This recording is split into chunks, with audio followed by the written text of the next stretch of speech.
Protect your DNA. BioPQQ can promote formation of new mitochondria. Infowarsstore.com.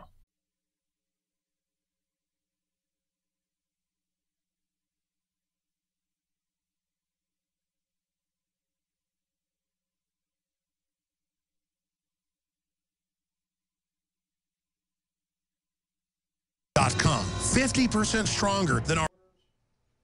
Okay, I'm ready on here. Am I going to cover this here? Am I taking this? Yeah. Okay, ready? Everybody ready? Rolling? Rolling. Okay, here we go, guys. All right, we are now live. We're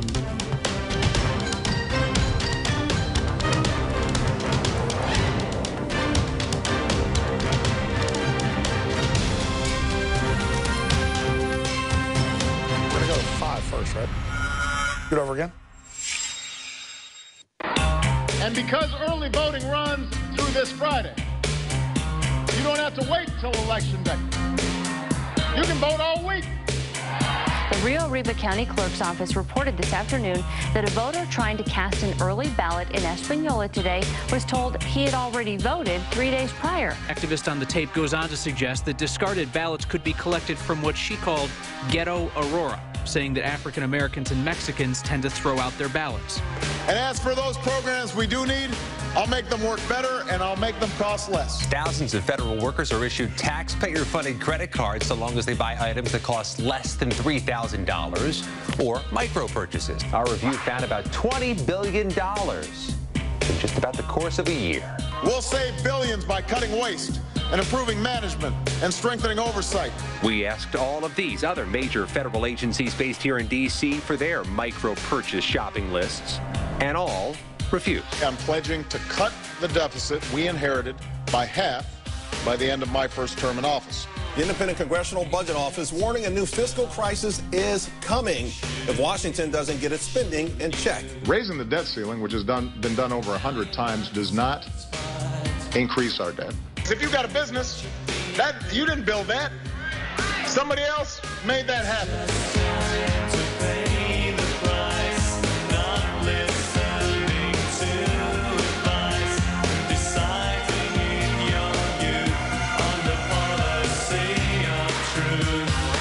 Live from the Infowars.com studios. First, Ebola is not spread through the air like the flu. Ebola is capable of entering human airway cells. Ebola is primed to be able to have respiratory transmission. Crashing through the lies and disinformation, it's Alex Jones. You are either with the Republic or against it.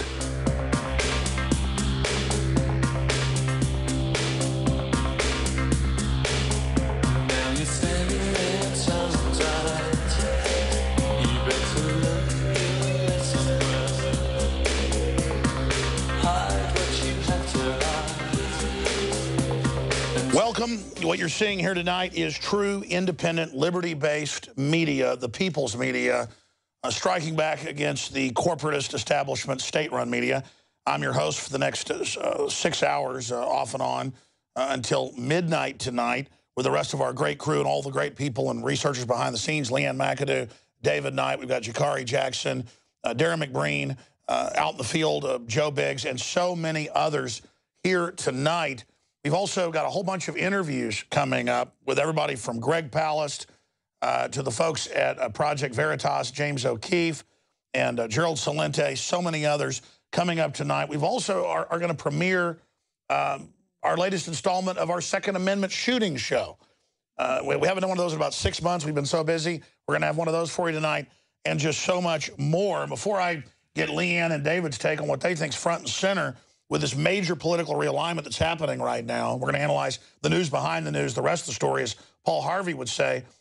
Before we do that here tonight, I wanted to go to the guys back here in the control room, and of course some of them are co-hosts of this show as well, Rob Dew, to run down the roster of what's coming up tonight.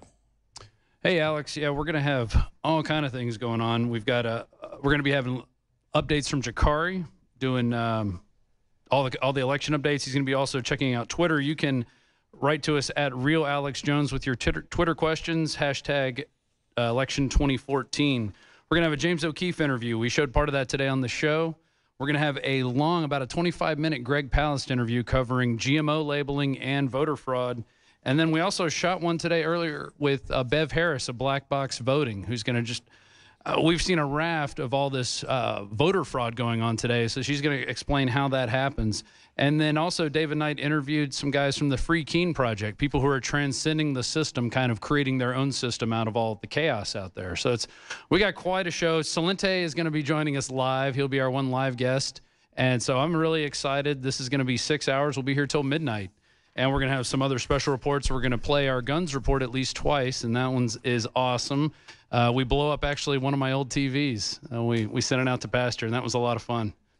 We sent it out to pasture in a pasture. Well, great job, Rob Dew and the rest of the crew. A lot of preparation goes into this. And these big live events we do a few times a year are training for syndicating and launching the nightly news, which now about 2.5, 3 years into this, we're ready to do. We've just been caught up in filmmaking and the syndicated radio show and all the other work. But we're not backed by David Rockefeller. We're not backed by the UN.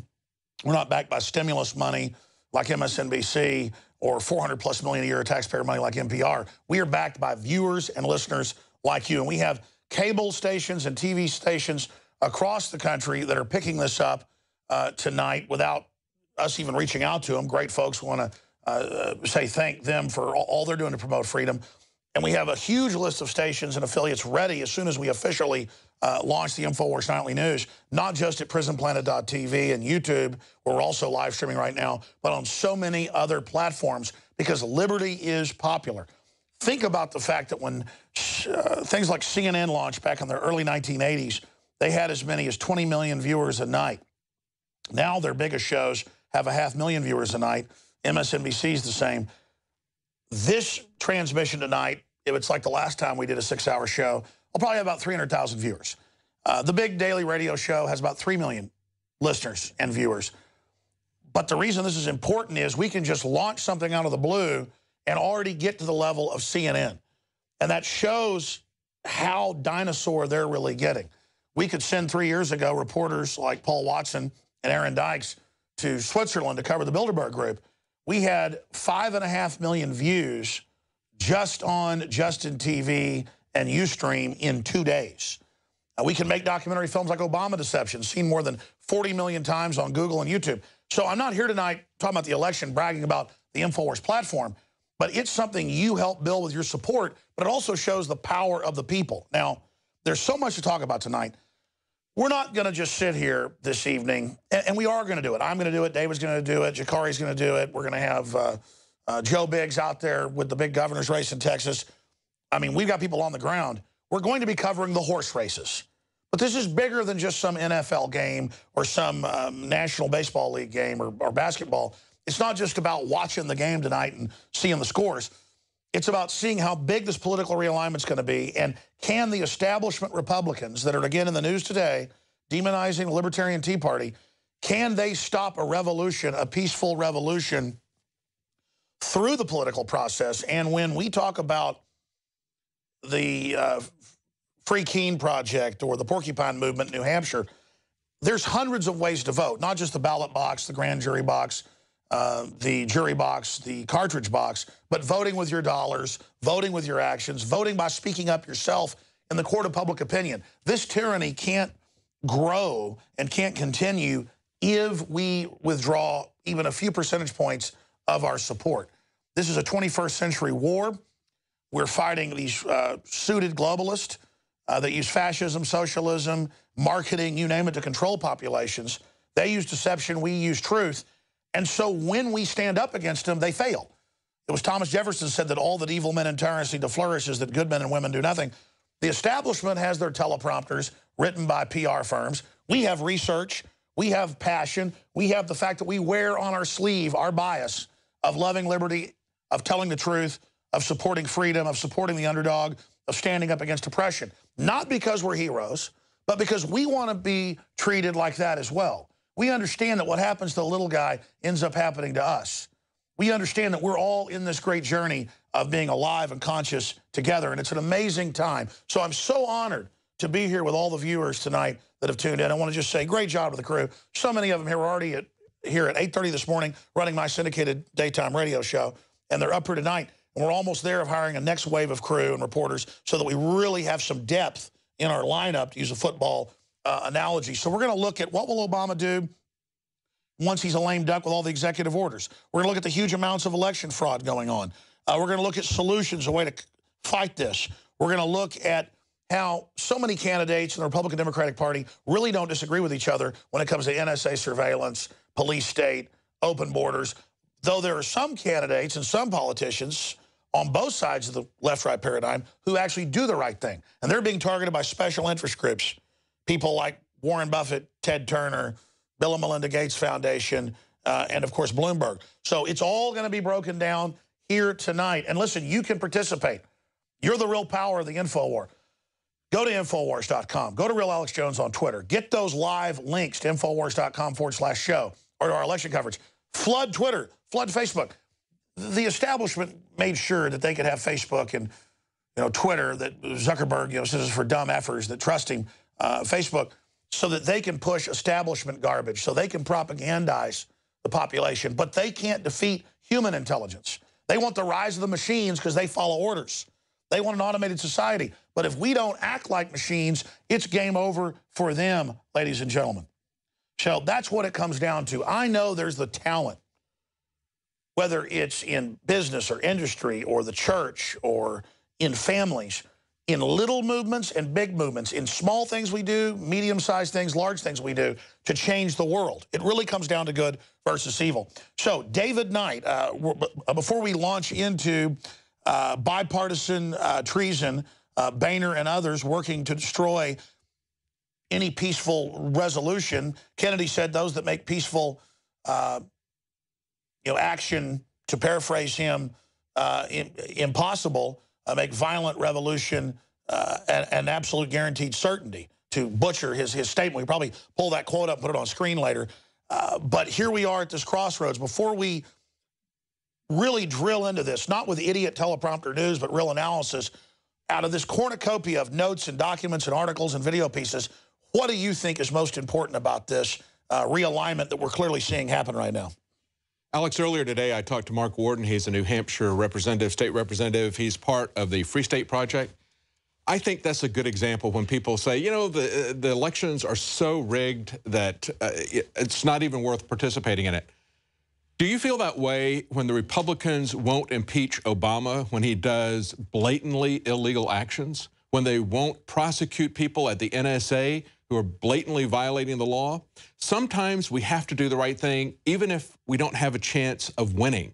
But in New Hampshire, what they're doing is they've got a mixture. Some of the people have gone there to participate in the electoral process.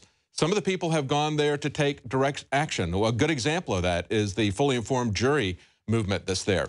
They've had success in New Hampshire in passing a law that said that the judges could not censor that information from the juries or punish lawyers or defendants if they brought up the fact that they have a legal right to judge both the law as well as the facts of the case. So they got that law put into place.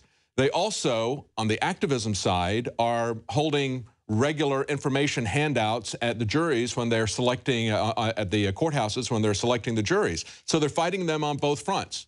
Well, what happened was in the legal front, even though they had a victory legislatively, you then had a court just recently, within the last couple of weeks, strike that down. So it's a constant struggle, and there's a balance. And I think that we ought to fight on both sides of the issue. That's why I think the Free State Project and the interview that we've got coming up later is an important one to look at, to see how different people are going to approach it. Sometimes you go around the system. Sometimes you transcend the system. Sometimes you try to do the best you can within the system. And even if you fail, it can point out the corruption and the control of the system, and that in itself is a victory. That's right, David. So many times people are purists. They're like, you're either for gold and silver or you're for fiat. Well, no, I'm for open fiat that's crowdsourced and the people, cryptocurrencies, and I'm for gold and silver. I'm for true diversity. I'm for true choices. So it's like saying, are you a nature person or a nurture person in psychology and development? Well, clearly it's both. Or do you believe what Freud said or what Jung said? Well, both of them had some things I agree with. Both of them said things I disagree with. You've got to just use these different mindsets and views to try to really grasp what reality is. And what I know, my big takeaway, that I want yours, Leanne, is that there is a huge political realignment happening. People aren't voting for Republicans because they trust them. They're repudiating the progressivism, the socialism, the cronyism, the crony capitalism, and the cult that they thought they could sell as Obama. And the Republicans are already circling the wagons to try to defend Obamacare that they're part of, to try to defend the open borders. They all work for the exact same globalists. We had Tucker Carlson on today. I think he made a great point. And that's that with Democrats, you've got them in lockstep with their rich donors. They're pretty much the same team. With Republicans, you've got the Republican donors that hate the Republican voters. Two different complete groups. I mean, Republican voters really do represent the last vestige, and they're certainly not perfect, of Americana, mom and apple pie. Hey, let us keep a little bit of our money. Hey, you know, men aren't bad, women aren't bad. Hey, Marilyn Monroe's not bad. The Democrats really represent a bizarro totalitarian cult now. And so the Republican leadership. So this is one of these last moments in an attempt to try to make peaceful resolution possible. And the system is trying to block that. They want to have a left-right sharing of power and that we think we've got Obama down and the Republicans betray us. But that trick's over. That Carol Quigley wrote about in the 60s at Georgetown, their political scientists, that the globalists follow much of his work. He said, we'll have the illusion of choice, but it really won't change. Well, they know through the libertarian movement, infiltrating the Republican Party and taking it over, which is what you're supposed to do. They act like it's dirty, that we're somehow, done something wrong and that they've got to crush us and it's all embarrassing and, oh, you better run away from this Tea Party. That's why people are voting for the Republicans now, just like they voted for Ron Paul, who was proto-Tea Party. So this is a very historic time. They intend to just keep frustrating us till there's a violent revolution when they come to confiscate guns and forced labor, all the things they're now promoting, nationals, conscription in high school, all the things Rahm Emanuel pushed. They know they're going to bring in stimuli that make us revolt violently, so they're gearing up with the paramilitary forces, with the police and military to crush that. The problem is we've been outreaching the military and police, myself, for 20 years. They saw what we warned come true. They're not bad people on average. So what I want people to know is we're really in this fight. Before we get into all this news and analysis, humanity really has a chance here. Bad guys only win when people do nothing. David? And when you're talking about this, just like the police, when you're looking at the issues there, it's the federalization of the police that is leading to the militarization of the police. So there again, it's kind of a national versus local movement. And it's not that the feds, exactly. In federalism, you need states balancing with feds and feds balancing with states. Right. But the federal government's been taken over by foreign banks. It isn't the federal government. So when we see the feds doing something, it's J.P. Morgan, Goldman Sachs, other Rothschild banks. One of the things I liked about the Free State Project was it moved the focus from the very top, from Washington, to the local area, to the state and local governments. And that's where people are going to have a success at this point, I believe, is whether you choose to work within the electoral system or whether you choose to transcend it, work around it as an activist. It's still that local focus. We've always heard, think globally, act locally. Well, I think we need to think liberty and act locally. They think globalist, when they say think globally, they're talking about a globalist agenda. We need to have a libertarian agenda that we work to achieve locally. Exactly, and that we sell, not just politically, that we sell out in the culture. People are going to buy it because it's true. Yes. Leanne, of all this news, what do you think is most important? What do you think is going to happen? Well, I agree with you on the awakening. That's what's been so exciting here, even if it's not just that the black voters are waking up to the fact that they've been voting for all of these bad policies for decades. That doesn't mean, oh, you should go out and vote Republican. It's just them just waking up to the fact that you can't just go in and check off a Democrat because that's what you've always done and what your people have always done. But it's beyond that. People are waking up to the fact that we do have a police force that is going largely militarized. Not only did we see that with the response at Ferguson, but also at the Bundy Ranch. There they were peacefully resisting there, and it took a real violent turn. I mean, it was extreme. So people are waking up to the fact that this is what's going on. But we've talked about this last night. Maybe some of these independent parties, maybe they won't have a shot at winning. But it's about getting on the ballot. It's about getting in people's faces and about educating. Putting these issues out there, letting people know that you know, the war on drugs is a farce, because here we have the government shipping in the drugs, or the, you know, the pharmaceutical companies don't want you to have access to medicinal marijuana, or oil doesn't want you to be able to grow hemp, because these are things that will take down the establishment. So they don't want people to have access to that. But just the simple fact that we, the people, have been able to get medicinal marijuana on the table, or GMO labeling and things like this. We have been able to stand up, and it's not too late. We still have a shot at this. You know, you're right. In a world of universal deceit, telling the truth is a revolutionary act. And just look at the Bundy Ranch. That was not a big story till the feds came up and beat people up in the middle of a county, standing on state roads in the gravel ditch, holding up signs. And the feds would pull up and say, nobody who's lived in this county, you know, family for 100-something years, you can't hold a sign up in America. Yeah, and everybody, free speech area. Right. Free speech area. And then it was down the road, a little pin. The whole county was a free speech null zone. People saw that as Tiananmen Square. Right. And we said, you want to have a new Tiananmen Square, it's going to happen. The feds, you were there, David, marching across. There's video of it. In the historic video, feds backed down from protesters. And they said, we're going to shoot you. And you didn't stop. You peacefully, unarmed, walked across. They backed off, knowing it would be a PR disaster. They'd rather blow a federal building up later and blame it on us and look like heroes. And so Harry Reid came out and said, these are domestic terrorists. Yeah. The important thing about that was that people saw this happening to their neighbors, and they said, you're not going to do that here. Right. That's wrong. And they were absolutely morally indignant about it. And rather than having the anger turn towards somebody of a different race or a different economic group, which they so easily can do in these urban settings. I mean, we've seen it over and over again with the Rodney King situation. We've seen it in Ferguson, where you have they play the race card, and instead of getting angry at the government that perpetrated this, at the government that shot somebody or beat somebody or whatever it was, they attack white businessmen or Asian businessmen or something. You know what I'm saying? They make it into a racial thing. That didn't happen at the Bundy Ranch. At the Bundy Ranch, they understood that the problem was federal overreach. And people said, you're not And again, the feds are occupied. Yeah. The feds are occupied. You're not going to brutalize our neighbors. We're not going to stand for that, and absolutely refuse to stand for that. We had a lot of people saying, hey, you're all about this because this is a bunch of, even at the time, this is a bunch of white farmers. You guys aren't going to do anything when it happens in an urban setting. Well, we were there when it happened in an urban setting.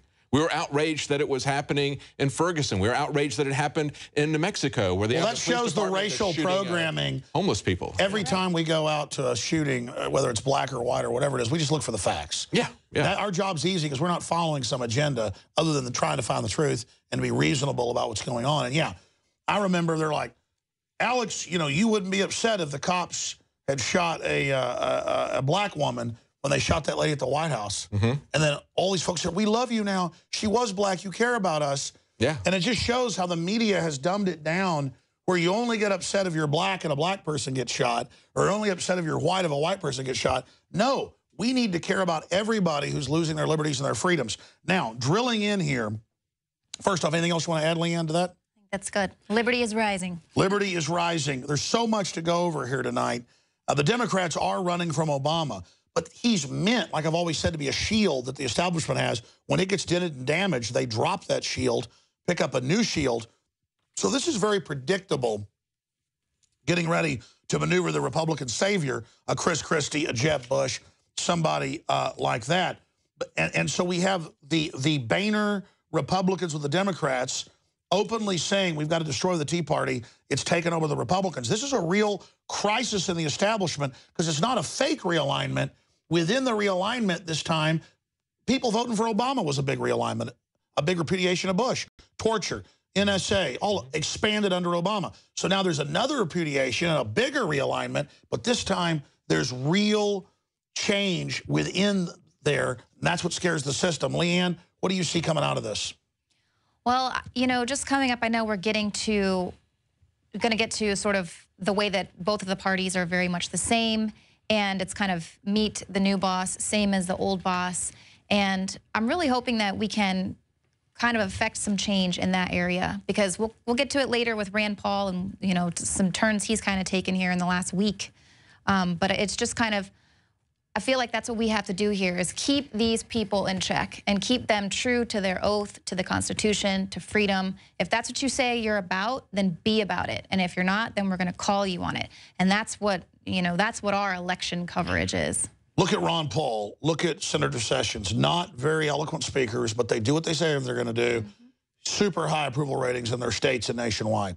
And Rand is going with the establishment a little bit because he has all these advisors, trying to look more palatable to donors to be a real contender. And I get that.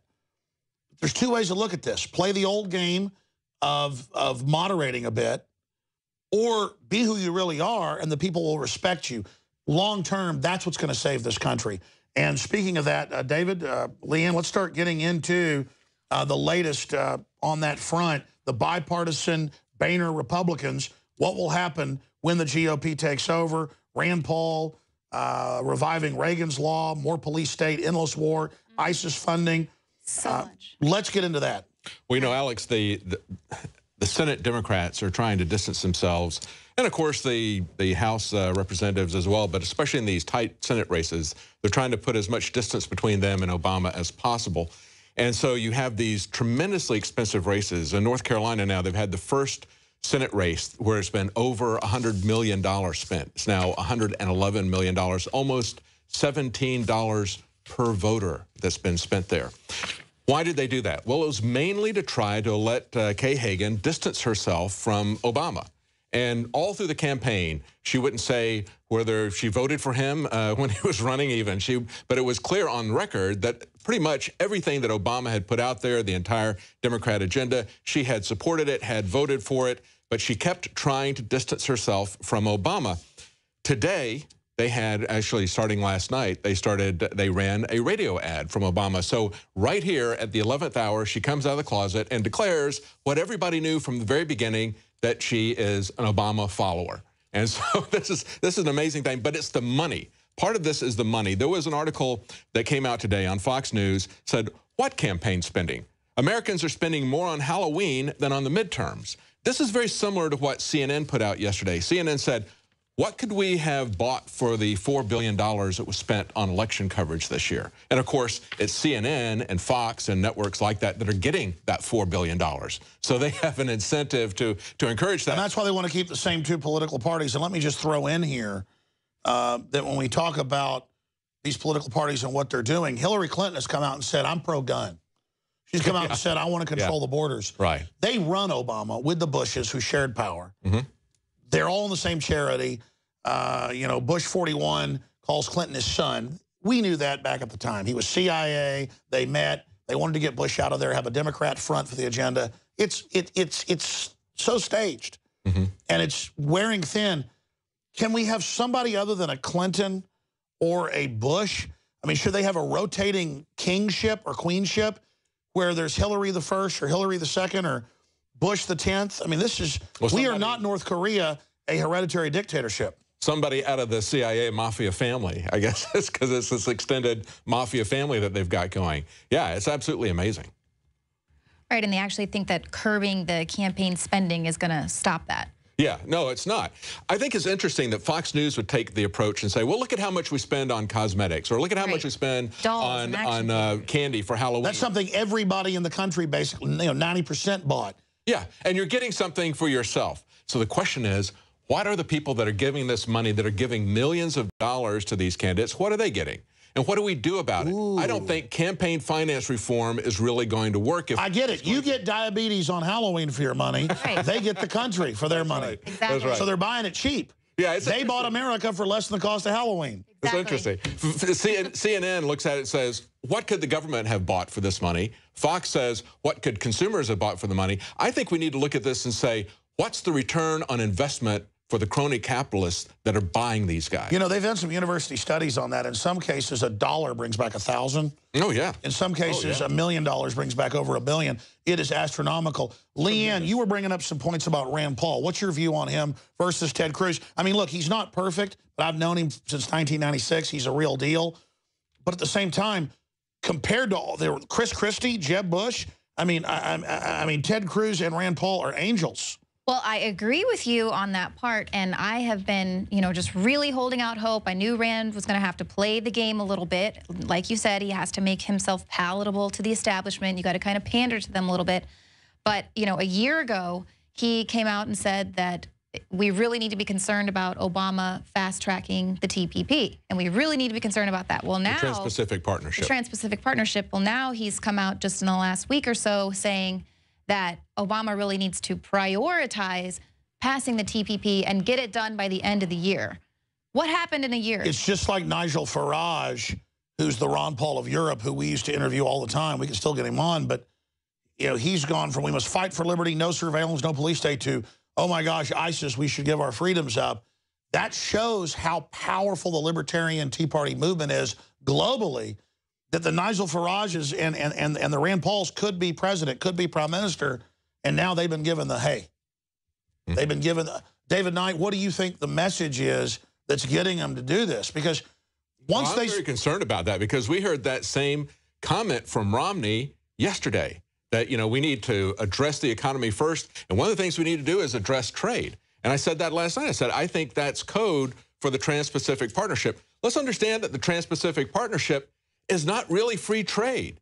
This is a secret agreement that is being negotiated without elected representatives being able to know what is in this agreement. This is hidden from our elected representatives of every country, and that's something I think we need to be very concerned about, that they're negotiating a trade treaty in secret, and it is far more extensive than a trade treaty.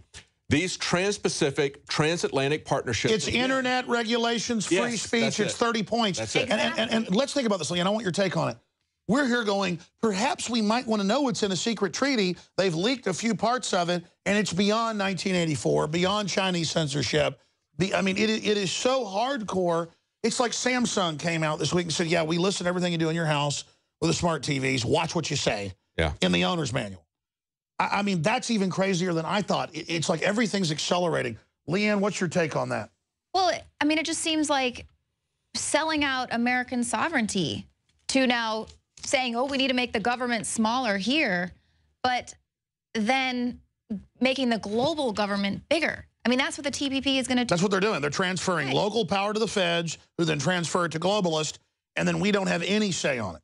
Exactly. And not only that, but our elected representatives don't even have a say on it. None of them have been able to look at the draft. So has Rand looked at it? I can't argue with your logic. I'm just going to call you a sexist, homophobe, racist. Okay, I got it. Why are you against women? I'll vote for Hillary. You going to vote for Hillary? I'm going to do it for Janet. Let me just say right now, I would vote for you for president right now, Leanne. All right. And I would vote for David as president. I don't care if it's a black guy, a white woman, a Hispanic lady. I just want freedom. I mean, can we get I want what's in the head here. Just stop selling us out. That's all we ask. Oh, let's talk to it. Listen, you're a man, sexist. Shut up. No. I just want them to stop selling us out to the globalists. That's all I ask. This hour brought to you by Oxy Powder at InfoWarsLife.com. Hey, real quick, let's take a little product placement time out here. He was telling me this morning, man, I lost 12 pounds on that in a week. And I said, you got to come on air and talk about it with us. No beer gut. And listen, let's do some real product placement, because you try these Oxy Powder pills at InfoWarsLife.com. It'll change your life, in my view. Well, let's just shift to that and let Rob Dew, the news director, during this. He had no cue I was doing this. Let's talk about what happens in the bathroom. Yeah, well, needs a new lot jacket. if you take Oxy Powder, but it really does. I think it goes in there. The best thing I could say is it takes whatever's in your intestines and turns it into a virtual liquid. And then you lose weight. I mean, I lost 12 pounds in a week. The average person has 20 pounds. John Wayne had 40-something. And he had 40-something pounds of Janet Reno in there. And that's a lot of, anyways. Yeah. We need Oxy Powder for To me, Congress. it was worth it. It's about a week. We need Oxy Powder, like Congress is a big intestinal tract. Yeah, we need Oxy Powder for Congress. Oxy Powder. Yeah. I think we got. Yeah, bring me some Oxy Powder. Can you imagine running that through the halls, Oxy Powder through the halls of Congress, ladies and gentlemen, flushing out? Leanne, we need you to take it. Tell us all about it. Flushing out the guts of the government. That's what. All right, InfoWarsLife.com. I'm not kidding. Now every time I see Rob Dew, I think Oxy Powder. Well, and you mentioned it this morning. You said something about us. Oh, to help me lose 12 pounds. You're like, what? 12 pounds? Get over here. You're coming on the show. All right, let's get serious. What do you think of the first 30 minutes of live coverage here? No teleprompters. Can we get a camera, maybe a roving camera, to come in here and show? There are no teleprompters in here. We can't get a roaming camera, but listen, I'll come back. No, turn that camera right over there. Yeah, we'll turn camera that 3 right over here, extremist. Travis, turn 3, pan it to the right. Don't disagree with me, dude, or I'll say you're racist. Go to 3. Let's get serious here for a moment. There we go. Now pan. Yeah, now pan it and then pull back all the way. Are you on air right now, dude? Yeah, I am. Okay, I'm good. giving him camera direction. I like that. No. There are no teleprompters. Teleprompter free. And you know what? I can even turn on the lights in there, and you can see. Like, there's no teleprompters, people. Yeah, just show this. There are TV screens, so we can see there's what's some on TVs. You can see the TV. What's on the video screen behind us? That's we can the see background, and then we have some election stuff to keep our. We have news articles that we don't even care about. It's not even about this election. It's so much more. There's so much more that we're fighting. It's about for what happens after. Exactly. And do we hold the Republicans' feet to the fire? And it's about so many different angles. Now listen, we have like 5 pages of stuff. We've only gotten through 1 page in here. Should we talk to Nico Acosta and get his view on things? Oh, yeah. Nico, turn on your mic. He's been here since 9 a.m. Nico. I sure have. He had a migraine this morning, but he's here. Look at him. He's got George Washington behind him. Nico, how are you liking it today? It's been a long day. It's been a good day. It's been a roller coaster like usual. But we're barbecue filled and fueled. And tacos. Right. This is Texas. Absolutely. You got to have that. All right. Anything else from the crew in there? Anybody else want to chime in from the control room? Anybody else? I mean, I'll be breaking in. I'll be breaking in a lot, but I'll try not to do it too much. We'll just try to. There's Joe Jennings. He's back there. There's Marcos Morales. Marcos. Let's just try to not drink too much vodka, guys. We haven't even started yet. We're just drinking water right now. That's good. So am I. Now, and, there's Richard. There's our new guy. Hey, let's see Richard. Welcome. He's got a stylish, trendy beard. Well, our other resident beardy is out on the streets with Joe Biggs. Right. Yeah, and that's another thing. We're going to have live Skype updates from Joe Biggs. Hey, what about Jakari? He's back there actually going over the numbers, which are important. It's just they make Jakari, you ready? We're going to come to you in a second. Yeah, let's go to Jackson. He's got Twitter feed, too. All right, he's got the Twitter feed. He's doing Twitter feed. We're going to go to him in just a moment. First off, Leanne McAdoo. Did you hear that caller today saying it was sexist that some of the ads on our website and Daily Caller show like women in bikinis? Do you think we should all be sent to forced labor camps for that? Well, it doesn't offend me. I mean, I think sometimes it's a little irrelevant when you're like, oh, Hillary Clinton is so old. Look at these bikini babes. But whatever. But, I mean, we'll also show like a guy with a beard. This prepper knows something you don't. I mean, exactly. It's third-party advertising. He's like an old bearded guy. Fine, we should just go bankrupt. It's wrong to have you holding a gun. Hey, I love those pictures. Where did they've fallen out of the rotation on the website. Well, wait, but that's an attractive woman. I know. With a gun. I can't. That's a little. That's not pertinent. Sounds like a little. That's not pertinent. That's not pertinent. Not pertinent. Oh, my goodness. Hey, everybody knows everybody comes to the website. I'm so handsome. Now, let's get serious, get into the news. Other big issues here. We're going to get into this more later, but, David, what are you most worried about Obama once he has no election to reface, no midterm election?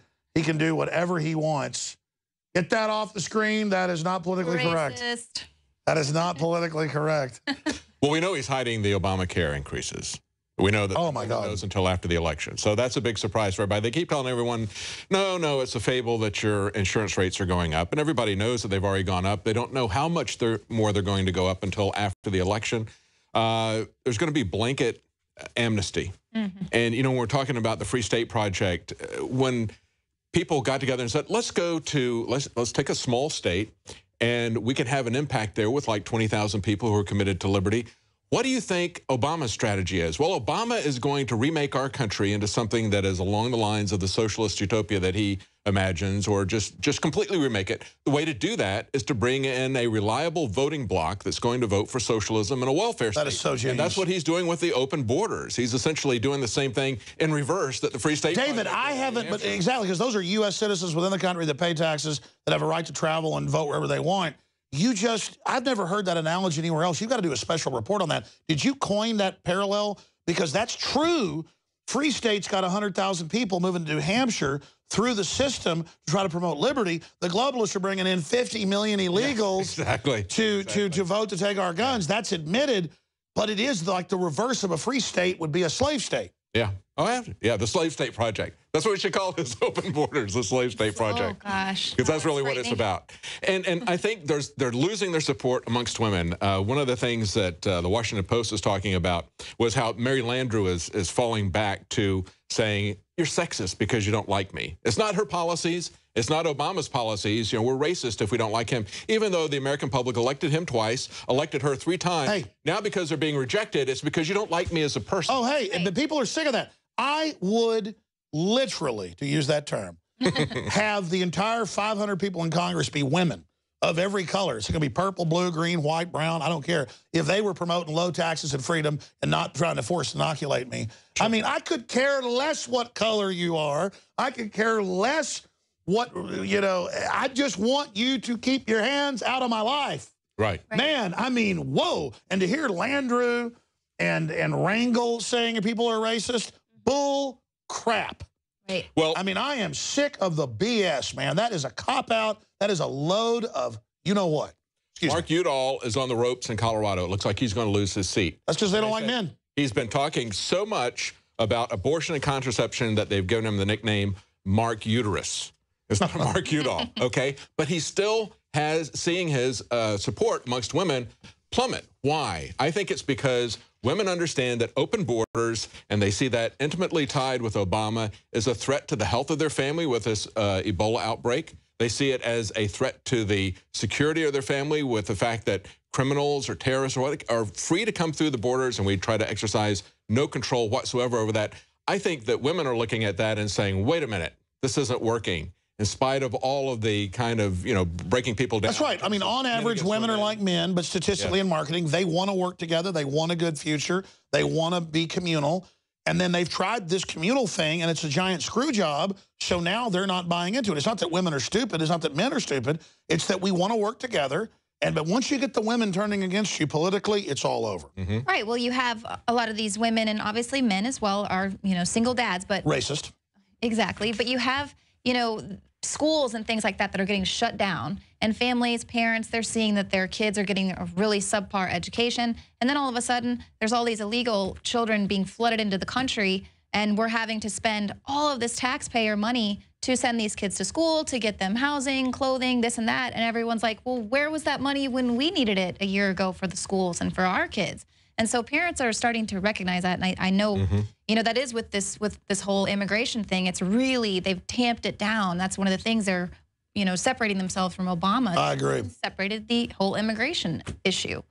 And they try to say you're racist if you don't want unlimited people worldwide to come in. People, everybody knows, including all the Hispanic Americans I talk to, we can't go to Mexico or Brazil and get free health care and vote. I can't vote in the Swiss elections.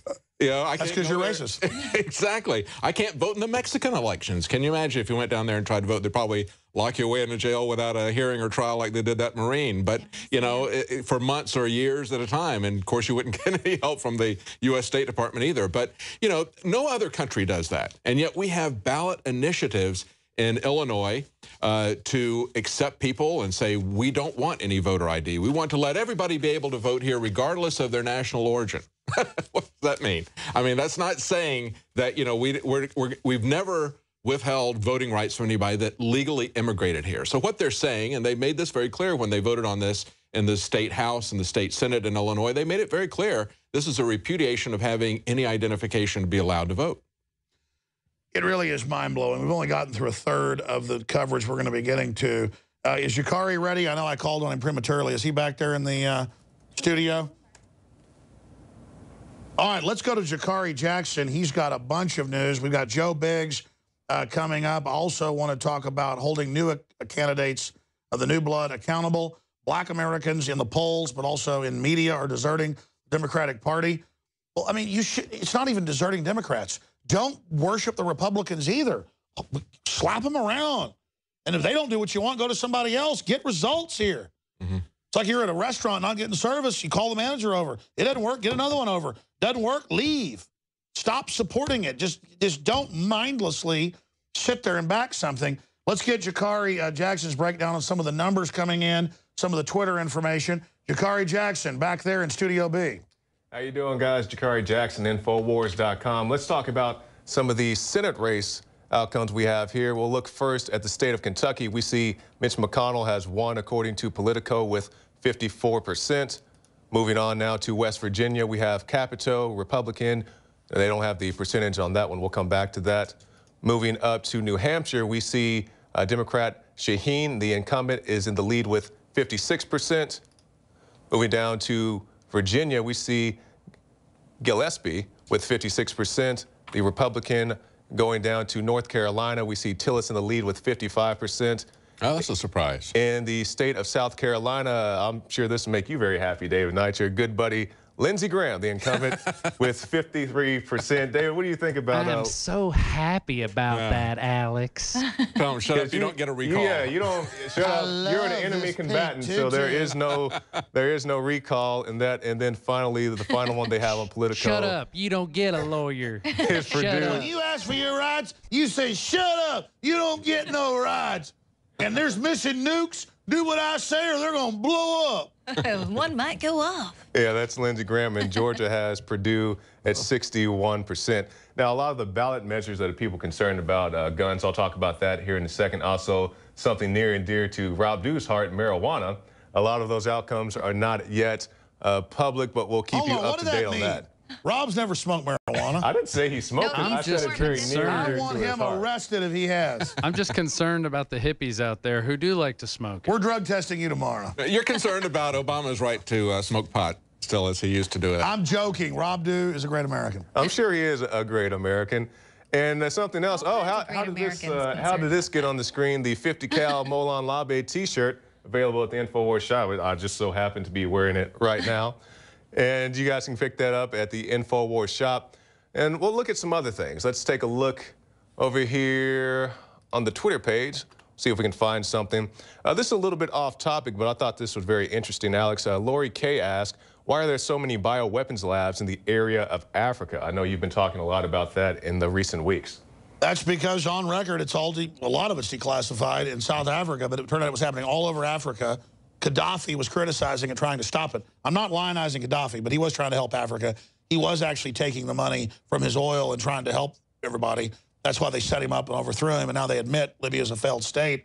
He was constantly exposing it with scientists, but the South Africans he classified in '94, and people can look this up. We played the BBC clips and even 60 Minutes, but they had airborne Ebola that was race-specific to black people, Africans. They have just all sorts of stuff in the vaccines, HIV, souped up. People always say, well, where's the proof? It's even been on 60 Minutes. I mean, it's declassified. It's just people don't go look up the documents. And that's why they have the bio labs over there, is because since colonialism, here's Africa's problem. It's got more resources than probably the entire land mass. There's more in the ocean than Africa, they found, but it's hard to get because it's underwater. Africa is just filled with everything. Australia to a certain extent as well, but Africa just is so full of riches that they keep it destabilized to keep standard of living down so the people never get uppity and demand any real value. That's why every time a Westerner goes there, whether it's Merkel of Germany or Obama of the U.S., they go, by the way, I just landed in a huge jumbo jet, red carpet, $100 million, this visit, and I'm going to stay in a 20-bedroom, house or whatever. You shouldn't ever want a car or air conditioning. Right. So they want Africa to just, hey, just like you're telling us, you're ready to live in a 200-square-foot apartment. You're not going to have a car. As if we couldn't develop clean systems. They're just saying, get ready to be poor because we're going to be rich. And that's what's going on in Africa. But they'd rather Africa just be dead. And that's the problem is if you actually, the few tests they've done giving Africa its resources and not trying to destabilize them in Kenya and in Libya and a few other cases, Africa's done great. I'd love to be able to just fly over to Africa. It's far away as England. It's like 9 hours away. It'd be beautiful, big hotels, beautiful coast. Blows away the Caribbean on the west coast of Africa and other areas. But you can't go there. It's a hellhole because it's a deliberate destabilization program that's been going on for 500 years. Well, before that with the Arabs in North Africa. And so that's what's going on. But it's the same thing in feudalism. Rome controlled Germany and France for 500 years. And if you tried to build so much more than a mud hut, they'd slit your throat.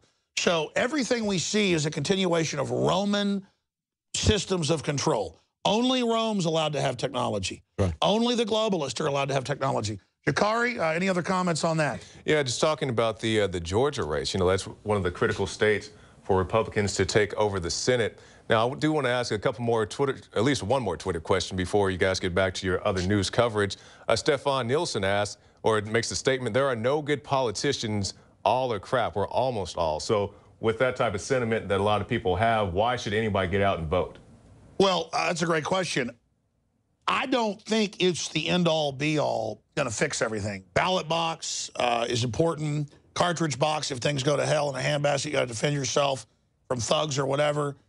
Jury box, grand jury box, voting with your dollars. But the attitude that we're all screwed kind of trickles down to even voters. Oh, just go with the establishment. You've got to run for office. You've got to support the people. When someone has support, like a Ron Paul, they can get elected over and over again. So it really comes down to the people. Mm-hmm. If we're a virtuous people, we'll have a virtuous system. If we are a decadent people, we'll be ruled by a bunch of wolves. Jakari, what's your take on that question? Yeah, just like you said, there are definitely some shenanigans that go up, especially at the big national races. But, you know, as we talked about yesterday, your local races, your sheriffs, your city council members, your mayor, I think those are good races to get involved in because, you know, when it hits the fan, you know, you're going to need a good sheriff. You need a good mayor not to get teamed up with these mayors against illegal guns or whatever their name is this week. And speaking on those guns, Alex, I want to talk about some of the ballot measures as far as the gun races. Now, we don't have the official numbers as far as the yeas or nays, but I'll talk now about the Alabama Right to Bear Arms Amendment. And it says, if approved by voters, the Constitution would be amended, explicitly provided that every citizen has a fundamental right to bear arms and that any restriction on this right would be subject to strict scrutiny. Additionally, it would provide that no international treaty or law shall prohibit, limit, or otherwise interfere with the citizen's fundamental right to bear arms, which basically means that the UN can't come in and start slapping around Alabama, telling them what rights they can have to keep and bear arms. Another big one that we talked about yesterday was the race in Washington, the ballot measure, talking about how we see Bill Gates and also Mayor Bloomberg getting in and trying to pretty much demand universal background checks, and particularly for that race, the Washington race, the initiative 594. We saw Every Town for Gun Sense, that was Mayor Bloomberg's group that teamed up with Moms Demand Action. They donated over $2 million, and also Bill and Melinda Gates, they donated over $1 million. And it says the Washington Universal Background Checks for Gun Purchases Initiative 594 is on November 4th, and it basically says that everything except transactions, well, not a transaction, but giving a firearm to a family member or an anti-gun would be subject to a universal background check. Now, notice this dichotomy. You've got a state-sponsored bill to defend the republic, and it's not that we're obsessed with guns, but slaves are disarmed if they get our guns. The first gun laws were in the South after the Civil War by the Klan to disarm blacks that were defending themselves from the Klan and others. And Mao Zedong said political power grows out of the barrel of a gun. We have a special report on that coming up. This is so transparent. The government's arming to the teeth. It's illegitimate while trying to disarm us.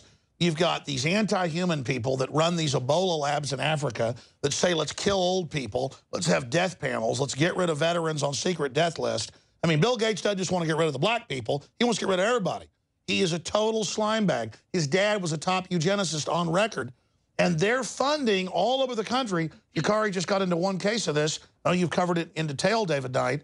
So has Leanne. Here he is spending millions in races and hundreds of thousands in races to beat the Milwaukee sheriff, which they failed. Yes, so the good news is they're failing, and then I want to get Leanne's take on this, but we've got our own candidate where this show originates out of live in Austin, Texas, who's an Army vet, a great guy, running against the mayor pro tem who wants to run for mayor, you know, running for his seat. Michael Cargill. Yeah, Michael Cargill. Everybody needs to, I don't want to hear there's no good candidates. No, you haven't done your research. I'm not attacking that Twitter guy, that tweeter. But at the same time, I'm like Rick Perry now. I got to get on the tweeter.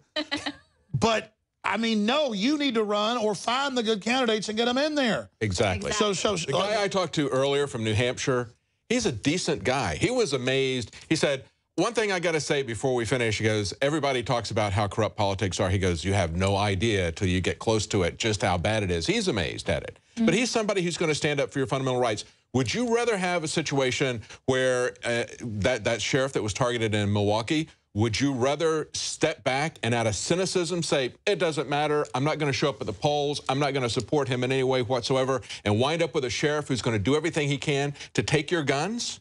Or are you going to stand behind somebody who says, we can't be there to protect you under all circumstances? Get a firearm, learn how to use it. We'll do what we can to catch the criminals, but we can't be there when you're attacked because we don't know when you're going to be attacked, and neither do you, so be ready and be trained. And notice in the Milwaukee County area, it's mainly whites. I think the number's like 70%. They're electing a black guy. Yeah. Because they could care less what color he is. That's right. They care about what he stands for. And people there were upset about the fact that Bloomberg was trying to buy that race. Mm-hmm. But that's what they're doing all over the country. The globalists are coming in, and this is just one model of what they're doing. So we have a duty when somebody like Cargill here in Austin runs to get behind him and support him, and or to run ourselves, because he'll be there injecting real issues in those debates on TV, on radio. He may not win this time. He'll probably win the next time. This is what it's all about. And that's why they try to demonize the Tea Party, because, you know, only white people would want to own guns. Only white people would want to own private property. You know, pure bull. Cubans won out from under Fidel Castro, and they're Cuban. This is universal to want to have freedom, and that's why we've got to get behind candidates, regardless of what color they are, what religion they are, whatever, if they support basic freedom. Jakari Jackson, I know you've got even more in there. Keep breaking down any other points. Oh, I was just going to say the flip side to that anti-gun measure in Washington State, they also have Initiative 591, which is pretty much the exact opposite. They said, you know, they're not going to have any background checks unless it's a federal standard that is established, which I don't agree with that. But, you know, just like you said, there are bad measures, there are good measures, there are good candidates, and there are bad candidates. And I also want to encourage all of our viewers who are watching us, whether it's on prisonplanet.tv, on the YouTube, on Infowars.com/show, send out all these links. We'll also be on Ustream here in a few minutes with Staff Sergeant Joe Biggs. But you can go to the Facebook page, Alexander Emmerich Jones, also YouTube, The Alex Jones Show, Twitter, Real Alex Jones. Submit your questions, and hopefully we can get you on the air pretty soon. Absolutely. And we're going to have Joe Biggs via Skype and Ustream here with us on the ground at Democratic and Republican gubernatorial candidate front lines. If Wendy Davis ends up winning, you know there's election fraud. They've been caught on video organizing illegals to vote. David? Well, they had an article today on Infowars.com that showed that the front-runner, Greg Abbott, the Republican, who was ahead of Wendy Davis by 20 percentage points, didn't show up on the ballot in a San Antonio location. I mean, that's one way to close that 20% shortfall is to make sure that your other candidate doesn't even appear on the ballot. And that's what we're talking to Bev Harris about later is a lot of the rigging of the voting machines and things that can actually be done at a local level. In Eureka, California, they actually have a good solution to some of this stuff, things that could be easily done, cheaply done at other locations that would allow you to monitor the vote. And that's what we need is transparency. And that's what we're getting less and less and less and less of in government is transparency. Obama, when he was running, said, we need to be transparent. Well, he's by far the least transparent administration we've ever had. Leanne? Well, and also, you know, it is so important to get out there and vote, especially in the midterms on a local level, because that is when you can get your people that you know personally, like Mike Cargill, that you know who he is, what he stands for. That's what just local grassroots people. He's who you want. He's got a successful business. He started from nothing. It's super successful with guns and gun training. He's an Army veteran. He's a family guy. He doesn't want to run. He's running to protect our rights. He's running because he's sick of being pushed around. That's the kind of person you got behind. It's like George Washington wants to go back to his farm. We need people that are there for duty, not for a bunch of power. Right. And then to not be afraid to exercise the power you have. The states that have the ability to cast a recall, like they did in Colorado when Bloomberg and all these outside groups moved in and funneled all this money in to pass those strict gun laws. They were able to recall 3 of their representatives that got elected. Legislators, they took 3 of them out. Well, I mean clearly there's been a realignment for a while, and they tried to put Obama in to pacify.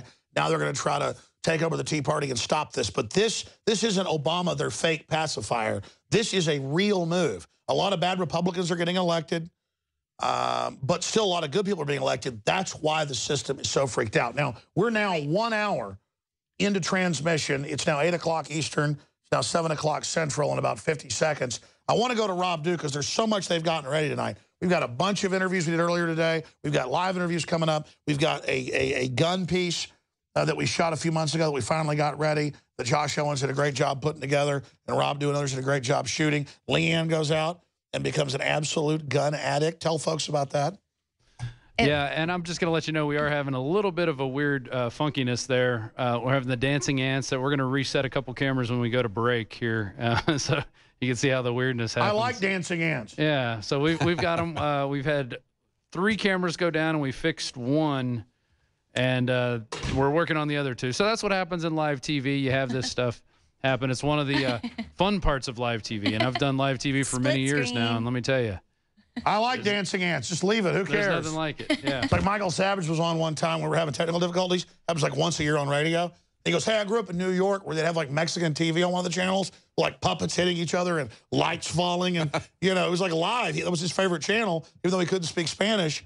And you know, that's the stuff I like. So this is real, teleprompter free. Everybody's doing a fabulous job. And I like that people can see behind the scenes and see where all that money is when they support us, where it's going. It's not, you're not out there on a yacht, like taking all these vacations. I wish I was. You know, 10 convertibles. Sounds pretty good. I know, but it's this. You're putting the money back into this operation, and you can see it. Even though sometimes we got a little split screen going on, but well, no, I mean, quite frankly, if I want, since we're on the subject, if I wanted to make more money, I would have a radio show and a news blog that I push everybody to. Look at this picture on my website. Look at this article I linked to, just to send all my audience there. I'd have 3 people here, like Rush Limbaugh. And see, Rush Limbaugh has a jet and a 20-bedroom house, which is great. It's his money. I have this. See, I've spent 70, we were doing the math, in the last 15 years alone, been on there 20 years, but the first 5, it was just me. I've spent $70 million on running the operation, promoting it, doing all this. $70 million. Oh, but you could have sold your soul to the globalists.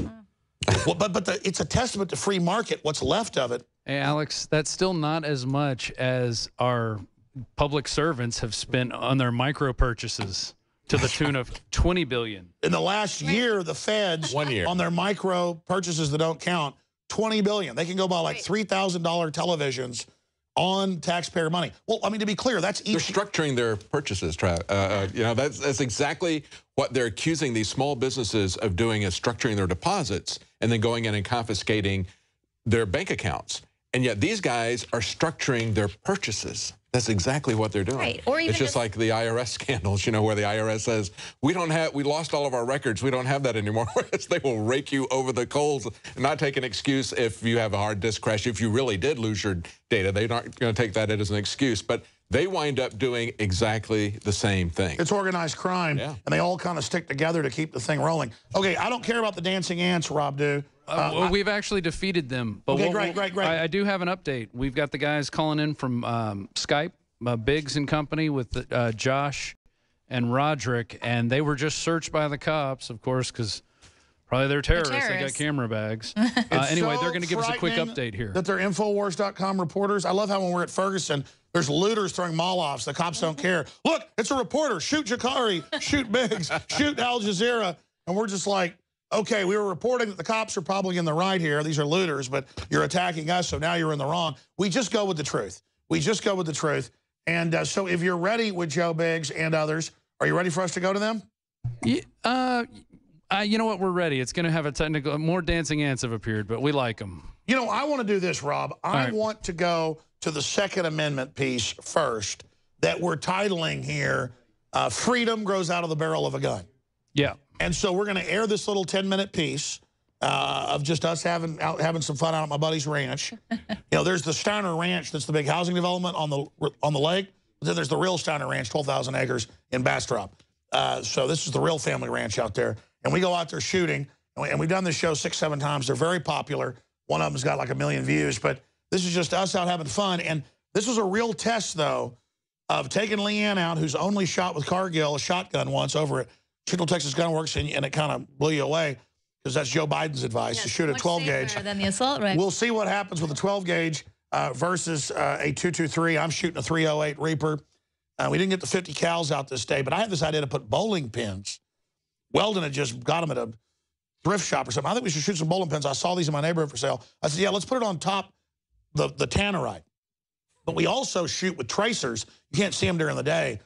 Some little Gatorade bottles of gasoline inside a fake coyote. This is not a real coyote, folks. I'm going to get PETA after us here. So are we ready with that report, guys? We can do the report, or we have Biggs ready to go. Yeah, you know what? I'm ready to go. I'm ready to go to the Second Amendment report, because we said we're going to that. Oh, yes. Look Too at bad, Biggs. Biggs. Oh, well, let's go to him right now. I love live TV. Nice reaction there, Biggs.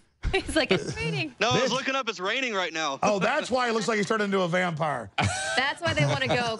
All right. Hey, Joe. Joe, we're going to come back to you after this piece here. I know you saw and thought it was pretty funny, because you notice I've got commando-level shooting, right? No, seriously. I'm the guy that jumped out of an armored vehicle and stabbed the Taliban on the neck. Hey, Joe Biggs, tell us where you are and what's happened. We're at the Moody Theater right now in downtown Austin, Texas. We're going to go into the Greg Abbott election party tonight. We're expecting to see people like Governor Rick Perry, Ted Cruz, and also Jeb Bush as well. So we're going to try to go in there, mingle through the crowd, and get some real questions to these politicians who are going to be running our country here after these midterm elections. Well, Joe, I heard you got searched earlier. Yeah, they have a bomb squad in there right now running through the entire facility. The police are going through. They've got the drug dogs out. They are searching media very thoroughly thus far. Well, I mean, Joe, let's be honest. It's like when you had your leg partially blown off and they searched you coming into the U.S. We've got to watch veterans particularly. Yeah, you know, we're terrorists apparently. What is your take on 2014? How big of a realignment is this? Do you have any faith things are going to change? I mean, what's your biggest takeaway so far watching what's happening? Well, the scary thing is what Chuck Hagel was saying, that Americans need to prepare for endless war. And we know that with the Republicans coming in, there are a lot of war, bloodthirsty, people.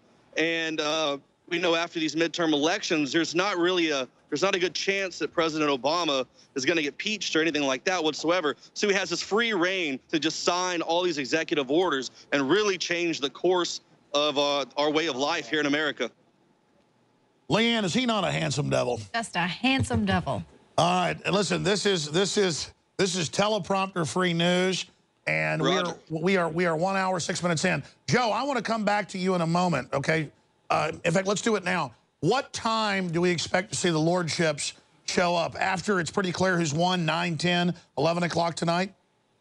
Well, they're supposed to start letting people in around right before 8 o'clock. And then at that time, that's the regular crowd. The media is going to be allowed to come in a minute and set up. But yeah, usually the big wigs aren't going to show up, I would say, until about 10, once people start to get a bit toasty. All right, well, we have interviewed Cruz. We've interviewed most of the people that are going to be there. So their little handlers try to get in your way. I know you'll take over like you always do, like you're charging an Afghan machine gun nest. So just get in there, ask your questions. In fact, give us a little preview with real journalism. What are some of the questions you're going to be asking, say, Jeb Bush? Well, I'd like to know if they're going to basically turn this into a, like you said, a kingship, and just rotate between the Bushes and the Clintons over the next, the rest of our lives, basically. Just bring in little Jeb Bush one day, and then bring in Hillary one day. We'll just rotate back and forth throughout that time. Yeah, it'll be Jeb Bush's kid, and then it'll be Chelsea, and then it'll be Chelsea's kid, like North Korea. Yeah. I want to ask a lot of the people, too, about, NSA spying. What are they going to do about immigration? Why are we paying for these illegals to be bused to all these different parts across the U.S.? Why are we allowing them to fly without ID? Meanwhile, when we go through an airport, we have to be ID'd, we have to be patted down and groped by TSA agents. So I want to find out what their take is on that as well, what they plan to do about minimum wage. They really want to raise it up because that's really going to hurt our economy. So I want to find out a lot of these big issues that people aren't asking about, and the militarization of police, what they think about that as well. I would ask Rick Perry, what his view is on impeachment as well of Obama, because here's the deal. You don't want to just score political points with Obama being so out of control, because they still get their agenda through. And then he takes the blame. Well, the globalists don't care. They still get what they want. We have to repudiate this system, not just with a race and a political referendum. We've got to repudiate it by some people getting in trouble. Yeah. I mean, my goodness. Leanne, your take, David Knight, and then we'll get Joe Biggs' take. Well, that's exactly it. We see them really pushing away with the whole immigration because they know that Obama's just going to whip out his pen and his phone and just pass sweeping amnesty. Then if that, if there's issues with that, they can just blame Obama. But I mean, I believe that you talked about this in. I believe you got makeup in my eyes earlier. I apologize. She's always telling me I got to wear makeup, and I do look a little bit better. But man, it gets in your eyes. How do women handle this? You know what? Beauty is pain. Beauty is pain. Well, that's not beauty right there. Have longer eyelashes. Buck up, soldier. But yeah, so they're going to just go ahead and blame Obama and say, oh, well, he did it. But we know that he's just a puppet. He was put in that position. They said, this is the man the country needs right now. He'll be able to convince everyone to just give up all their rights. And they'll think that it's so great because he's their savior. And that it's being waterboarded. Then it turns out that's not the case. Yeah. I am the comic relief for the transmission. Everybody realizes this is teleprompter free. David Knight? You know, Alex, it was just about a week or two ago that we had the FBI director outraged that they would give the ability to people with Google phones, with Android phones, that they would not allow the FBI to be able to get into those phones. What's this about? The FBI said that he was outraged that they would not be able to get into people's phones. And so he said, this is kind of like having a trunk that even if we've got a search warrant, we can't get into. Well, the problem is that the FBI is not going after the criminals who are going into our trunks and taking stuff out of our phones, stealing our private messages, are getting into our private business, breaking the law. The FBI is not interested about prosecuting those people. So until the FBI wants to prosecute the obvious crimes that are being done by the people at the very top. Well, yeah, there's the FBI saying, don't talk to us about getting into our phones. Right. And how he should be able to, that should never exist. They should, if they've got a search warrant, they should be able to get into anybody's property at any time that they want. Right. It's outrageous without warrants. Yeah. In fact, the head of the FBI is saying Google's acting above the law doing that. We need to be able to act above the law, break in your phone, violate your rights. This is a governmental corporate revolution against basic freedoms. Yeah. Well, you have the IRS, too, seizing money and then saying, oh, yes, we do that, but we won't do it anymore. But you have the Attorney General who refuses to prosecute them for the things that they're doing. He loves the Attorney General, you got the FBI, they're not prosecuting the IRS who's breaking the law. They're not prosecuting the NSA that's breaking the law. And yet they say, how dare Google and Apple offer you a phone that we can't get into? Well, David, how long is this going to go on? I mean, the corruption just mounts and mounts. Let's go back to...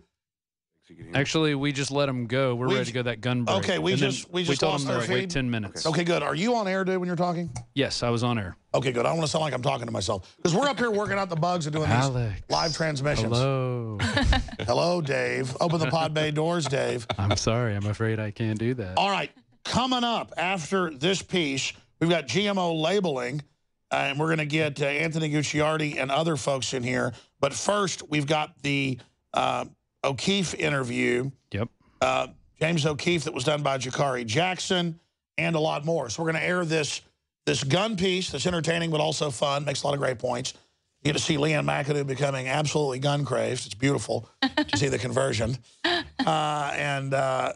Then we will go to Jakari Jackson's piece with the Project Veritas guy that's been showing the incredible election fraud. Then we're going to bring in and give you guys a break McBreen, Anthony Gucciardi, and others. Then we're going to talk to folks breaking down what's happening with election fraud. Then we'll go back to Biggs reporting several times tonight. It's all coming up. It's the major political realignment, a referendum against progressivism that's just tyranny renamed progressivism, like progressive brain cancer. And I'm your host, Alex Jones. This is Infowars Nightly News, expanded coverage. We're going till midnight Central Time. Then I'll be back live tomorrow, 11 a.m., 2 p.m. Central with the syndicated radio transmission. Here is the piece that I think I've dubbed. It'll be on YouTube tomorrow, so you can spread it virally, Info Warriors. Freedom grows out of the barrel of a gun.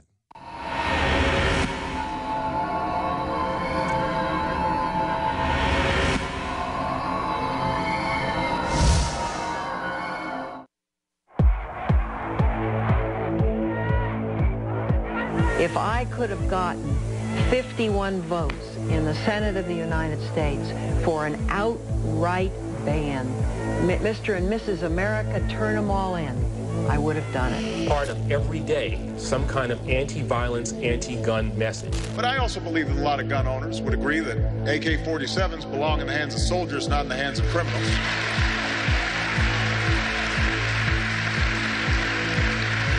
We need to do this every day of the week and just really brainwash people into thinking about guns in a vastly different way. It's always been about libertarians, conservatives, constitutionalists, gun owners, returning veterans in the training manuals.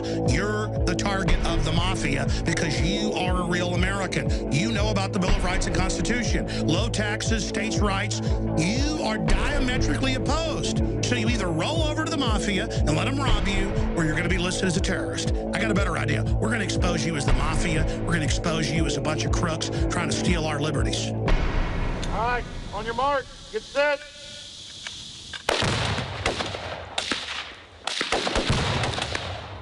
Look at that. Look at that.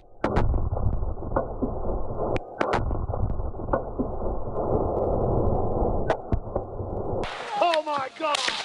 Ah!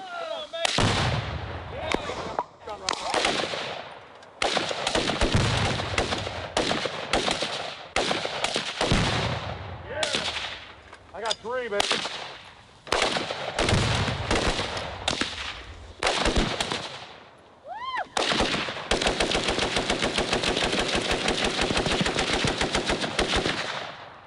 Love it! You can keep both eyes open. So when you bring it up, just relax, take a deep breath, and then kind of exhale as you squeeze the trigger. Are you ready? Yeah!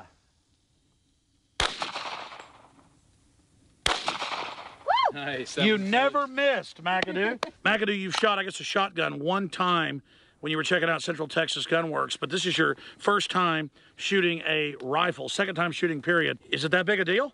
It was like cuddling a little baby bunny on my shoulder. It's like snuggly bunny. Was it fun? It was pretty fun. It's kind of exhilarating. Because you were a little nervous coming out here, a little gun phobic. Very nervous. Have you been converted? I need to test out a few more. So you still don't know if you like guns? I like guns. I just need to know what kind of gun is the right gun for me. We're going to let you shoot a .223 in a minute. That is what Joe Biden says women shouldn't get. It is the perfect gun for a woman. You know, guess what? A shotgun will keep you a lot safer. A double-barrel shotgun than the assault weapons in somebody's hands who doesn't know how to use it, even one who does know how to use it. You know, it's harder to use an assault weapon and hit something than it is a shotgun, okay? So we're going to have you shoot that. We're going to do some other stuff, and we're going to blow a television up later. Fantastic. All right, good. Have you ever shot a pistol before?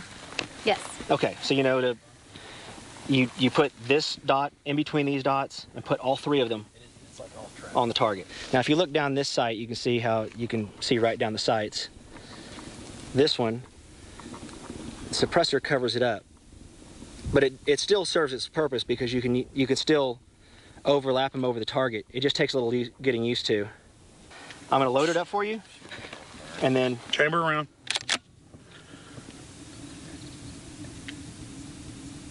There you go. There you go. There you go. Go ahead. Again. You shot a little to the right. Yeah. Woo! Had a little bit of a kick. Might need to work on my upper body strength a little bit. Be able to handle that machine. But I like it with the silencer. I feel kind of like a gangster, like a mobster. You know, like I should be a... hitman. Yeah. But does it sound like it does in the movies? It doesn't make that chirping. It's not silent. Yeah. No, it's definitely it sounds not. like a loud air rifle is what it sounds like. You definitely still hear that in a hotel or something. All right. The movies lie to us once again. On your mark. Set. Go.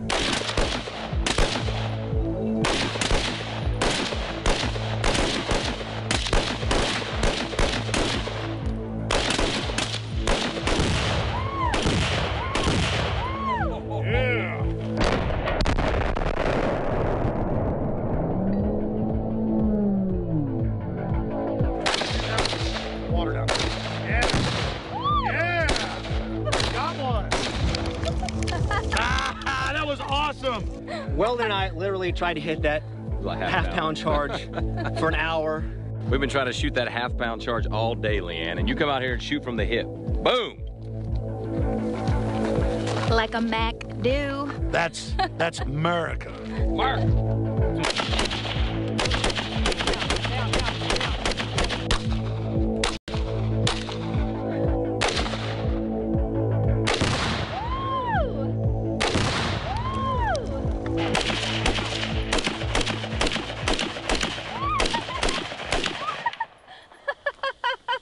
Sorry, Gloria Steinem. The women are getting the guns. Okay, you ready? Yeah. Ready?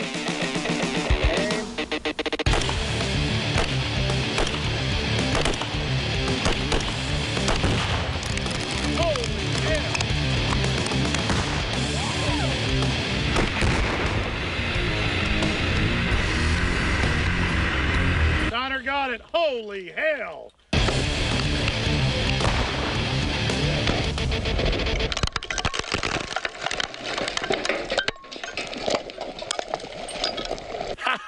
That's what's happening to dinosaur media as we fire bullets of truth into their sack of rotting lies. Freedom!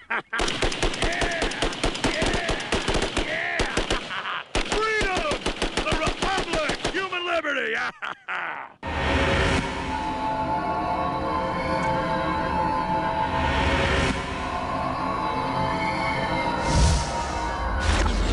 Gerald, what do you think about the FBI?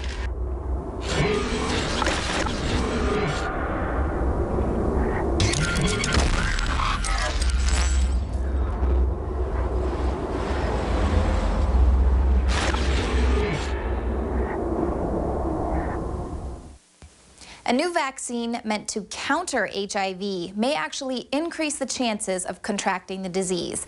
A new study shows that recipients of an experimental vaccine manufactured by Merck using a genetically modified adenovirus actually increase their risk of contracting HIV infection. Researchers randomly assigned 800 uninfected sexually active adults around South Africa with either the vaccine or a placebo. The results showed those receiving the vaccine had a 70% increased risk of contracting HIV versus those given the placebo. Now with this new discovery, the vaccine-enhanced risk of acquiring HIV-1 clearly shows that the cure offered from an HIV vaccine might actually be worse than doing nothing at all. And this is also the case for the Gardasil vaccine. It's been shown that vaccinating young girls with Gardasil may actually increase their risk of contracting cervical cancer. With the recent resurgence of measles, whooping cough, and varicella in highly immunized populations, research like this speaks to fundamental flaws in vaccine-centric healthcare. Children receive nearly 50 vaccines by the time they are 6 years old. 26 of those are administered by their first birthday, potentially compromising the brain and immune system at a critical developmental stage. Instead of epidemics of measles and polio, now we have epidemics of chronic autoimmune and neurological disease.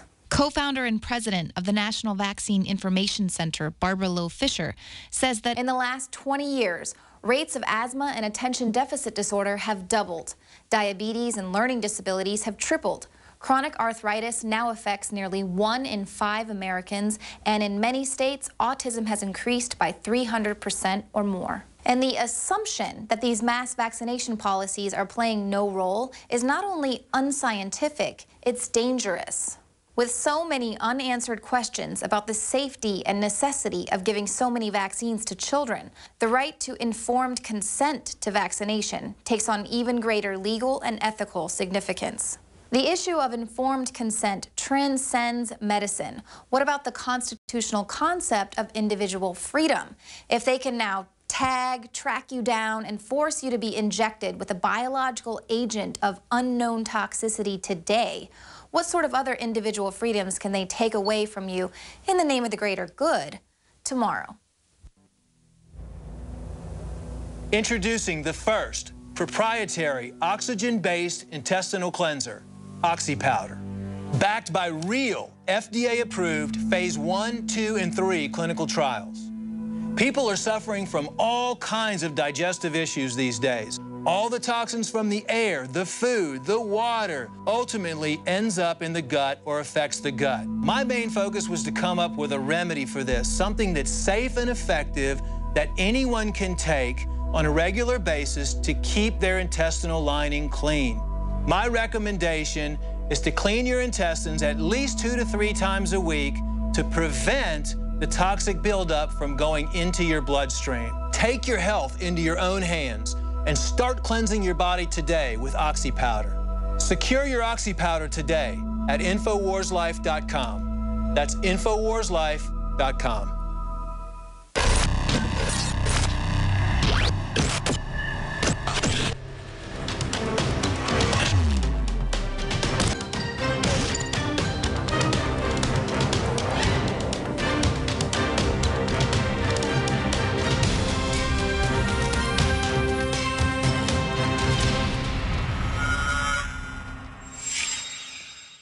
And we're live. It is 7:24 and 55 seconds Central Standard Time. Leanne McAdoo, David Knight, Jakari Jackson in there tracking the latest numbers. I want to get Jakari back on the chair and get his take on the Second Amendment. I mean, this is really a referendum against the attack on guns, I think, more than anything. That last symbol of freedom, that bitter clinger thing they're trying to take away from us and complete our journey into modern serfdom, modern slavery. And then we're going to go to Jakari Jackson's piece with James O'Keefe of the Veritas Project, who's the model of real activist journalism, showing the power of the people taking action. But before we go any further, Leanne, what did you think about going out and shooting the 223, 44? What'd you think about it? It was a lot of fun. I mean, that was all it took, was just to spend an extended amount of time with big guns, not worried about if what I'm going to hit. Actually, shooting at bowling pins and boxes and televisions. It was a lot of fun. The guns were a little heavy, so that kind of, as the day went on, it was a little harder. And everyone's like, "Just go for it." I mean, all you guys are all working out, and I was like, "I can't do it." So got the tripod. So you don't want to go with something. You want to go with a 50 caliber rifle all the time. You just want to carry that around with you? Just two of them, like the centerfold. No, well, it's funny because Joe Biden, I mean, you saw the first time when I went out and shot with Cargill, and he was just so certain to let women know, you don't want an assault rifle, you want a shotgun. And by the way, the complete opposite. They did a great job putting this out, making it quick, but I wanted the clip in here where Biden says you don't want a shotgun. It shows women being blown back by it. We could even put the clip of you instead of a 223. They don't want 223s because they're such precision, no kick. Everybody can use them. It's the NATO battle rifle. I mean, they are really upset about the proliferation of this weapon. Right, and the assault rifle that I shot there with Cargill, I'm not sure, what the make model, but it was very light, and it was. There you are, holding 250s. Yeah, that is. Was that easy to hold up? Extremist. And there's some automobiles there in the background. Alex, when I was looking at this, the thing I was thinking about was how, in the not too distant future, I was thinking I want that black one right there. I think in the not too distant future, it's going to be a rare experience for most people not to go shooting with some exotic guns, but it's going to be a rare experience for them to drive a car. We're going to lose that freedom. We don't even have the equivalent of a Second Amendment to protect our right to move around. We don't have anything explicitly prohibiting the government. You're right. They ignore that, but that's the next element of control. And right now, we have virtually everybody has a car, they drive, they know what it's like. They know that it's a risky business. They know that any given day, you could get injured, you could die. But see, that's the nanny state. Ban dodgeball, ban everything. Now they're saying robots will drive your car. That gives the globalists pure control. We're building a world where we don't know how to do anything, where we're worthless. They're making us worthless before they bring in the eugenics and kill us. Right. It never occurred to anybody 100 years ago, for example, to say, of course, guns can be dangerous. But it never occurred to them that they're going to try to completely ban all guns because some people may get injured with it, or because some people may deliberately go out and try to hurt some people. I mean, their response to it 100 years ago would have been the same that we have. That is, you protect yourself against bad people with a gun. Well, crime rate 100 years ago on record was much lower than it is now. My dad used to bring his shotgun or rifle to school when he was going hunting at a friend's house. They just walk in with guns. I mean, he went to a pretty big high school in a rural area. New York, until just about a decade ago, had shooting at high schools there in basements. They had shooting ranges. So this is a domestication process. Absolutely. I think the same thing is going to happen to automobiles. They're going to make them prohibitively expensive for people, just as they've done with guns. They've said that's the plan. Oh, yeah, you've got to go through all the licensing procedures and everything. It is so easy for them to do this with automobiles because they have the entire infrastructure there now where they can go in and monitor every aspect of your driving and charge you accordingly, whether it's the insurance company or whether it's the police department. And the boxes have already magically been put in the cars. Yes. And Time Magazine saying it's time to get rid of drivers. You went out and talked to Austinites. The majority of them are ready to have their cars taken. They were so excited. They were like, I don't even have to think for myself. I want to jump in a wood chipper. Well, you know, they don't want to have any responsibility over their life, and they want to just sit there in an enclosed little tiny living room and play with Facebook and Twitter and not have to pay any attention to anything that they're doing. They would give up their freedom. We look at it and we understand that it's a very important aspect of controlling the government. But all of these light rail initiatives that are on the ballot here in Austin, there's one in Clearwater, they're all over the country putting in these light rail initiatives. Those things are going to be obsolete, even if they pass. Those light rail systems, those bus systems are going to be obsolete before they can even get the light rail system. Oh, they're all boondoggles of select inside interest. Great point. You're going to be coming back later, both of you hosting. So am I. We've got a bunch of other co-hosts coming in here to break things down as well. But I want to go back to Jakari Jackson right now to get his take on what he's been hearing us talk about and to also talk about this James O'Keefe interview that he got. James O'Keefe is in the national news every week. He helped bring down Acorn, and he's just one guy that knows about the hypocrisy, will go out and do real investigative journalism, and he gets calls by Nightline, you name it, saying, we wish we could do what you're doing. We want to have the freedom. It brings ratings, it does the right thing, but they want to kill journalism. See, by government controlling journalism and making dinosaur media kill itself, it's the beginning of the end of journalism to begin with. That's why we're trying to bring it back. They don't imagine that grassroots people could try to build a news organization or an analysis organization on their own. Jakari Jackson, your take on that. That's exactly right, Alex, and I want to talk about some of our new election coverage coming out here. Let's go ahead and talk about the governor's race now. We know that the governor's race here in Texas has gotten a lot of national attention. Even the likes of Michelle Obama coming out and openly endorsing one Wendy Davis. That's what the guys were out, well, not at the Wendy Davis campaign, but at the Greg Abbott campaign. And right now we see that Greg Abbott, the Republican, is ahead with 60%, Wendy Davis at about 40%. And it's not a left-right issue. It's not that Republicans are all good and Democrats are all bad. You know, we also look at other people such as libertarians, other affiliations as well. But that's what the big one here in Texas is. And what do you guys think about this this race so far in the state of Texas? You know, do you think we'd be better off with a Greg Abbott as opposed to a Wendy Davis? Well, look, we're for whoever the underdog is, whoever the people are voting for as a repudiation of what the establishment's been doing. We know they control both parties to a great extent. But clearly, I would think that Abbott is much better than Wendy Davis, who says she wants our guns, hasn't seen a kid she didn't wish was aborted, and is just a nasty, horrible person trying to bring in illegals to leverage and take over the election. Leanne McAdoo, your take on Wendy, I love to kill babies, Davis.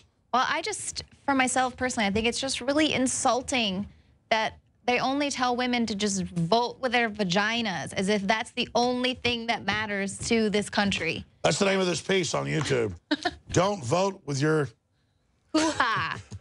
It really bothers me. I think it's just so offensive. There's so many other really pressing issues that are out there, and that's the thing with me. That's what Wendy Davis, you know, rose to stardom with that. But I just, you know, what else have you got? What else are you going to do for... Well, sure. I mean, that goes back to Hillary. Vote for her just because she's a woman? Right. I'm curious, Jakari, what's going on in the Florida race? Because there you've got a Republican governor running against a former Republican governor who is now a Democrat, and the two of them have flip-flopped on issues so many times. I mean, they're just interchangeable with each other. And there's a libertarian there that we interviewed last week who was pulling around 10% in the polls. Some polls had him a little bit higher. Have they reported anything on that race? Yes, it's not a hard decision yet, but we see the Republican, Scott, the incumbent, with 48%, and then Chris, the Democrat, with 46%. And then after that, we have Wiley, 3%, Burkett, 0.7%, and Kavari, that is 0.4%. Interesting. Okay. Still a pretty good show for a third-party candidate who doesn't even get allowed in the debates. Right. Well, they moved the goalposts. 100% homestead exemption. Why should I even own a house now when the property taxes are so fabulous? Yeah. My dad bought 4 acres and a house for $140,000 20 years ago. The city now values it at a couple $1 million. My dad can't, even though it's homesteaded, it goes up 10% each year. Yeah. And my dad can't even hardly keep his house. Yeah. He doesn't own it. It's a rent. Yeah. So I might as well just go rent an apartment somewhere. Yes. I mean, they do not want you owing jack crap, and that, again, is enslavement. That's what Mordor on the Potomac wants. Especially your home, and that was an issue that the Libertarian brought to the forefront there, offering people a 100% homestead exemption. I think that's a great idea. That needs to be, yes. Government housing, you don't have a Second Amendment right or a right to privacy. They come in and search you. Right. Now apartments are doing it. See, that's why they don't want you having your own property, because you might get the idea that you're a separate person and not a cog in their machine. Right. It's just like the transportation issue. For the longest time, they've wanted to have light rail, they've wanted to have buses because they want to control your transportation. Now they're going to be able to do that with computer-driven, government-controlled cars. That's the way that they're going to control the grid there. Jakari, what's going on in North Carolina? Still curious about that because the polls yesterday were predicting that Kay Hagan was going to win that, and now early results were showing the Republican there. And although he is very much an establishment Republican, let me make that clear. If they hadn't torpedoed the Tea Party candidate in the Republican primaries, I think it wouldn't have been that close. Yeah, at this point, Politico doesn't have any hard numbers for North Carolina. They do have South Carolina in the governor's race. Haley, the incumbent, is, they say they clinched it at 60%. So still awaiting those numbers in North Carolina. Some of the other hard numbers. Those nukes are missing, Alex. Those nukes are still missing. The Ohio governor, is it Kasich? Kasich is in the lead with 62%. Politico says they've clinched it. Also in Tennessee, we have Haslam with 69%. They say they got that. And also in Alabama, we see Bentley with 70%. They say they have that as well. The other states are still grayed out or in the process of counting the votes. All right, we're going to have a lot more on this later, obviously, as we go towards midnight and the results pretty much come in. But, Jakari, tell us about this James O'Keefe piece, Project Veritas, and give us your take overall on this organization. Because I don't care whether you're a libertarian, a conservative, a Democrat, a Tory, whatever country you're in, this is real journalism. I mean, he just continues to have a huge effect doing simple, basic investigations and showing people with stunts what's really happening. Or they just reveal their own lies. He just lets them talk. Exactly. Yeah. Yeah, I like O'Keefe. I've had a chance to interview him a few times. And every time I talk to him, I always ask him what's next. He never wants to tell me, and for good reason, because he's so controversial. In the report I had a chance to do with him the other day, one of the first things the lady says to him when he walks in, she says, "You look like James O'Keefe." So that tells you how big of an impact that he's having, that people who may not even be a regular follower of his will recognize him on the street. He's like, who's James O'Keefe? So it's a good deal. And I'm real happy to see O'Keefe out there doing many things that he does, whether it's crossing the border, dressed up as Osama bin Laden, the things he did with Project Acorn, and now currently exposing the voter fraud, whether that's in North Carolina, some of the shenanigans here in the state of Texas with Battleground Texas, many other things that he's done as well. I think he's on the front line of investigative journalism. And sometimes it does put him in some hot water. He's been involved in some lawsuits and things like that. And I had a chance to ask him off camera. I said, do you expect any further lawsuits coming in the future? He says, it's inevitable. But that's what happens when you're out there on the front lines of journalism, going at it 100%. You get involved in those situations. And hopefully that, he can beat the rap and beat the ride if he ever encounters a situation like that again. But yeah, James, he has some great things to say, not only about his recent undercover investigations in North Carolina, but also touched on the Eric Holder situation. You guys remember he was offered the ballot for Eric Holder, the Attorney General, which is to say that, a public figure, somebody who's very much in the public light, saying that he wants to ban guns, brainwash people about guns, somebody who's so influential in his circle of influence. If he can be offered somebody else's ballot, what's to say about Joe Blow down the street or, Bob Brown? Who's to say that he couldn't get those ballots just as easily? But it's a good report. Everybody should watch it, and it's coming up next. That's right, Jakari. And, you know, looking at all of this corruption, this is a system that's not been held accountable. So if somebody like James O'Keefe or Infowars just can go out and change the world, what could other people do? And it shows how controlled the corporate media is, that they just follow in lockstep. So let's go ahead and go to this report. Then we're going to come back and look at GMO labeling with Anthony Gucciardi, Rob Dew, and others. We also have a Greg Palast interview that Darren McBreen's done. We're going to look at illegal voting and the latest on that, election fraud, the Attorney General going after Texas. We're going to talk to Joe Biggs, and we're also going to look at the best of O'Keefe with Obama. We're also going to look at transcending the system with David Knight. We got Gerald Celente coming up. We're going to have election results on the Texas gubernatorial race being watched so closely with Abbott. And, of course, Wendy, I Love to Kill Babies, Davis. That's all coming up tonight. So here's Jakari Jackson talking to James O'Keefe.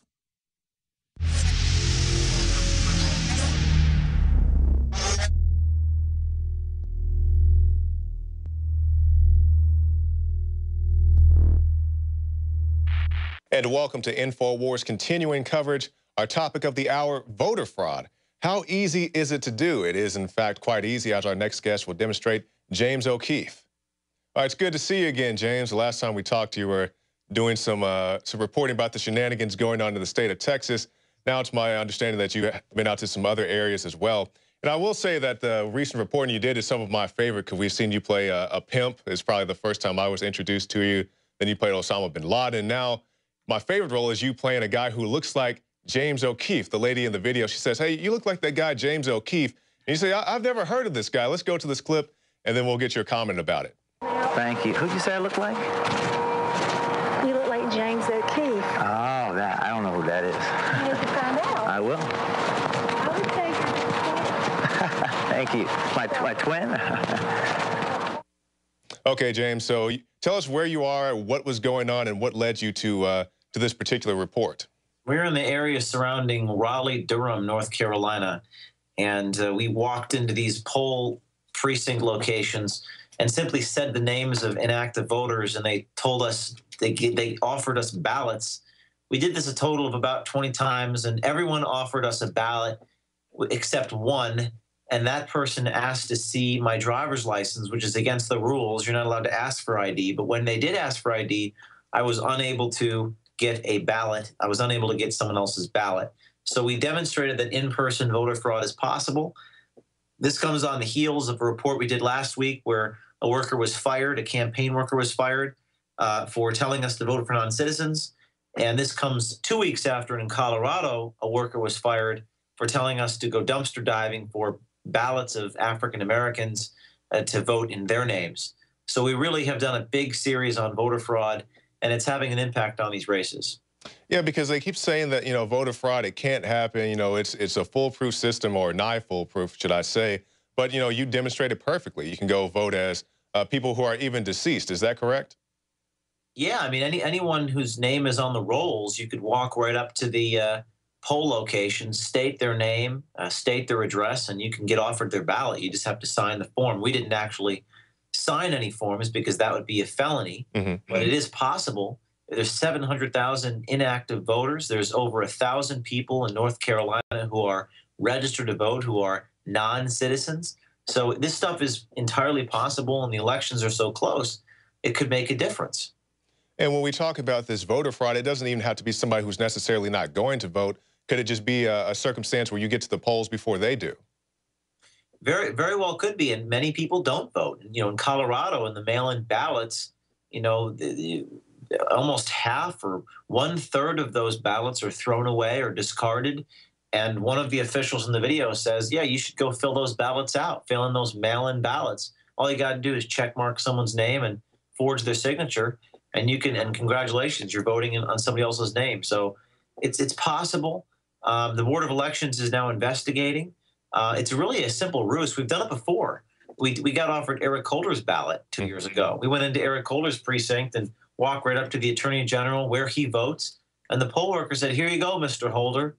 And, of course, we weren't Eric Holder, but they assumed we were because there's no photo ID. And then after we did this, they actually had a picture of Eric Holder put on his poll location. Are you serious? So they instituted, they verified identity for Eric Holder, but nobody else. Yeah, I remember that one. You guys were like, I'll be back faster than you could say furious. But, you know, it just shows how easy this thing is to manipulate. And people would say, you know, they try to criticize, say, well, you're showing people how to illegally vote. These people already know if they want to participate in these actions, how to do it. Because you don't, in the jurisdictions you're going to, you don't need a voter ID like you do here in the state of Texas. So let me ask you this. At any point, what surprised you the most? Was there a situation you said, well, no, we're not going to get away with it this time, or just something happened that you didn't expect to happen at all? Well, the shock was, you know, there's a couple of funny anecdotes. One time I was doing this in one of the areas, in I believe it was Durham or Cary, North Carolina, and I was standing right in front of a sheriff or a police officer, and he stood there right behind me as I was doing this ruse. Of course, I wasn't breaking any laws, but there's always the presumption they arrest you and ask questions later. And the police officer had his hands on the side of his body, and it looked like, I basically said to myself, I'm pretty much screwed. He's going to arrest me the moment I turn around. So I turn around, I get offered this ballot, and I say, well, let me go out to the car and I'll be back. That was my excuse for getting out of the location. And the officer looks at me, and I'm expecting him to put handcuffs. He literally just walked right by me and said, you know, he just said, hey, he was voting. I thought he was there to, you know, stop me from doing this ruse, but he was just there as a police officer voting. There was another anecdote where the woman in the video actually does say, I need to see your driver's license, and I did not expect that. That was the one thing I did not expect, was for them to break the rules and do the right thing, even though it was against the rules. And that's what stopped me from being able to get offered the ballot, was when she asked me for my ID. Now, what's the rule that she broke? That just simply asking for a photo ID? In North Carolina in 2014, you do not need to show a driver's license. And in some of the cases when we said, oh, you know, I would say, oh, do you need to see my driver's license? They would, almost like when you show garlic to a vampire, they would jump back and say, no, I can't see your ID. I can't see your ID. So the notion that someone actually asked for ID is wrong. I mean, in the state of North Carolina, you're not allowed to do that. Many people think it's racist to ask for an ID card. I don't take a stance on it. I think it's silly that people say it's racist. But the bottom line is, you're not supposed to ask for ID in many of these states, but that is the only thing I have found that actually stops the fraud, that actually prevents me from getting offered the ballot. Wow. Now, James, I want to ask you about some of your other reports you filed this year. You've been covering the immigration front, and you and our very own Staff Sergeant Joe Biggs have had somewhat of a friendly competition, I understand, as far as, you know, who can get the biggest stunt to just show the lunacy of our open border situation. Can you tell us about the time you crossed the border dressed as Osama bin Laden? Yeah, I mean, pretty straightforward. We went to Hotspeth County, Texas, where the Rio Grande is not exactly grand. It's just a tiny sliver of a river. It looks like a drainage ditch. We dressed up like Osama bin Laden, and we just walked right across, thus proving the absurdity that our borders are secure. No federal border patrol anywhere to be found. This prompted John McCain to interrogate the Undersecretary for the Department of Homeland Security about why I was able to cross with no agents anywhere around. And the video got over 1 million views on YouTube. It went viral. It prompted a discussion about national security and border insecurity. And another instance of our public officials saying one thing about the reality of our world when, in fact, our borders are not secure. And everyone knows it to be true. So the only person that was shocked by it were our government officials. Exactly. And I believe it was Representative Hunter. He disclosed on Fox News that they had, in fact, caught some ISIS terrorists coming across the border. Of course, this didn't make much rounds in the news cycle because we were talking about Ebola at the time. But, you know, that's another thing. Ebola, you know, what's your view on this Ebola situation? Well, we did another video where we crossed from Canada to Lake Erie dressed like an ISIS guy with the black cloth around our face, and we had fake Ebola with us and ricin, and we crossed from Canada into the United States near Cleveland, thus proving that our borders were insecure in the north. And I think it's a problem when our government doesn't look out for the safety and protection of our citizens, and that's what our videos demonstrate, both on the Mexican border and on the Canadian border. We walked right on shore, and The Coast Guard said it's possible to do this. It's a problem. And, you know, I don't know when people are going to wake up, but hopefully our videos shock people's conscience into doing something and demanding something of their leadership. Yeah, that's true, because we definitely, we get the shock value, but, you know, what happens after that? You know, we really wish people would, you know, wake up to these things, not say, oh, that's a funny video, or he made a very interesting point, but, you know, go to their local politicians, talk to whoever they need to, talk to your local border patrolman and say, you know, what's going on out here? Because we've been down to the Texas border multiple times, Texas-Mexico border, and, you know, the Border Patrol, they'll stop you, you know, 100 miles from the Mexico border and want to search your car. You know, hey, what are you guys doing? Are you guys American citizens? We're like, well, if you guys want to know where the illegals are crossing, I can show you some spots, Border Patrolman. We know exactly where they are, you know, where you can go get them. And then they told us that they were actually giving them travel vouchers. You know, they get caught in a catch-release program, and then they're given a bus ticket to pretty much any place in the continental USA, and then told to, you know, come back to their court date 3 years later. But I'm getting a little bit off topic. And James, I know you never want to tell me what you got coming up, and for good reason, but as vague as possible, what's next for Project Veritas? Well, I mean, we're focused on these election investigations. We just released one today where our staff is exhausted from pulling all-nighters for the last week, being in North Carolina.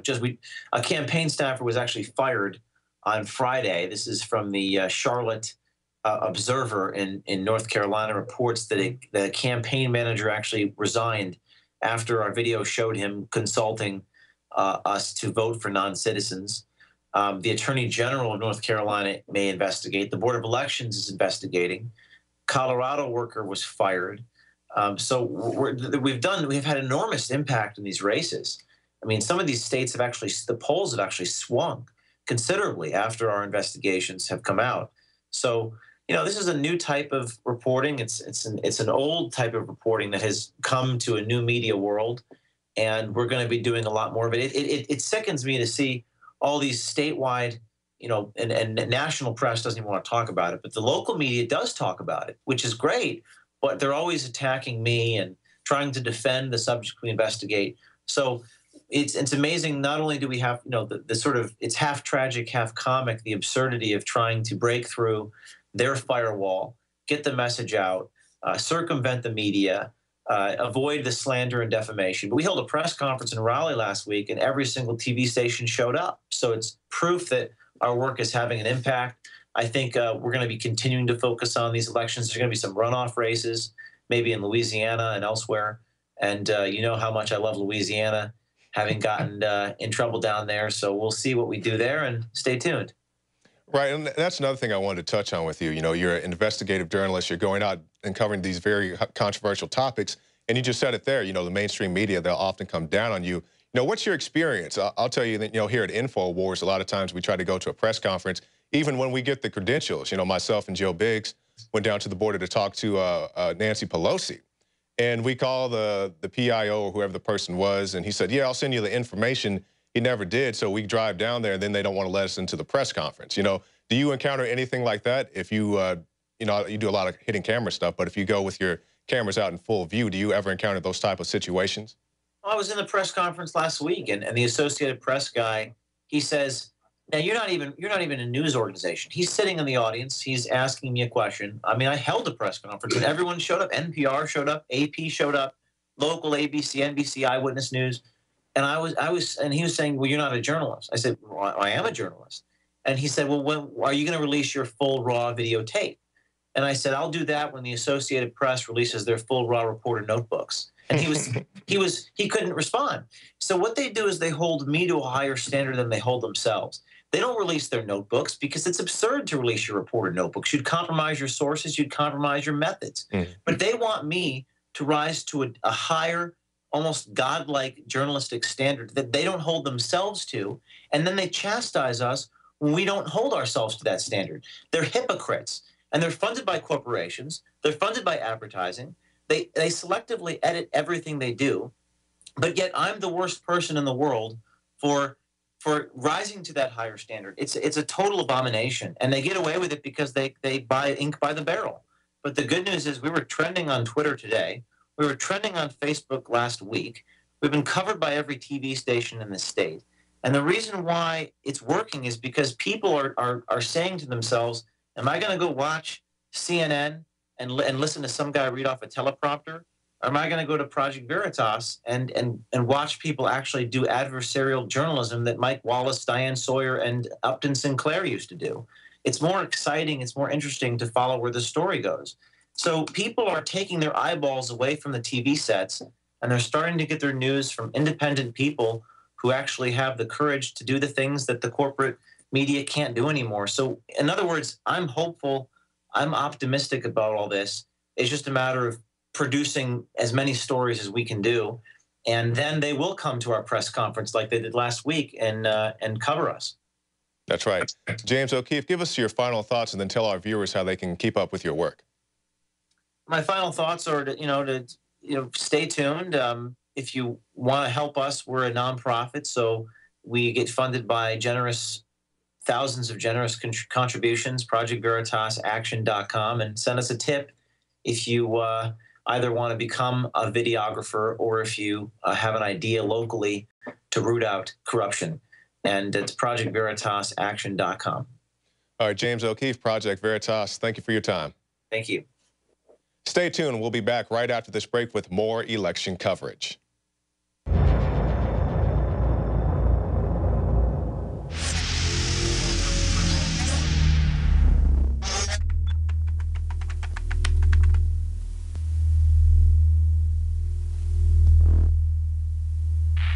Hi, I'm Dr. Edward Group. Today I'd like to talk about the war on women. You've experienced and heard about the benefits of super male vitality.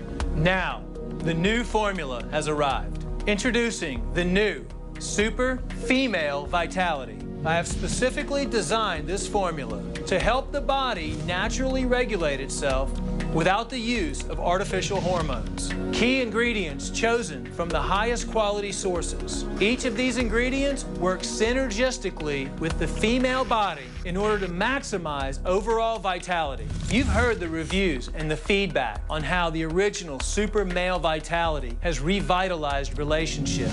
Now, both the man and the woman can have the revitalization in their own bodies with Super Male Vitality and Super Female Vitality.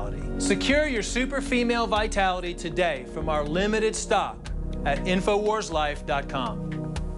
They say any press is good press, but when it comes to Obamacare, brand-conscious celebs just aren't willing to back this PR disaster. In spite of the intention to enlist celebrities for a landmark social media blitz, The Hill reports that Obamacare's stars are fading, with A-list backers mainly sticking to Twitter to voice support for Obamacare, while others have just only appeared in inexpensive online videos, or they've chosen to promote California's insurance marketplace instead of the notoriously troubled website healthcare.gov. And celebrity endorsements are necessary to counter these dismal poll numbers. Support for Obamacare is dropping, and especially among its target constituencies. Millennials, the group so necessary to the Affordable Care Act's success, are largely disaffected with Obama and his health care law, with nearly half thinking their expenses will rise while their quality of care will fall. Support for the health care law declined among the uninsured this month, who are supposed to be its primary beneficiaries. Perhaps more troubling for Obama as he tries to rebrand and resell Obamacare is the Kaiser Health tracking poll that found that Obamacare is losing support among women and Democrats. 48% of women find it unfavorable, and approval ratings among Democrats saw a 15% drop in 1 month. The problem for Obama is that now Americans can actually see and suffer through what Obamacare actually is. No amount of good PR can change the fact that in Georgia, the 4th hospital in 2 years is shutting its doors due to severe financial difficulties caused by Obamacare's payment cuts for emergency services. And A-listers won't be able to quell the rate shock that consumers are experiencing once they do sign up for the Affordable Care Act, including a 539% increase for a couple in Texas and increased premiums for 11 million workers, according to Fox News. These rate hikes even prompted liberal blogger Terj Capps to express his outrage over his family's rate increase, saying, "I'm canceling insurance for us, and I'm not paying any penalty. What the hell kind of reform is this?" Exactly, because it's not a reform, it's a subsidy, a mandate that forces you to turn over even more of your paycheck to insurance companies, or else. One celebrity tweeting about Obamacare is former MSNBC host Dylan Ratigan. He had his insurance canceled thanks to Obamacare, and he wasn't pleased about it. And now experts predict almost 80 million people with employer health care plans could have coverage canceled because they aren't compliant with Obamacare. Those losses would be in addition to the millions who've already lost their individual coverage for the same reason. But Vice President Joe Biden thinks it's great that Obamacare is going to cost 2 million jobs because now women can stay at home and make their husbands a sandwich or something. This is about freedom. How many of you are single women with children in a dead-end job? You're there because of your health insurance. You would rather have the opportunity to spend the next couple years with your child till they get, if that was your choice, till they get into primary school. You're now trapped in that job because if you leave, you lose your health insurance. Now, you'll be able to make an independent choice. And here's what another celeb thinks of Obama's signature legislation. You know, I'm a socialist enough that I want everybody to be have access to health care, poor or rich. You know that old line, the rich should live and the poor should die. You know, I'm not for that. But I think when you turn something over to one industry as opposed to another industry, they're going to do what's self-serving. The bill seems, incredibly complex. And why are they getting exemptions? And why is Congress not participating in the same kind of system as everybody else is? I really think that it's a big bollocks. Obamacare doesn't need to be rebranded and resold. It needs to be repealed. How many more millions of Americans need to lose their health insurance and doctors that they like just because the government doesn't like their insurance? DNA force. When cells become toxic, they die early and aging sets in. DNA force. No one has put together a formula that focuses directly on brain health, nerve growth factors, and optimizing your cellular energy at the same time. Just one of the key compounds, BioPQQ, is backed by major clinical studies. DNA force. We now have the synergistic solution. Secure your DNA force today at InfoWarsLife.com or call toll-free 888-253-3139. DNA force.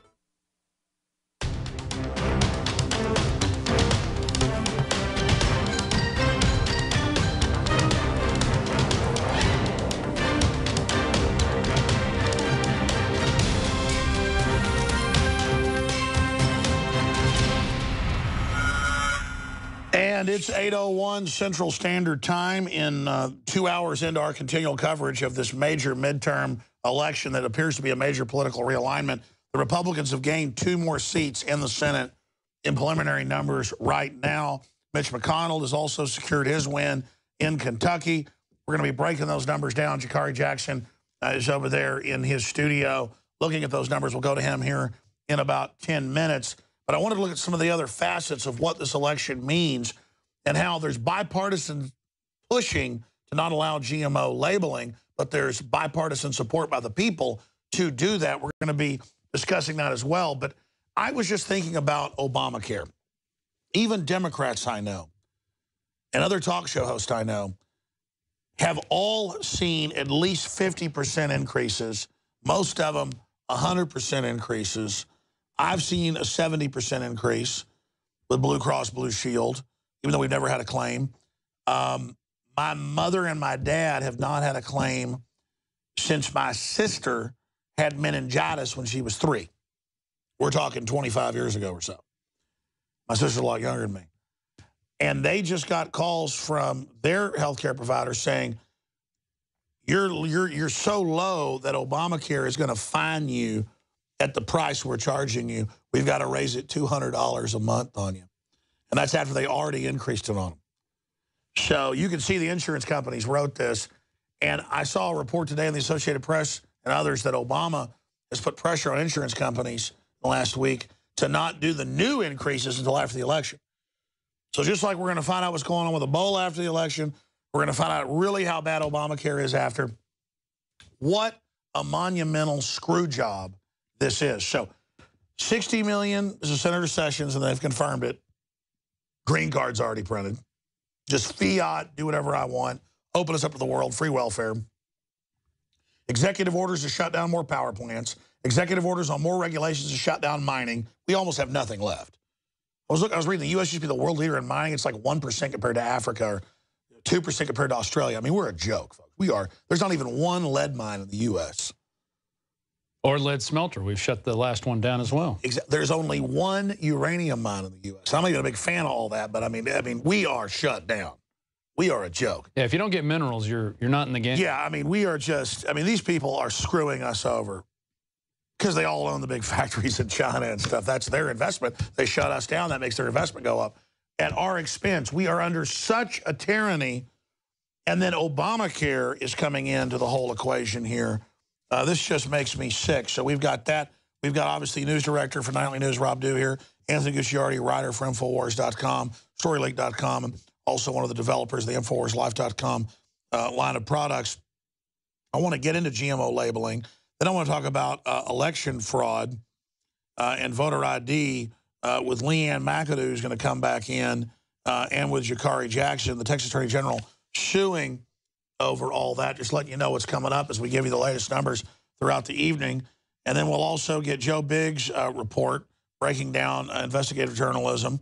We'll go back to Biggs out there at the Texas gubernatorial race being watched around the country. They've been searched twice now by police just to get into this event, this Greg Abbott event. They've been searched twice, probably because they have backpacks and camera equipment, so they must obviously be terrorists. And it's just amazing the way common press is treated here in the United States. I mean, and we went and got the press passes. Yeah, we had everything ready to go. We had the tickets, everything had been done, and still, well, we got to search you. Well, now we're going to search you again. We searched us 10 minutes ago. So we were going to go back to them, but we couldn't because they were being searched. Well, they're scared of Biggs because he's a veteran. Right. And a combat veteran. But the cops know what's going on. Most of them are combat veterans. A lot of them are, at least half. Most of them are military. 70% or so are military. About half are combat vets. The government funds ISIS. They fund al-Qaeda. They're using this as a pretext to take our liberties. And speaking about that, just to quickly interject, on Halloween, I was walking around downtown, and they were taking people's accessories for their costume. Like someone had a little cane. They were like a wizard or something, and they took that. They confiscated it at this exact place, the Moody Theater. They had an event, a concert event for Halloween. They took someone's crystal ball. They took plastic hats, anything. And they said, well, you know why? It's because there's a small element of society that are scum that throw things at the people on stage. Yeah, absolutely. So again, just like an authoritarian system, you pay for what other bad people do. Oh, yeah. But they don't actually catch the bad people. Oh, no, they didn't catch the mob of folks pulling a knife on you and attacking you. No, exactly. They don't ever catch any of the real criminals. No, just like at the concert I went to when they took my pants down and put a flashlight underneath my boxers to look for terrorists. They didn't catch any actual terrorists that night either. And that was in Houston when you went to see, well, one of the greatest acts out there, because I've seen him myself as well. And, of course, that's Alice Cooper. It's like a theatrical event. You know, you go there, he does a bunch of really interesting things. But they were taking people, and they were taking the outline of their boxers and putting flashlights down, making sure they weren't, you know, carrying weapons. And the women, they had to, you know, pat down their bras. And of course, you got to pat. Well, you know, Shane Steiner's wife looks like a beauty queen. And we went to see Megadeth, even though we went to the VIP area in the back. I made the joke, like, I watched her and wave all like 20 guys through, and I go, those women guards, you know, they had like Janet Reno haircuts. I said, they're going to do extra attention. And it was just spit coming out their mouths. They were just, I mean, it just went on and on and on. Oh, my God. Those are the people who want to. Those women are hard up. But this is what we get. This is what we get for letting this stuff happen and not speaking out enough. I mean, this is the kind of society that we're going to. A nation of just like this GMO labeling. I mean, we can't know what's in our food because the GMO companies might not get enough sales and not be able to. Hey, but it doesn't matter what they do. Everybody's turning their back on them. We're done with Bill Gates and all these people. Let's get into bipartisan treason, both parties supporting open borders, gun control to a great extent, but really not letting us label GMOs. Let's break down those numbers. Anthony Gucciardi. What's really interesting to me, and this is from the Center for Food Safety, all of this research compiling it, is that in every single poll, we're going to go through each one, and we're going to get into really why it's not happening, but over 90+% of people in the United States agree they want GMO foods labeled in every single grocery store. But I don't need to be intellectual. I'll just call you racist. Oh, of course. And here's the whole issue, is that they claim that there's no studies that say GMOs are an issue and all of that. That's nonsense. But the whole debate over whether it's safe isn't even here right now. We're talking about labeling it. So let's go through this. The New York Times found that 93% of Americans are in favor of labeling. MSNBC said 96%. That was 45,000 voters they polled. Reuters and NPR said 93+%. Washington Post, 95%. KSTP, 95%. Consumer Reports, 95%. ABC News, 93%. I don't care about your facts. Racist, racist, racist. Yeah, That's the only way to beat these it. elections? If you don't eat GMO food that kills rats and honeybees, you're racist. No, that's the question. Rob said it.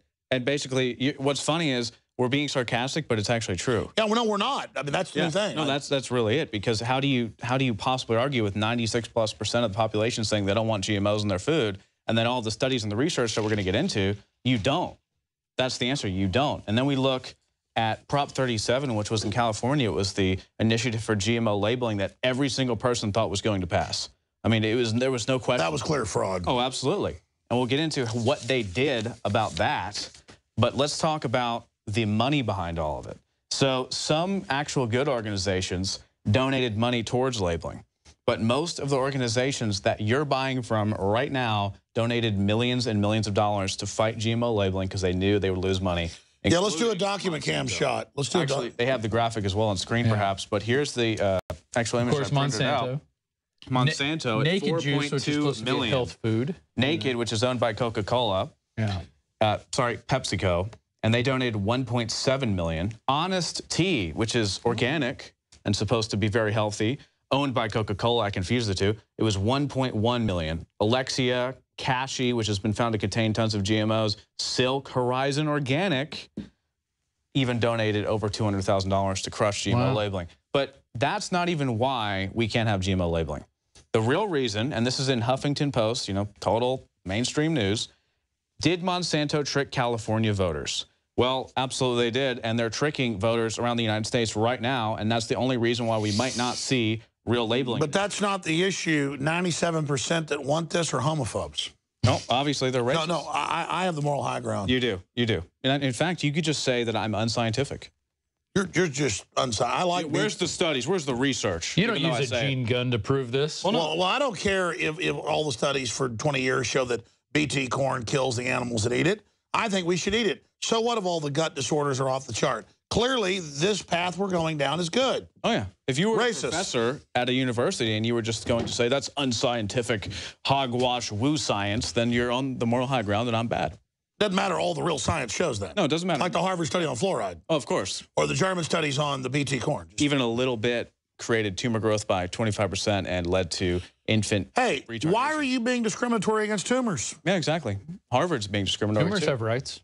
Exactly. But look at this. Yeah, I actually agree with that. Tumors have a right to grow in you, and that's cellular discrimination. If you don't eat GMOs and let the tumor get I think when you're white, notice they're white. Yeah. Blood cells eat cancer, they're being racist. Infallible argument. Because what color's a tumor? Usually red. It's true. Red. And some of the cells, once it's a necrotic, can turn black. So it could get pretty serious. There you go. Well, I think we should all get cancer then. I think it's, well, thankfully, we all have cancer in our body right now. So I got a question about this. Why didn't California put it back on the ballot? Are they not allowed for like 10 years now that they voted it down? Well, basically, there's legalities behind it, but all of these corporations are making sure that never happens again. Of course. And again, we have bipartisan, even though the people are 96, 97% for this.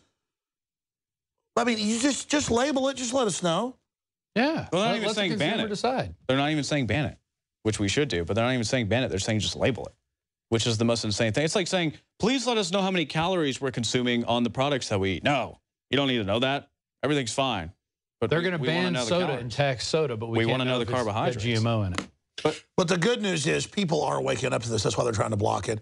And companies themselves are putting what's in there on it. People are then voting, and it's already destroying McDonald's and the rest of the Monsanto crowd. We have the non-GMO project. I buy a lot of stuff of theirs. Just I look for that specific little logo for non-GMO project. Don't show off how many facts you know. Oh, observe. I don't need to be intellectual. Homophobe.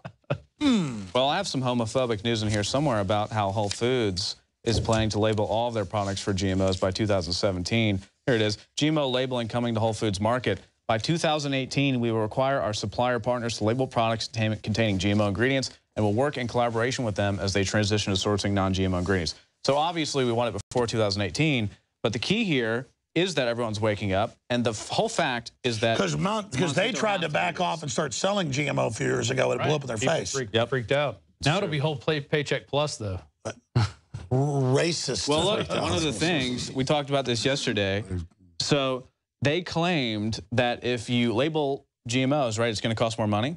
That's actually not true. Here, this is from Huffington Post. Monsanto paid a PR firm with expertise in fighting recycling legislation on behalf of the soda industry to generate a misleading quote-unquote study that was designed to show the proposition raising food prices by hundreds of dollars per state resident per year. So it's literally fake. Yeah. And then, as I talked about yesterday, which we actually broke and I was on the conference call for, they illegally included the FDA logo in a No on 37 mailing to state residents and made up a quote from the FDA, which the FDA refuted. The FDA did not and cannot express an opinion on ballot initiatives. Now, let me just say this. Can you imagine if we made up a quote on the FDA saying, they'd arrest us, saying like, these products are so amazing, they do all this amazing stuff and they cure everything. Yeah. Can you imagine what they would do to us? Monsanto made up a quote saying, GMOs are completely safe and they're amazing from the FDA. And the FDA was like, no, we didn't say that, but it's okay. I saw an article today. They're going after Dr. Rima Lebeau for saying she's got a cure for Ebola with her silver, whatever she's got. They're saying, hey, you can't say that. And they're coming after her and they're trying to. No, you're not allowed to say anything unless they approve it, unless you're Monsanto. Unless you're exactly. Then you can identity theft the FDA, and it's okay. Well, a woman faced 25 years in prison for the same thing. She used the federal logo on a mail stamp to try and scam someone, and she's facing like 25 years in prison and $250,000 in fines. I think she ultimately was sentenced. But for wire fraud, yeah. They even used a Stanford logo in TV ads and mailers when the university did not take a stand on the issue and admitted that they had nothing to do with it. So they're literally... So it was an appeal to authority fraud. Because this exposes the whole high ground, though, the scientific voodoo lies. If they have these scientists and FDA scientists who just say, like, yes, GMOs are 100% safe, then they have the high ground, and they could just say, you're unintellectual if you disagree, but it's all fraud anyway. It's a complete joke. Just like your argument that you're racist and homophobic if you don't like GMOs, that's literally their argument. Like Stanford says it's okay, but they actually don't. Well, it's like, you don't like Obamacare, you're racist. You're like, what does it have to do with it? Death panels? Increasing prices written by insurance companies. Everyone now sees their premium going up, and reportedly, we haven't seen half of it yet. Can you imagine the next month when it goes up even higher? I've opted out of Obamacare. There's a way you can do it. And well, member Drudge did that this year, and they countered him and said, there is no $5,000 fine. Well, if you owned a business in 2014, those kick in. So everybody here that doesn't want the insurance plan, right, we can get them. Yeah. Which no one wants. They already have their own plans. Or no, don't want it. They cost too much. They're ridiculous. We get fined $5,000 per person. So, oh, sorry, there goes your Christmas bonus. I mean, it's. Let me tell you, since Obama got in and these tax increases went in, they got rid of all the waivers and all the write-offs. They don't. If you run by the book, you don't make any money. They have got it figured out. People say, well, good, you don't deserve any money. How do I expand or how do I pay people more when the damn government takes it all? It's like 42%. Yeah. That's just federal, though. When I bought this table or these TVs and this equipment, they don't let you write it off in a year now. It's over 5. Yeah. So it's like, oh, there's $1 million studio? Well, that's $1 million, Alex, you've got, as if I could sell this anywhere. Right. And then if you sold it, you would get like a quarter of what you paid for. Here's an example. 3 years ago, this is all under Obama. We still have our 2,000-acre ranch. I mean, it's gotten smaller and smaller as people die of cancer, family, but all over the county, there's Joneses and Johnsons and the rest of it. But we've got this piece left that's mainly rural. We raise like honeybees on it and a few cows, get a tax cut if you're doing stuff. My dad gets this letter, and it says, Mr. Jones, we see you've been losing money on this for the last decade. And if you don't make money on it, we're going to retroactively charge you. You can't have the hobby farm exemption because we're getting rid of that. That was still in the books, but they said, we don't accept that. Well, they run the cows and everything to get the tax exemption on state property tax, which you still pay a property tax. It just cuts it. Mm-hmm. Barely pay that. It's losing money, but you've got to raise something or you lose it. And then no one would even use it. It's just out in the middle of nowhere. And so then they go, now we're just going to take away that exemption. And so now we've basically got to pay to keep it. I mean, we don't own that property. The government does. I mean, yeah, we're slaves. And people say, well, that's a lot of land. Don't people get, once it goes into government use, there'll be nothing developed on it. There'll be nothing raised on it. And they get away with that because the average person doesn't have to deal with that. Just like the average person doesn't run a small, successful business and generate real income for people and help people and give them jobs and have to pay 42 to 46% just on federal taxes. Made it in inside. Yes, we have Joe. Okay, tell Joe we're going to him here in just one moment. We'll go back into these reports. But we do have Joe Biggs inside the Greg Abbott campaign for governor against Wendy, Angel of Death, abortion goddess Davis. And he's in there where we're told Lord Jeb Bush and Senator Ted Cruz and others are going to be attending. So I heard you've been searched for multiple times getting in to the Imperium, but you're inside, Joe Biggs. Give us a report on what you see there in downtown Austin, Texas at the Moody Theater. Joe Biggs here at the Moody Theater. Right now, the mood is victory. They just announced that Greg Abbott won and will now be the governor of Texas. So there was a lot of people in here cheering earlier. Right now, people are waiting on him to come out and give a victory speech. And like you said, yes, Jeb Bush will be here, Governor or ex-Governor Perry, and Ted Cruz as well. Right now, there's a lot of mingling, a lot of people walking around talking, celebrating the victory here, that the state is red and has not been turned blue. Well, as bad as the red Republicans are, the blue Democrats are a pack of demonic smurfs. There is no doubting. In fact, we need to change the color of the microphone just because of that, you know, to not be associated with it. Joe, I heard you had a lot more fun getting in there. Yeah, we went through multiple checks by security. We were told to go upstairs in the media line. We'd been checked. Then we had to leave again. Then we came back up. Then they made us leave again to get another media badge. So we've been back up and down the stairs, and they finally let us in after about 45 minutes of running through all that. So it's been interesting, but hey, we made it inside. And like I said, once these people get here, we're going to do what we can to talk to them and get some questions and find out some answers as well. Well, I can see there the party of Lincoln in Texas is extremely white.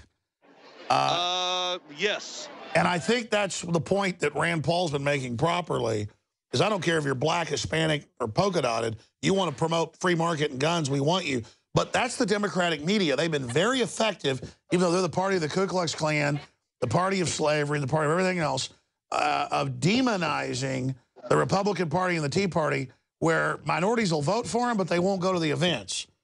And I've had to convince folks I know to go to these events that you know, they think they're going to be burned at the stake or something. There's a Klan rally. I will assure you that's the Democrats. Not that there aren't some racists in the Republican Party. I mean, that's undoubted. Well, it reminds me of the opening scene in the movie Patton, where Patton walks out and walks in front of the giant American flag. As you can see, they have the large Texas flag across the stage right now. So it kind of has that Patton feel to it when you walk in. Now, Joe, how about we talk to some of the crowd there, get their take on what's happening. Why don't you line up and talk to a few folks and get their take? Because I guess they are now projecting that Abbott will be the next governor of Texas, replacing Perry after, what, 14 years? Too long. I don't know. He's longer than Bush. He was longer than Bush. It was ridiculous and didn't do much, kind of paraded around, was sort of a fake politician, tried to push the Gardasil shot on young girls. Well, that's why I really have a problem with him, but compared to Wendy Davis, I mean, it's just so weird, though, that everyone I talked to, I know we talked about this before, even these so-called hardcore Democrats, they're literally saying, I'm not Republican, but I just can't handle the Democratic Party anymore. Especially black people who have been fooled over and over again. Well, the Democratic Party says we're going to legalize unlimited people and give them free stuff, and we're going to take your guns. Joe Biggs, go ahead, talk to folks. Go up to them, see if they want to talk. Say, hey, what's your take on election 2014? Who do you want for president? What do you think of Abbott being projected as the next governor of Texas? That's a good article to support what we were saying right there, too. Is this the end of the relationship between blacks and the Dems? I agree. Yeah, Joe, just go up and start talking to folks. He's right here. What are their biggest issues? Hold on, we got a lot of people pushing through. Yeah, I've got a couple getting ready to come up in a second. They're right there. I've got a couple that came by and were talking to me earlier, so. Yeah, whatever. Just stop people and talk to them. I know they're all milling around wanting to worship the Republican Party. I've been to those events. God almighty. I'm talking about a nightmare. Slit my wrist. I've never been suicidal. That's a figure of speech, but my God, the sycophantic nature of it. Here we go. We've got a, what's your name again, sir? My name's Tom Cotis. All right, Tom. So how do you feel about the Greg Abbott victory here tonight? I'm actually really pleased about the Greg Abbott victory. I believe that Wendy Davis was a little disrespectful with some of her tactics when it came to running.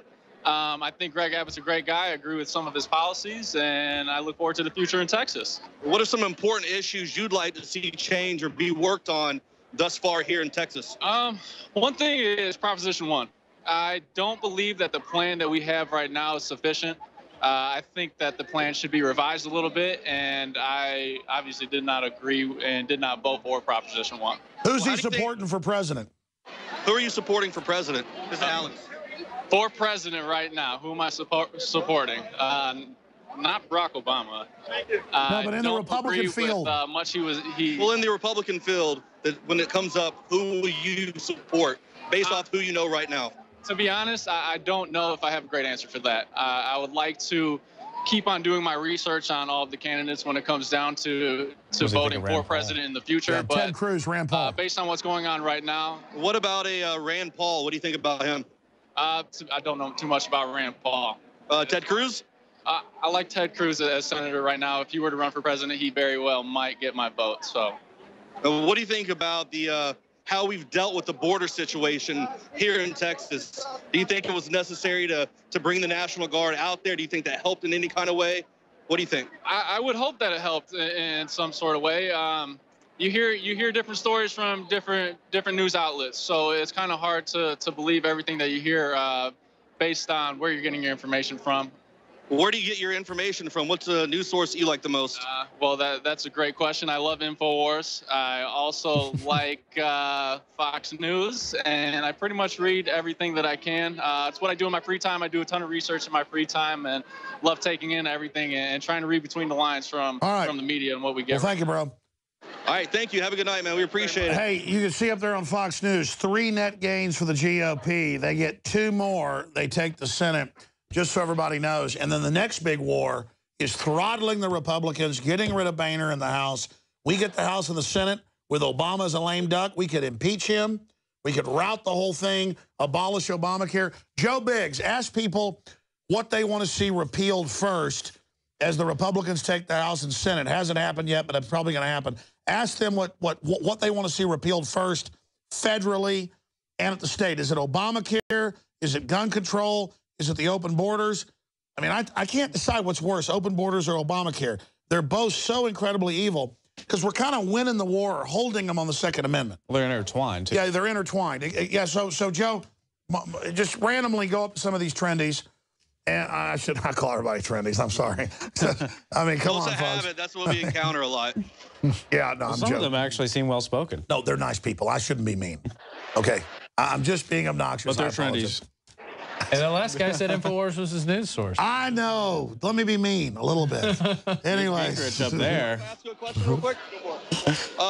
What's something, if the Republicans take it all, what's something you'd like to see repealed first? Would it be Obamacare, the open border situation? What's something you'd like to see worked on with the Republicans take it all? I think they're both important issues. I think the border is definitely something that us Texans think about a lot. But I also think Obamacare is big nationwide. And I believe that that's probably what I'd like to see first is Obamacare repealed. Because essentially it's a death panel. I mean, people are waiting to get this health care, and it's not happening. Right.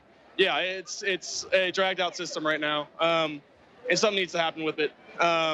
Obviously, us Republicans are for just abolish and get away with it. It's costing us too much money right now, and we just need to get rid of it. So. Joe, good job. Go talk to those women at 12 o'clock. Which ones? The redhead, dead ahead. Attack. Anyways. Don't you like having the reporters out there? They're kind of like your robots that you I love the fact we're in here in the studio. Teleprompter. Let me ask you guys a few questions real quick. Making fun of everyone. There you go. I'm sorry. Anybody? If the Republicans take it all, what are some things you'd like to see repealed? Would you like to see Obamacare taken away? Some work on the open borders? What would you like to see done here? Honestly, I don't think a whole lot of anything will get done regardless of whether or not they take the Senate because Obama's still in the White House. And I mean, I guess if anything happens, it'll be on the state and local level. I feel that. That's the exact same way I feel. Well, how do you feel after the midterm election? For me, I find it to be almost pretty scary in a sense to know that Obama can feel like he can do whatever he wants after this midterm election. He's got his pen in his phone. Do you feel like he's just going to go on a executive signing frenzy? I mean, he's got 2 years left. He's approaching lame duck status. Yeah, he'll try and do a lot of things through executive order, but he's tried to do that for the rest of his term with mixed success. So, I mean, that will be his strategy, but that hasn't been as effective in the things he's tried to get done in the past. Yeah, who's her favorite in the Republican field for president? Who's your favorite to run for president for the Republicans so far? Oh, well, now that Chris Christie is no longer viable, I honestly have no idea. As long as it's not Ted Cruz, I'll be okay. Well, it's starting to quiet down. It looks like they're about to come out here on the stage right now. So if you guys want to stay tuned, we're going to focus the attention right here for the victory speech. Yeah, go ahead and aim it right up there. And then, guys, as soon as somebody comes out with something, I do like that Texas flag. I do like that. It does look nice. But see how they kind of watch Fox News, and they want to go with what's still mainstream. Oh, Chris Christie. That's like Obama, but meets Jabba the Hutt. Why would I mean, the best analogy ever. I mean, that is the worst. I mean, Chris Christie's worse than Jeb Bush. Oh, yeah. I mean, you know, you cannot get worse. He basically is a Democrat. Why would she ever say Chris Christie? He's a mobster. Listen to this definitely song. A mobster. We're going to focus on this as the Republicans act groovy. Hey, I'm down with it, homie. Yeah, look at the top conservative contender coming out to a rap song. Is he really raising the roof? Was that? Oh, okay. Never mind. I thought that was Rick Perry. Oh, my God. Look we have the political handler acting tough. Maybe they're trying to appeal to the youth. More. All they do is win, win, win. More. All right, here, let's go to this feed. Let's go to it. Celebrate. We got a great night, folks. Well, welcome, ladies and gentlemen, to the 2014 Victory Night celebration. And I emphasize the word victory. It's not your normal victory. Did he say literally? We crushed the Democratic Party. We annihilated Battleground Texas. And we completely wiped out their entire statewide ticket. Yeah, I like that. That was good. Screw them. Yeah. Hate those bastards. God, they're a bunch of commies. I can't believe they're real-life commies. The thing is, these Republicans are a bunch of turds. And everyone the Democrats are just filth. They're filth. There's also a railroad commissioner. She's a woman that's in the forefront of the newest wave of pragmatic conservative leaders. Pragmatic. Watch out for that word. She was raised in a strong conservative household. Her father is the former Speaker of the House, Tom Craddock.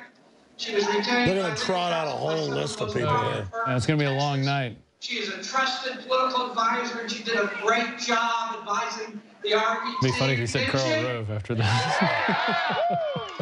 She trains chimpanzees in finger painting.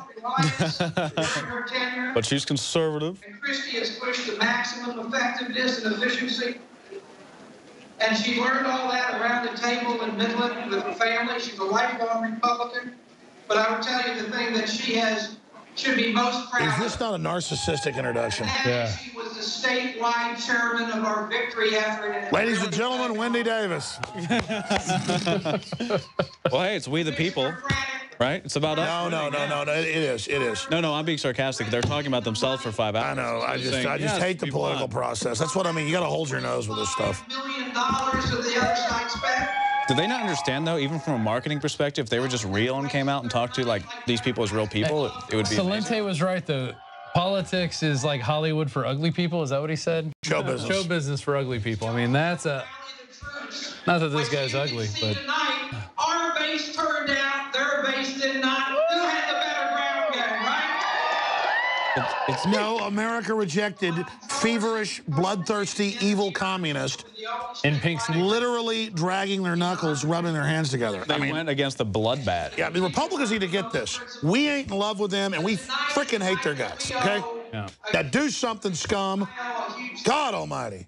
to a job that many times is... It's how these politicians are in love with themselves. I don't want callers calling in telling me how I'm great all day. Can you imagine this guy if he had a talk show? It would be one caller after another telling him how great he was all day long. They defeated a bloated bloodbath. A bloated bloodbath. That's Wendy Davis. Who is this? Who did they even bring out now? They're championing it. What a packed room. Before we get started, I want to thank Steve Ministeri. What an awesome chairman. Oh, thank everybody for 10 hours. How about you thank the voters for rejecting a communist person that wants to kill babies and wants to take our guns and is a Democratic Party star who just fell on her ugly face. How about we hear about what scum Wendy Davis is and what Greg Abbott's going to do to fix the border. To fix the border and to cut the franchise tax that is really a Texas sales tax on businesses. Yep. I want to hear about that. I want to hear about reality. I don't want to hear a bunch of thank this person, thank that person. I'm really complaining. It's like the Oscars or something. Look, I used to be involved in Republican Party politics 20-something years ago. These events want to make you want to throw up. Like, there's a lot of nice people at them, but, I mean, it is a bunch of glad-handing and a bunch of people think they've arrived because they're at some meeting. And they're like, oh, you don't need to be so extreme. We should give up some of our guns. That's the kind of crap I heard from them 20 years ago when I started my own talk show, because I wasn't going to put up with it. The only reason they're winning is because of what we're doing, and they admit it's the Tea Party doing it. But then they want to backhand us and go, we're pragmatic. You bastards, Jeb Bush, all of you are the problem, not the answer. Yeah, there's a young Bush, George P. Bush, is running for what, land commissioner? Yeah, and he says I'm a Tea Party person. I don't like the New World Order. Oh, yeah, right. We'll see. Let me see some good votes by him before I believe that. Yeah. Because I don't want to blame folks for their family, but I want to see results first. All right, we'll go back to him later when Abbott. The minute they bring Abbott out, which is probably going to be about 20 minutes. Yeah. The minute they bring Abbott out, we'll go to it. But we've got, when is Celente coming up? We got Celente at 9 o'clock. So, and then we have a Greg Palast interview, which is about 25 minutes long. So let's go to Greg Palast now so that we can come back, have Celente ready. Yep. And then Celente can be ready. He understands we can fade it down and go to Abbott. Yeah. And we'll cut into the Palast interview that was taped earlier today. That was earlier in the week. Okay, that McBreen did. I saw McBreen there taping something today, so he did something else. So that's coming up, and we got all that for you, Infowars.com. Can I just give a couple evil weed information? Actually, it looks like D.C. is going to pass it. They're 67% to 32 right now in favor of having it, so that'll be interesting in having legalization. And Florida looks like they're going to get a medical marijuana initiative, 57% to 43, not final yet. But it looks like those... Well, I don't endorse the whole drug culture, but I do endorse decriminalization. I agree. I mean, that makes sense, right? Like, we're spending $12 billion just this year federally on putting people in jail and on the drug war. On this drug, when we're letting the troops grow it, we're letting the... Well, sure, it's the new slavery. They bring it in, hoping we use it so they can put us in their system. Got to decriminalize immediately. We'll come back after Greg Palast, because who's doing the Greg Palast? McBreen's doing the Greg Palast. Yep. And then who's going to interview Celente? I can do it. Gooch can do it. Anybody can. If you're still here, you can do it. Oh, I'll be glad to do it. But we'll figure it out during this interview. And folks, this is teleprompter free. This is real people that study real news, real analysis. We don't get up here and stuff suit and go, I am the political expert. What I say is absolute fact, and I don't know jack shit. Oh.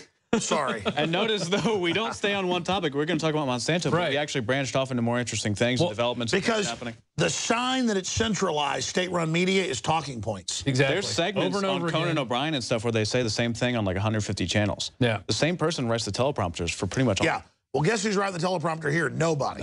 And we just... You can tell he just cursed. Actually, earlier today, or just now... That's racist if you say that. Gave me this article. Hackers target NRA leader prior to Washington state gun control vote. So he talked to the NRA leader, said they had their Facebook hacked, a bunch of friends were taken off. Oh, yeah, there's cyber war by the Democrats. That's actually exclusive breaking news. Infowars.com. Exclusive to Infowars. So while we're here doing this, we also have the writers in the back bringing us news. We've got Jakari over there looking at the tweets. Yeah, I want to be clear. It really is a big whether it's operation. Joe Jennings or whether it's Adon Salazar or whether it's Marcos Morales or whether it's Kit Daniels or whether it's the whole crew here we can't take time out to thank. CJ back there. Nico, well, just everybody. Yeah, we got John Bowne's going to be popping in later. Yep. Everybody here, Buckley, everybody is bringing you this information and this research and these stories. But yeah, I mean, the Democrats have gone full weaponized because they want a one-party dictatorship, not a two-party oligopoly. And they're moving to take over.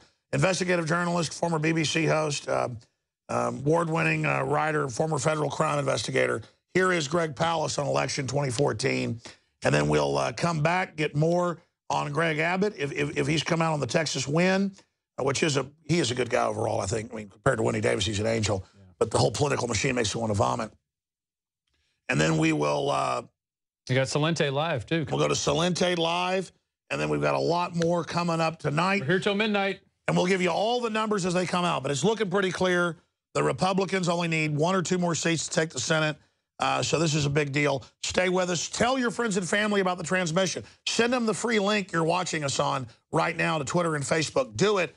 Help promote the real people's media that's Americana-based, not Republican or Democrat. We make the Republicans look like absolute chicken shits. We'll be back. Stay with us. Well, the midterm elections are here, and once again, the usual suspects, the corporate giants, are funding ballot initiatives. There are GMO labeling propositions, for example, in Oregon and Colorado, and Monsanto Corporation, along with Coca-Cola and Pepsi, they are spending millions of dollars on ad campaigns urging people to vote no on GMO labeling. They say the labeling will hurt local farmers and the economy. Greg Palast, I'd love to get your take on this. I mean, come on, Monsanto, do you think they're really concerned about family farmers? No, but they're really concerned about Monsanto and their robo farms. I mean, Monsanto is, of course, they're selling seeds that are genetically modified, and they sell like Roundup ready soy. What that means is that you can dump a bunch of chemical pesticide called Roundup on the soybean, and supposedly it isn't ingested into that bean. The problem is that Monsanto not only tries to control the ballot box, they try to control the science. In an investigation I did for The Guardian, I found out that Monsanto, for example, in the analysis of their hormone, BST, which is used to get cows to produce more milk, they gave the Food and Drug Administration tests which showed that there was no problems after 6 weeks of ingesting food and that had BST. What they didn't include, and some scientists from England found in the computer tapes, was that after 6 weeks, if you add a couple more weeks, weeks 7 and 8, cows started having pus in their milk. Isn't that nice? Yeah. And lesions. That was left out of the Monsanto presentation that got them the good housekeeping, yummy, edible stamp of approval from our Food and Drug Administration. But that was foregone because they had their own people. The head of the Food and Drug Administration came right out of Monsanto. And and this is a bipartisan thing. I mean, the Monsanto is extremely close to both parties, but especially, by the way, the Democratic Party. Hillary Clinton is very close to Shapiro, the head of Monsanto, and the head of the FDA was from Monsanto was appointed by Bill Clinton. So you have to understand that and both parties have played footsie with Monsanto, but the problem is that Monsanto is not being straight with us about what they're putting in these frankenfoods. Well, that's right. And I've always called them mad scientists, and they have the Democrats in their left pocket, Republicans in the right pocket. But let's talk some more about that, because this is a massive revolving door between Monsanto Corporation and positions in the federal government. I mean, isn't this an obvious, apparent, a blatant conflict of interest? Well, it gets even worse, because there is a world government, don't forget. When we're talking about the World Trade Organization, which controls the trade in Monsanto products, the Monsanto products, which are genetically modified, lab-created DNA, are on some of those products are on what's called the Codus Alimentarius, which is a list of foods which any nation in the WTO must accept. In other words, a nation can't say, "Ooh, we don't want that BST milk with with pus in it. We don't want that stuff." They can't refuse that stuff, Monsanto products, if it's on this codex. Now, how did they get on the codex with quite dangerous products? The answer is that they got the inside information on the secret codex meetings, which were passed to them by both U.S. and Canadian operatives who were supposedly working for their governments or the World Trade Organization, but in fact were passing the secret information to Monsanto so that they could work the lobby and get their robo foods on the international list. So you have to understand, our food supply is controlled by an international organization, the World Trade Organization. What is bought and sold in the United States and considered healthy is determined by in secret meetings by groups that Monsanto has tremendous influence over, and we basically are locked out of the room. So most people don't even realize that our food supply is actually listed for us, what can be sold and not sold, by this international organization. Well, this should be the political discussion in America right now. I think it's very important. I think it's obvious that they want to control the world's food supply.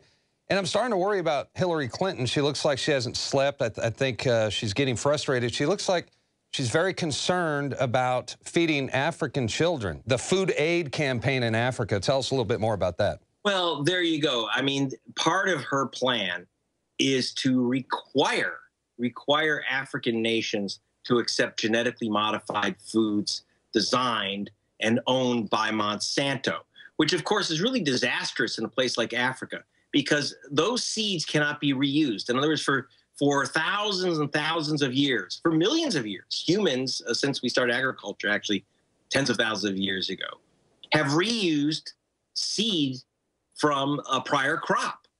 But if you start using Monsanto products, you have to buy the seeds every year. And in poor nations in Africa, it sounds good. Oh, we'll bring in these miracle high-yield seeds.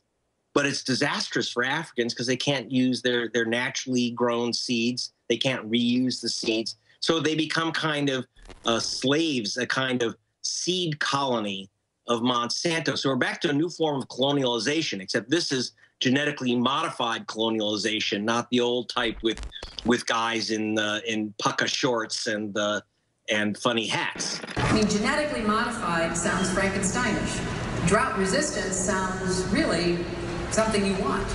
So basically, we're letting Monsanto, care of Hillary Clinton, recolonize Africa. I don't think that's a very good proposition for Africans. No, they're saying they're doing this so Africa can become food independent, but they're really, in reality, they're becoming dependent on Monsanto, and I think that's the direction they're really going. I was going to say, I cannot believe the money that they're spending on political ads here in America for this food labeling propositions. They're spending $3 million opposing GMO labeling in Oregon, $4.7 million in Colorado. And I tell you what, Edward Bernays, the father of propaganda, he'd be proud at some of these ads because they're complete with, it's a typical cowboy, farmer wearing a cowboy hat, the concerned doctor or the smiling teacher, and they're telling everybody to stand with family farmers and vote no on GMO labeling. Agriculture is crucial to Colorado's economy. Proposition 105 would hurt Colorado food producers by forcing them to use misleading labels that conflict with national standards. Please stand with Colorado's farmers and vote no on 105. What do you think about all these ads that they're running on television right now? What they're telling you is don't label products that have genetically modified ingredients. Don't label them. They are arguing in favor of voluntary stupidity. They want to, in other words, stupidity is a profit center in America. The dumber the consumer, the dumber the citizen, the more junk they can sell you. And they're actually asking people to say, don't allow a farmer to say, this does not have genetically modified products in what I'm selling. So, for example, in Vermont, you're not allowed by U.S. law. You can't say that your product is using GMO-free milk. You can't do it in the United States. You're not allowed to actually say that. You're muzzled. The First Amendment does not apply to food labeling. So, for example, Ben & Jerry's, to get around the prohibition on saying our ice cream doesn't have GMO milk in it, says, oh, we are part of a GMO-free organization. And every member of the GMO-free organization doesn't use GMO products. It's a way to get around the label police at the FDA. Now, at the state level, they're trying to stop any products from being labeled with their actual ingredients. Can you imagine? They're actually trying to make it against the law to put the true ingredients inside the box on the outside of the box. So Monsanto wants you to vote to be stupid, to not know what's in the box. You know, if their products were so wonderful, if they were so safe, you would think that they'd want to say GMO modified ingredients, genetically modified ingredients inside. Yummy, yummy. You'll want this. Because if it's such a good idea, it's so healthy, people will clamor for it. It should raise their sales to be properly labeled. But they know. They know. Of course they know. And fool. And not only buying something safe that way. That's right. And not only have they infiltrated our federal government, but they also control the federal courts as well. They are above the law. Now they have liability protection, no thanks to Obama, through the Monsanto Protection Act.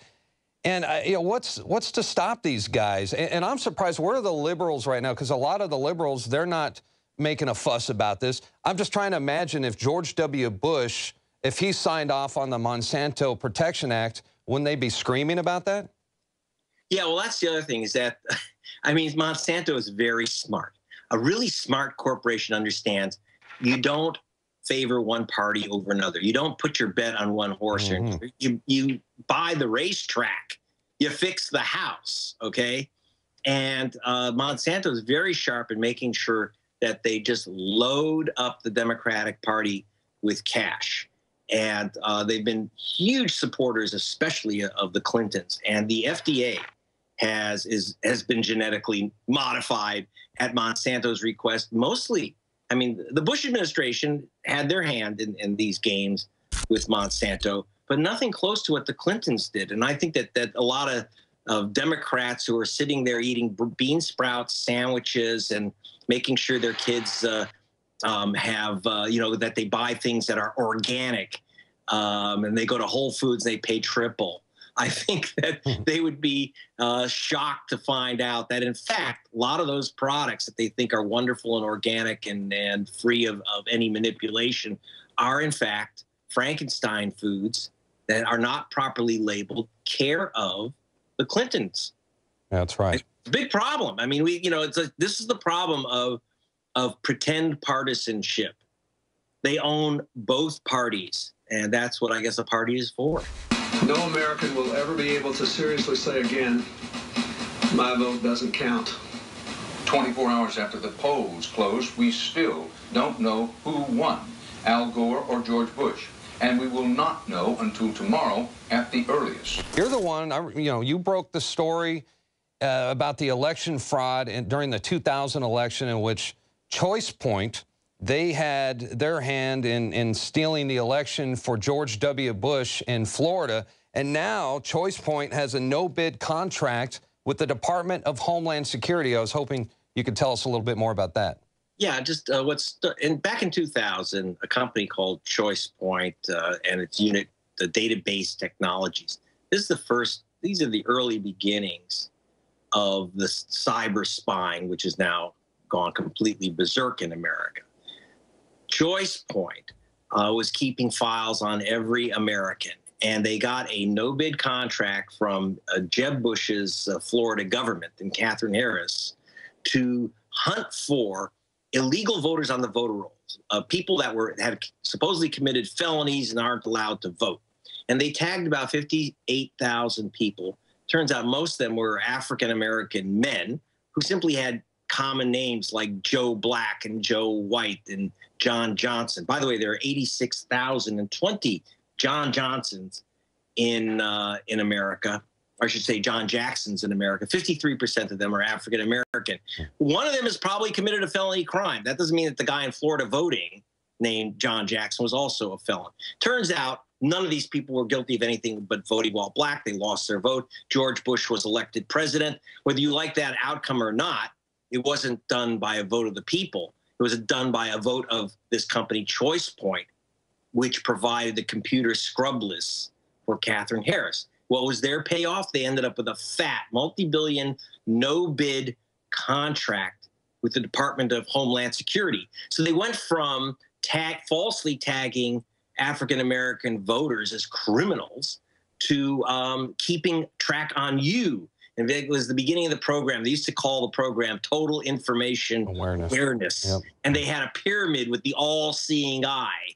And the all-seeing eye was this company, ChoicePoint, which figured out that if you set yourself out to hire, to manipulate elections, when you elect your boys, then they pay you off in fat contracts. It's about the money.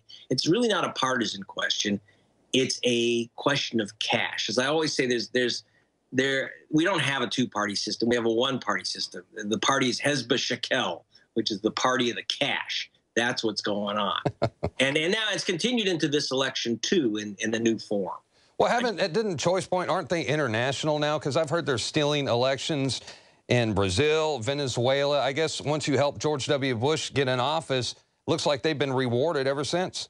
Well, ChoicePoint's been bought up by all those companies that keep track of your credit ratings, like Axion and others. They've been absorbed into this kind of total financial national security tracking network. Tracking DNA of Americans? So, and that's the other thing. They ask you to send in hair samples from your kids so that in case they get kidnapped by aliens, you'll have their DNA. See, but what are they doing with your DNA information in the meantime? Okay, so yes, they were hired by our national security agencies to start mucking around, and we caught them with this in the voter rolls of Brazil and Venezuela and Argentina and Honduras and Mexico, because we didn't like who the people there were voting for. We're for democracy as long as our national security apparatus agrees with the vote choice you're making. This creates a bit of a problem for the United States, just like with Ed Snowden's discoveries that revelations that the phones of the president of Brazil and the president of Ecuador were tapped by our national security agencies. That's right. I'm not even sure what junk they find out about. It's the silliest stuff, but it's unfortunately it ruins the relations between the peoples of our nations when these kind of Austin Powers buffoons start pretending that they're actually spies getting us important information. You know what they're doing? They're actually getting information for companies like Monsanto. When I looked at I worked for The Guardian, which obtained the original WikiLeaks documents. I've looked through thousands of pages of the WikiLeaks documents. I'm going to tell you right now, there wasn't one single page of the thousands I've looked at, not one, which actually dealt with national security, with like Al-Qaeda or guys trying to blow us up or, light their underpants on fire in an airplane. No information about that would, save American lives. Nothing, by the way, about ISIS. That took everyone by surprise. Nothing about Ebola. Nothing that's going to be of interest. Now, I was in Liberia. Then none of that is in those files. What's in those files is requests from U.S. corporations for intelligence information.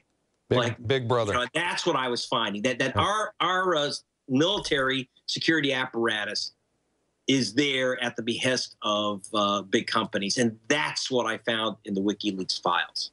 I can imagine.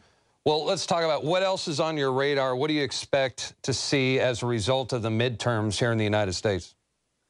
Mischief. What we're seeing now, I've uncovered in a story for Al Jazeera, which is crazy. I'm working, had to put this story in some network that's out of the Arabian sands instead of the U.S. networks. But, I got to go where they'll take the story. And in this story, I've uncovered a list. Our government loves to keep lists on you. They have a list of 3.5 million people that they say have voted twice. And by the way, one of the double voters, if you vote in 2 different states in the same election, that's a felony. You go to prison for 2 to 10 years. By the way, one of the voters that is on the suspect list is a guy named Alex Jones. So fire Alex, I'd go into hiding right away. The feds are looking for him. 3.5 million Americans are supposedly committing the crime of voting in 2 states in one election. Now, most Americans don't even get off the couch long enough to vote once, let alone twice. It's a phony. We don't have Americans voting in 2 different elections. No one's ever been able to nab anyone. You have about 1 person a year who gets caught doing it. It's real easy to get caught. You have your address on the voter form. So, you know, it's a phony, but it's a way to block voters from voting. So what they do is if your name's on the list, they'll send you a postcard. You don't even know what it is. It looks like a piece of junk mail. Throw it out, and boom, you suddenly walk in. You've lost your right to vote. You've lost your right to vote. 3.5 million Americans. And like I say, on that list, I'll show him his name is Alex Jones. And so, you know what? I have a feeling that Alex wasn't voting in 2 states. Yeah, probably not. What they were doing is why they get Alex Jones, because Jones, believe it or not, there's more than one Jones in the United States of America, and there's more than one Alex Jones.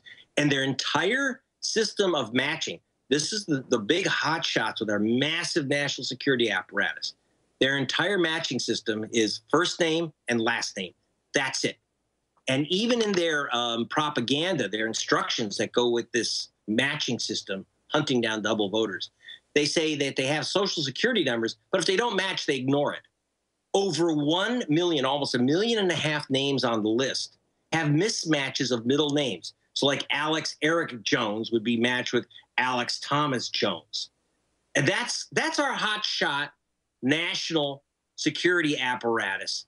And what are they doing? It would be funny. It would just be slapstick with this idiotic matching list and accusation of millions of people voting twice.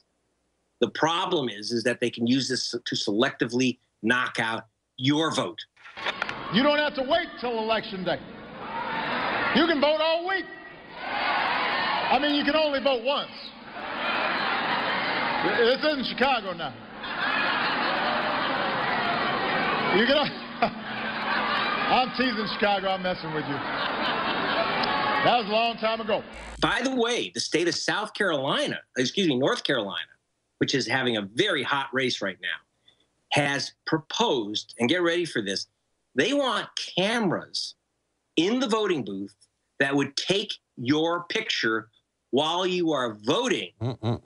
So they could, if your face does not match the face recognition software identity check, I'm not making this up.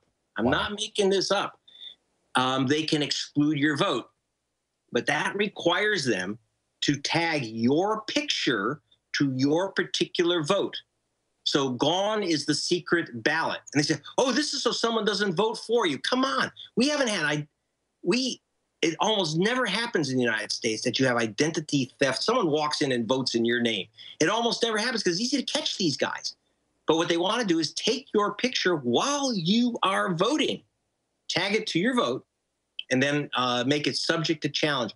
Oh, your face doesn't match the software recognition image that we have. Well, and I imagine that's a test pilot for the rest of the country in the future. Absolutely. That North Carolina is pulling this stunt, and they'll have a choice point-like company, and so it's the problem is that first of all, they're clowns. They don't know what they're doing, so they don't do it right. So a lot of people are going to lose their vote, as they have with this so-called double voter game. And also the most vulnerable people. This is how you win elections. You can knock out. In Florida, they knocked out 58,000 people. Bush won the presidency by only 537 votes. With this double identity stuff, they're not going to knock off 3 million people.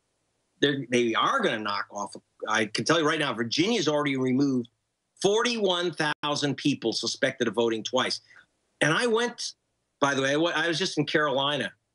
They hired an FBI agent to run this program. I said, if people are voting twice, have you arrested any? No.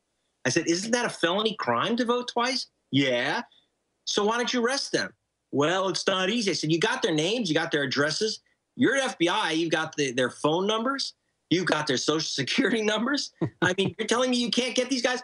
No, it's not easy. So I got the list, by the way. I got 2 million of the names. I bet you did. And if you go to gregpalast.com, you can see it. I got 2 million of the names. And I went out and met some of these so-called double voters, these criminal double voters that ought to be in jail. And one guy, I'm not making this up. I went to one guy, he was in a wheelchair in a nursing home. I said, did you vote here? Did you vote? It was in North Carolina. Did you vote here in North Carolina and also in Virginia? He says, I swear on a stack of Bibles that I didn't vote in those 2 states at the same time. And I said, aha, I got you. I was lying because he was in this wheelchair, and there's no way he could have picked up a stack of Bibles.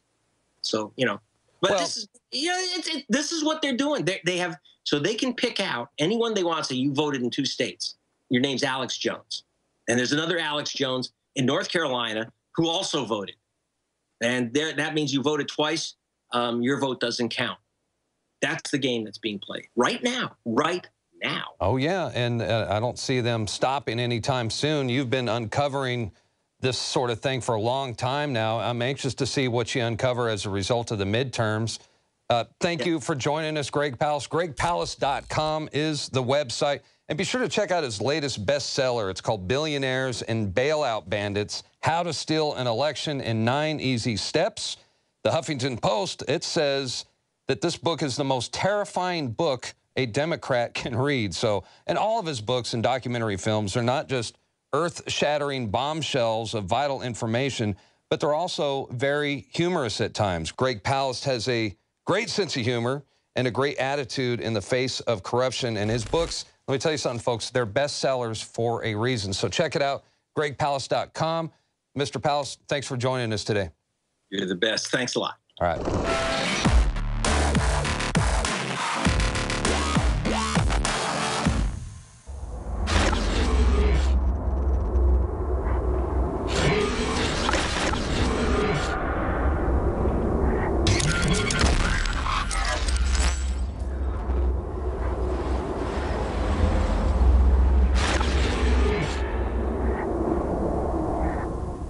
I want to know what's really happening with Ebola. I want to know if there are things out there that could protect this country and protect my 3 children, just as you do. Government can't and won't protect you from Ebola. It is up to all of us to be prepared and to protect ourselves. I'm not sitting back waiting for the government to come protect me and take care of me. It's why I'm doing these last 14 years together.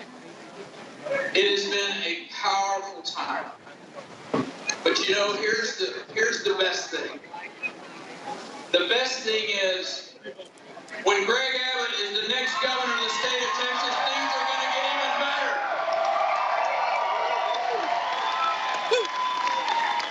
Because Greg Abbott understands that to give people freedom, freedom from over taxation, freedom from over litigation, freedom from over regulation, to continue to move those public schools forward, that is a platform, that is a foundation of which this state will continue to lead America.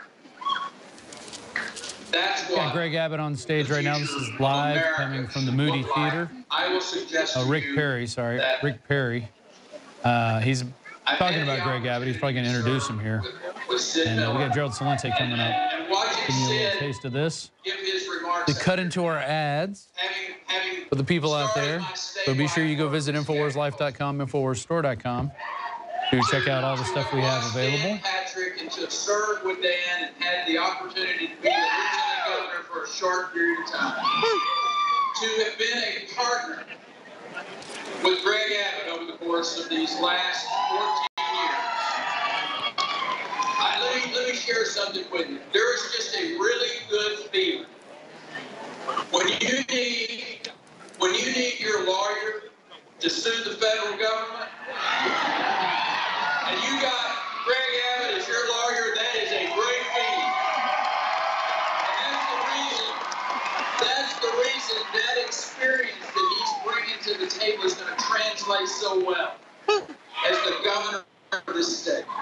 I can tell you as I walk off this stage, as I finish the next 60, 70 plus days of being your governor, that I may have some concerns about things in life. I don't know what they are. But I can promise you one of them is not where Texas is headed. The leadership that you all are putting into place, I would suggest is some of the most solid, thoughtful, conservative, principled leadership in America. And America needs Texas doing what Texas has been doing for the last 14 years. We're going to continue that track on. All right. Hey, guys, thanks for joining us. This is Rob Dew here. We've got Rick Perry on stage, the current governor of Texas, who is basically introducing the new governor, Greg Abbott, who has defeated abortion Barbie, Wendy Davis, which I think is a good thing, definitely. Thanks for joining us here. We're going to be here till midnight tonight. We've got about 3 hours left, maybe a little more. Maybe we'll go into overdrive if we feel like it and keep going. We're streaming this live on Infowars.com/show. We're also streaming it live on PrisonPlanet.tv. If you're a member there, you can go and check it out.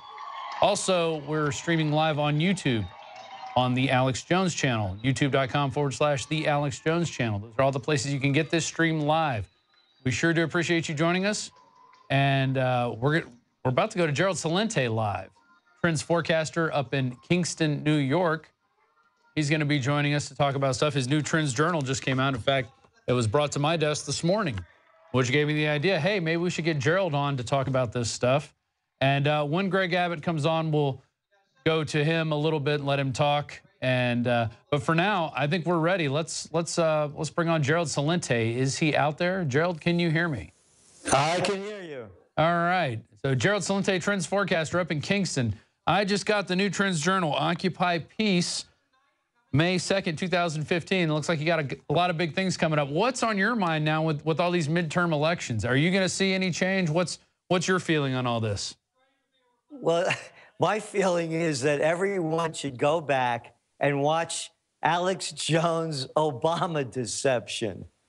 And it's played out. It should win an Academy Award because what we talked about in that movie, and you were up here to film it, it's all come true. It's just one big fraud followed by a mid-election fraud. I've been in this business. I began my career, by the way. I used to run political campaigns in Westchester County in New York in 1970s. So you've seen the pageantry involved in all this and the pomp and circumstance and the BS that goes along with a campaign. Yeah, and I was the assistant to the Secretary of the New York State Senate. In my entire life, I've never watched a midterm election that so many people cared so little about. There wasn't one major issue, yet they're estimated, what, 1.5 million TV ads, about $4 billion spent for what? To put in take out the incompetents and put in the inepts? I mean, it's more of the same, just different names, and much of the same has never left. You look at all the career politicians that still are, back in office again, never having a real job in their lives. So this is, again, everyone should go back and look at the Obama deception because it played out exactly like that. Obama's approval rating is at its lowest since he began the charade. The public is turned out and tuned out, and I'm wondering what the numbers are going to be because as watching the returns coming in all night, I haven't heard many of them. I predict it's going to be a very low voter turnout. So that's really what it is. It's just more of the same, but probably a little worse in some areas. You know, aside from these elections for the incumbents and the challengers that are going on, there are some interesting GMO initiatives, the GMO labeling initiatives out west. There's a few medical marijuana and just legalization of recreational marijuana initiatives going on. Plus, there's also a lot of light rail stuff sprinkled in, stuff that'll take your money and raise your taxes in a heartbeat. A lot of that going on. Are you interested in any of those, or are those trending in your area? Of course I am, but but again, how many states with the GMO? What is it? Just a handful. And the same with the legalization of marijuana. I mean, that's one of the big, shams of all times. My God, this war on drugs that's just kept, throwing people in jail and and filling up the prison industrial complex. Again, when you look at this, Rob, when you look at the entire aspect of the campaign, the elections, you know, these are just little pockets. There's nothing really about the economy. There's really nothing about foreign policy. You know, there's really nothing about anything. And so as I look at it, and looking at it as a trend forecaster, here's what I see. I see that if the Republicans come in, there'll be more of a push to war. Not that the Democrats were slowing it down much, but it'll just a little bit more juice into it. And they're going to pass that Trans-Pacific Partnership gig, you know, robbing more of our money so that the multinationals can make more of it by doing a trade deal. So they'll push that through. But it's the same. You know, there's really not much difference. Again, the inepts or the incompetents, or I like to call them, rather than the Republicans and the Democrats, I'm more comfortable calling them the Bloods and the Crips, because they're both murderers and thieves. They kill millions of people in the name of bringing freedom and democracy to sovereign nations, and they steal our dough every day, from too big to fail or tax breaks for their buddies or whatever else they can make up. And they arm terrorists, and then we have to go fight wars against the terrorists that we arm. They also ship in the drugs. You can look at Afghanistan. They're having record opium production right now. We're guarding those troops. We're helping them with fertilizer. We're helping them bring their crops to market. And then we're also the black ops stuff, the cocaine flying in from Central America. We're doing all this stuff, and it's our government. And then we're putting people in jail who use the stuff here. It's a great system that they've developed for us. Really amazing. Look at that, $7 billion U.S. campaign. Still doesn't quite hit the $20 billion that that all these agencies are using with the micro purchase credit cards. What do you think of that? $20 billion in 1 year spending on micro purchases is what they call them. Anything less than $3,000. I could use a few micro purchases every now and then. How about you? Oh, yeah, I saw that piece. Again, it's what I said. It's the Bloods and the Crips.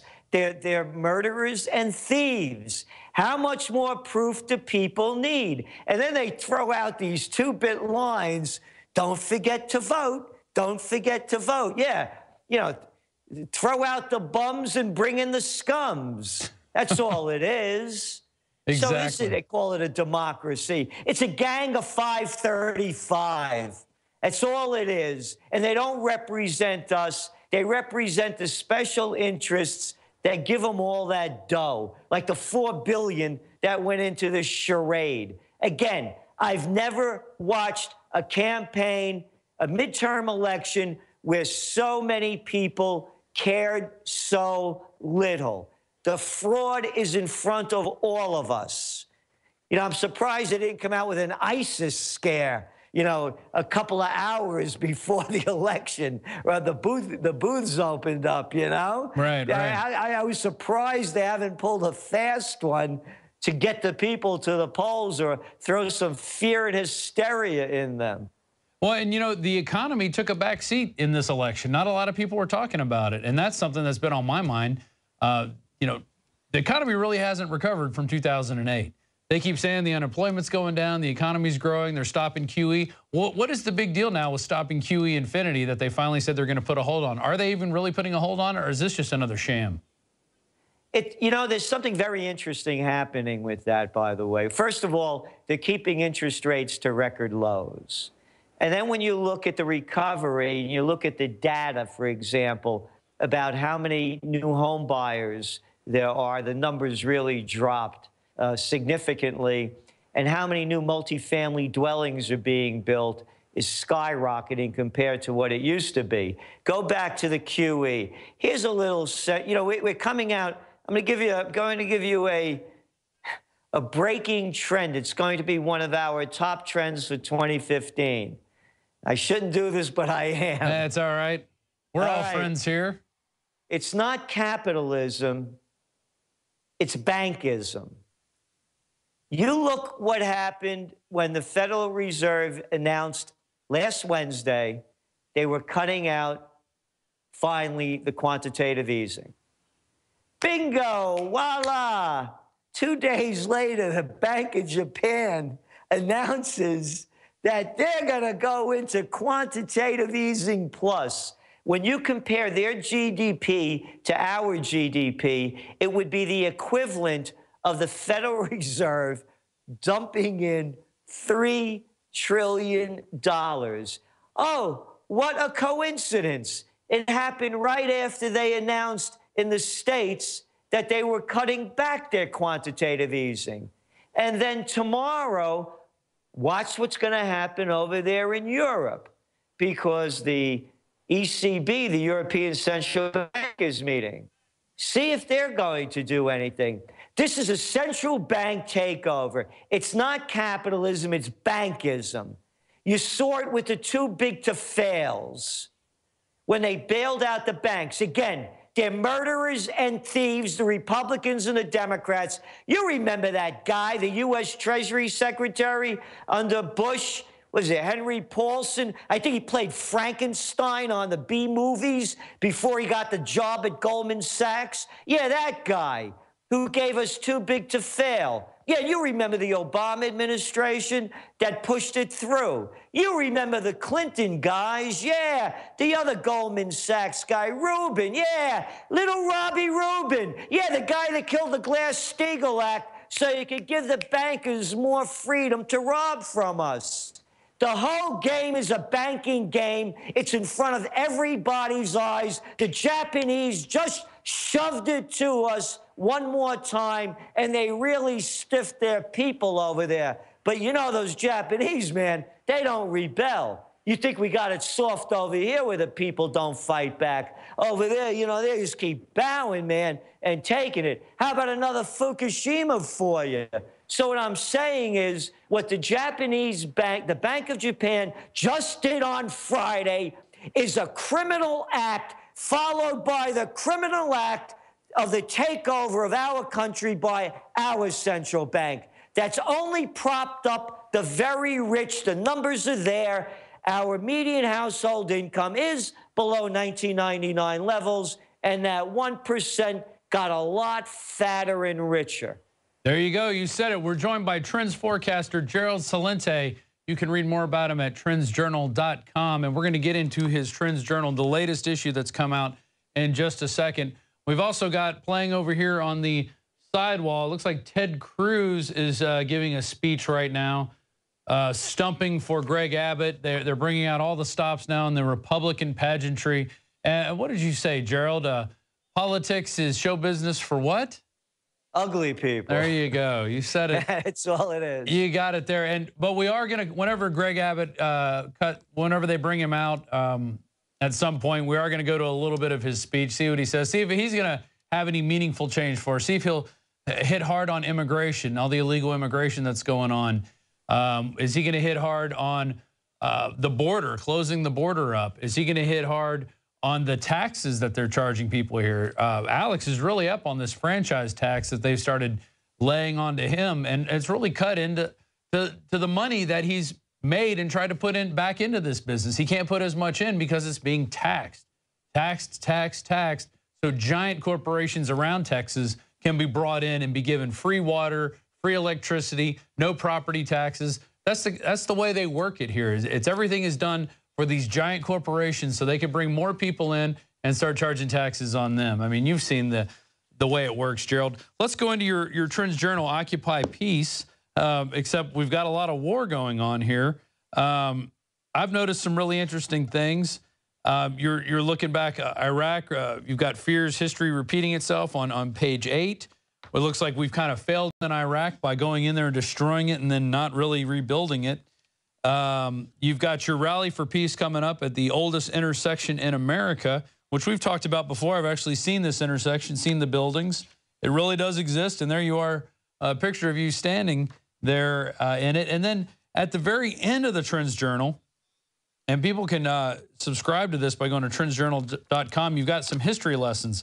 Look back to see what's ahead. It ain't pretty. No denying what history's trying to teach us. You've got the warrior stage, intellectual stage, merchant stage, and chaos stage, the different stages societies go through as the cycle continues the cycle of life, basically the way things happen. Where do you want to start in the Trends Journal? Well, you know, let's look at the wars. It's one failure after another. How many more failures do we have to add up? How many more people have to die? How many more of our soldiers have to come home in a situation where they're committing, what, 22 suicides a day? And our veterans aren't taken care of, sending them into these fruitless wars, built on lies, by the way. And when you go, you know, I'm of the Vietnam era, and I remember the Gulf of Tonkin story that turned out to be a great lie that, what, killed over about 60,000 of our troops? Yeah, it filled a sports stadium, a modern sports stadium. You can fit the number of men that died, and that doesn't even count the number of Vietnamese that we killed, or the number of guys that came back wounded and totally destroyed with broken limbs, broken heads. I mean, it really did destroy a whole generation of men there. And for what? A lie. It was all based on a lie. The Gulf of Tonkin, look it up. It was a total lie. And it was made up to make this war and escalate it. Right. And then the Korean War, another losing war before that. And then, of course, you had the Afghan War. We did on the last Trends Journal, the summer edition, we did a piece on George Bush's his 9/11 evening speech and the one several days later. And I wrote that only a madman would speak these words, and only a nation dumbstruck with fear would believe them, and believe they did. There was not one fact in his speech that took us to war against Afghanistan. Not one. And everybody waved those flags and tied yellow ribbons to everything that didn't move. Now we're in the longest war in American history, and for what? A total failure? Oh, not for what. You made the point. Hey, the opium biz is really booming now. It was at zero when the Taliban were there, or near or thereabouts, way below. And let's not forget, who created all this? Oh, that peace-loving peanut farmer. Yeah, you remember him, Jimmy Carter. Oh, yeah, that great guy who invented the Mujahideen. Yeah, Mujahideen, Al-Qaeda, Al-Nusra, ISIS. Yeah, one generation after another. Created by Carter, Brzezinski, and all of the other psychopaths and sociopaths that are running the show to beat the Russians. You remember that one. And then, of course, there's the Iraq War, built on lies. Well, let's just call them the facts were wrong. Saddam Hussein did not have weapons of mass destruction nor ties to Al-Qaeda. But yet we went in anyway, and then they roll out these losers, man, like Cheney and Rumsfeld and Wolfowitz, and they repeat the same stupid lies, and the prostitutes bow down, suck up, and swallow them. The world is better off without Saddam Hussein. Oh, yeah, man, Iraq's a lovely place. It's beautiful. Oh, and let's not forget Libya. Oh, Libya, oh, Libya. Who did that one? The Nobel Peace Prize winner. Yeah, Obama. You remember that humanitarian mission brought to us by Hillary Clinton, Samantha Powers, and Susan Rice, and Barack Obama destabilized the entire area. Yeah. They're telling people now in Benghazi to leave because it's a free-for-all. And it's spreading into Tunisia, into Egypt, into Mali, all over. People are flooding into Europe. You want to talk about an immigration problem? Yeah, thanks to the United States and its NATO flunkies. So every war that they have taken us to has not only caused more disaster, it's drained our treasury. And that's by design, Gerald. That's totally by design, to get us into these wars, to spread us out, and then we become picking for the bank. The bankers can come in and just do whatever they want to us. And it really is disgusting. It really is disgusting. Now, where do you see, with this new crop of senators and congressmen coming in, it looks like there's going to be a GOP majority. Where do you see that, aside from Africa? Do you think we're going to start going into Africa with and especially in West Africa, where we're already established a beachhead thanks to Ebola. Where do you see us going in after this? Well, what they're going to do, one of the things they're going to do, they'll probably kill that Iran deal that they're trying to do now, that Obama administration is trying to push through. And again, you know, I just want to jump back to something you said about the taxes in Texas. Yeah. And how, you know, they're hurting the little people while the big guys get all the breaks. You saw that guy, Obama, that guy, yeah, Obama, no, the other Obama with the L in it. The guy that, you know, from Microsoft bought one of those basketball teams. Yeah, that guy, he's worth, you know, several $1 billion, like maybe 15. They gave him $1 billion tax break for buying it. And then you pick up the news this week. The guy Malone that owns Liberty Media, name like the huge one. He gets tax breaks all over the place, too. It is a banking takeover. And you're bringing it back when you said, yeah, this is a banking deal, puts us deeper in debt, and then we have to work for the multinationals, and they pay us nothing. So what we're doing with Occupy Peace right here, and you were here from the, by the way, we own 3 of those buildings on the historic corner. What we're doing is we're going back to the roots of the founding fathers, every one of them, beginning with Washington. A real man, not one of these little boys that can't fight their way out of a paper bag or play a mediocre game of golf and like to play basketball, or over there in England, maybe cricket. This is a real man that fought in the war, Washington. He said in his farewell address, no foreign entanglements. Franklin, no foreign entanglements. Madison, Adams, one after another. And guess what? The world was at war then, too. But they built America. And I'm tired of these people saying, oh, they did this, they were terrible. If you don't like it here, leave. This country became great because of the principles and the Constitution that was developed here that so much of the once free world used to copied as a template for their freedom. Of course, here it's been taken away from us, but that's another story. Right across from me, right on the other side of this camera, is the courthouse. This was the first capital of New York State that the Constitution of New York was written. 4 Supreme Court justices were jurors there, including John Jay. 90% of America's Constitution came from the Constitution from colonial Kingston, New York. We're bringing back democracy. The seeds of democracy was sown here, and 6 words killed it.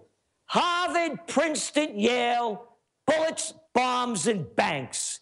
And the first criminal, may he rot in hell, who sold us out was the Princeton president, Woodrow Wilson, who not only gave us the Federal Reserve, he also put us into World War I against everything that this nation believed in. And I was just about to bring that up. Who's running the show now? I was going to bring that up, Gerald. That's when we got into our first big foreign entanglement after we had, you know, developed our sovereignty, was World War I. And that was the beginning of this long slide of being beholden to the Federal Reserve, being beholden to giant banks who aren't elected.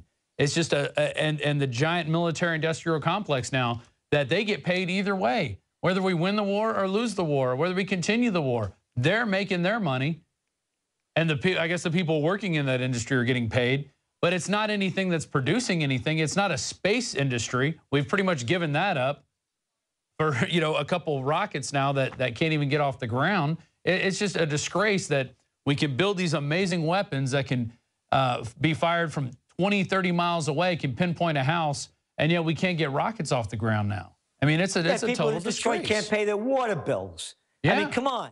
So Occupy, I mean, you nailed it. So that's what we're saying. And again, I really want to stay with this Harvard, Princeton, Yale. I'm tired of these arrogant people, all in politics, telling us what to do and how to do it. Go up and down the list. The program is there. They're all club members, whether it's the D.C. gang or the Wall Street criminal operation. It's the same club, and we're not in it. So what we're doing with Occupy Peace is going back to the roots of democracy, believing in the founding fathers. Oh, and by the way, another man, not like these little boys in the White House that we've had, the Clintons, Bushes, and Obamas. A real man, Eisenhower, in his farewell address, warns the nation that the military-industrial complex is robbing us of the future of the children, the sweat of the laborers, and the genius of the scientists. And you nailed it with these high-class weaponry that they're making. Could you imagine if those trillions were invested in we, the people? So Occupy Peace, the motive is no foreign entanglements, rebuild America, and here's where it's going to be different from anywhere of any rally ever seen before. We're going to give takeaways. This isn't a thing to go, yeah, and then you go home and forget about it. We're putting together a battle plan for peace, because I would rather fight for peace than die for war. And I'm not a pacifist, as you well know. You're a close combat practitioner. Exactly. I'll kill anybody that tries to kill me. I totally agree. Hey, let's end here on the Trends Journal. You have this Cycles of History. Why don't you give people a quick history lesson of the different stages that societies go through, and what stage are we in right now? You got them there in front of you. I got them in front of me. I got the warrior stage, the intellectual stage, the merchant stage, and the chaos stage. Now, where are we at right now? We're in the chaos stage. All right. As I said, the warriors are gone. The intellectuals were the founding fathers. These guys that are in place now know nothing about anything. We're in the chaos stage. And by the way, one of the things that I would love is for you, Alex Jones, and the crew to come to the Four Corners on May 2nd, 2015, and broadcast live for OccupyPeace.us. And anybody could go to that site, by the way, and sign up, because our future is on the line. I'm a trend forecaster, and I believe in the trend, the prophecy that Einstein, going back to the chaos theory of the cycles, Einstein said, I don't know how the Third World War will be fought, but the fourth will be fought with sticks and stones. And that's where they're leading us. One losing war after another, and now they're getting big.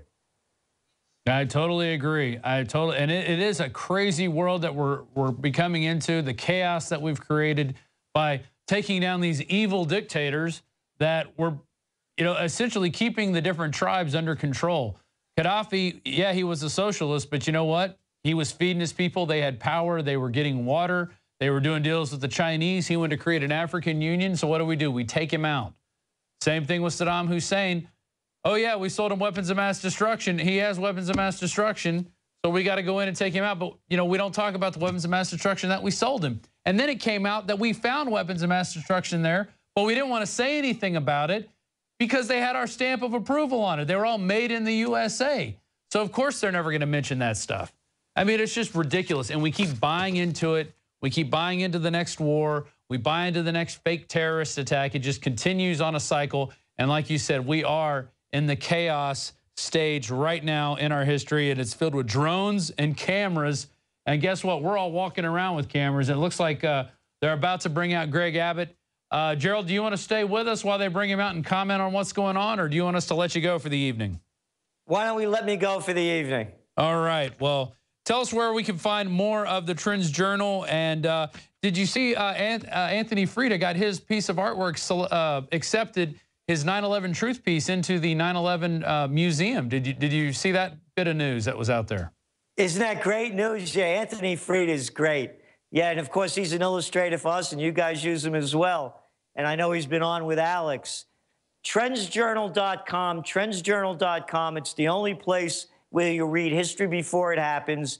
And for all of those of you that want to fight for peace, bring home the troops, seal the borders, rebuild America, OccupyPeace.us, sign up, give us your comments, and let's turn this around. Let's bring it back to we the people and take it out of the hands of the gang of 535 that they call Congress.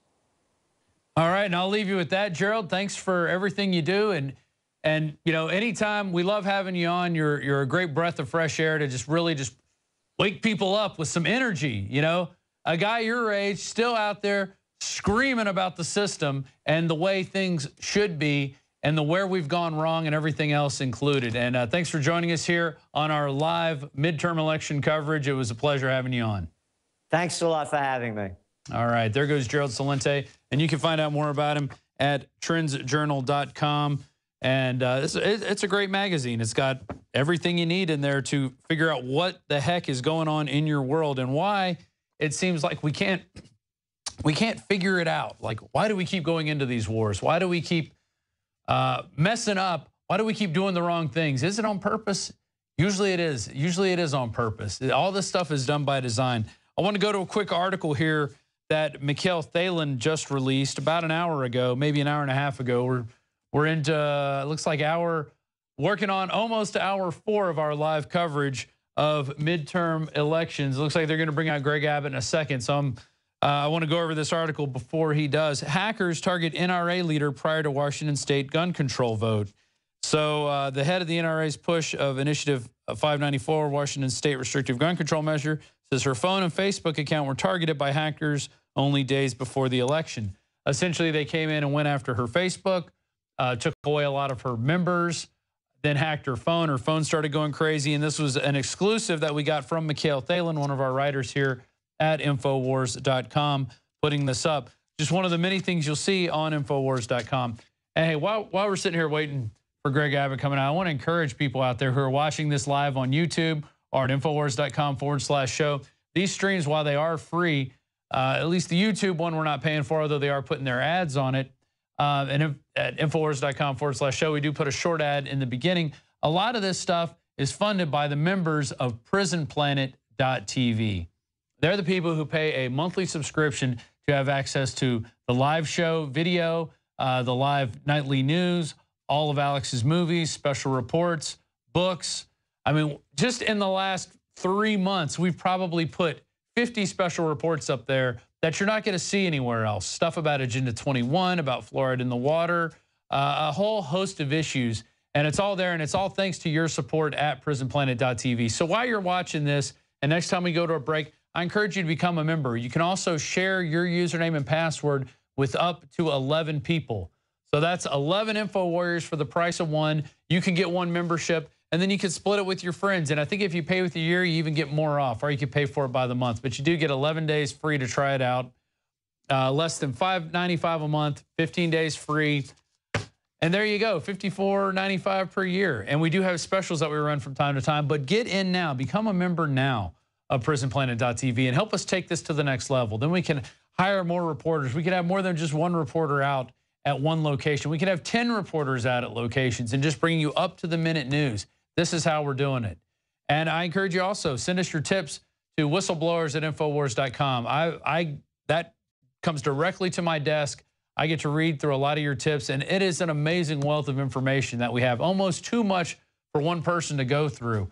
But we've got the writers here. We've got writers at Infowars.com. If you have a tip for them or a story that you've written, we do take stories from outside people. We also take outside special reports. If you go out there and shoot a report on something, say we had a guy, he sent me an email one time. He says, hey, you know, I was trying to get on the bus and pay for cash, and they were like mocking me for wanting to use cash. They made me run to the ticket booth and buy a ticket and with a credit card. Then I had to come back with a special card and get on. And the guy had the change right there. He just didn't want to make the change anymore. This is part of what we're going through. It's this cashless society control grid that we're just going to be ingrained into in just a few years from now. A little bit later, we're going to be talking about the robots that are taking over your jobs. All you people out there crying for a raise in the minimum wage to this living wage, it's about to all come tumbling down. They're making robots that flip burgers better than you could ever do it. They're mixing ground beef live, cutting tomatoes as they need them. I mean, it's all coming down the pipe, and this is something you should be worried about. There's one right now. There's the big dog. Imagine that with a giant glowing skull face coming at you with giant blades.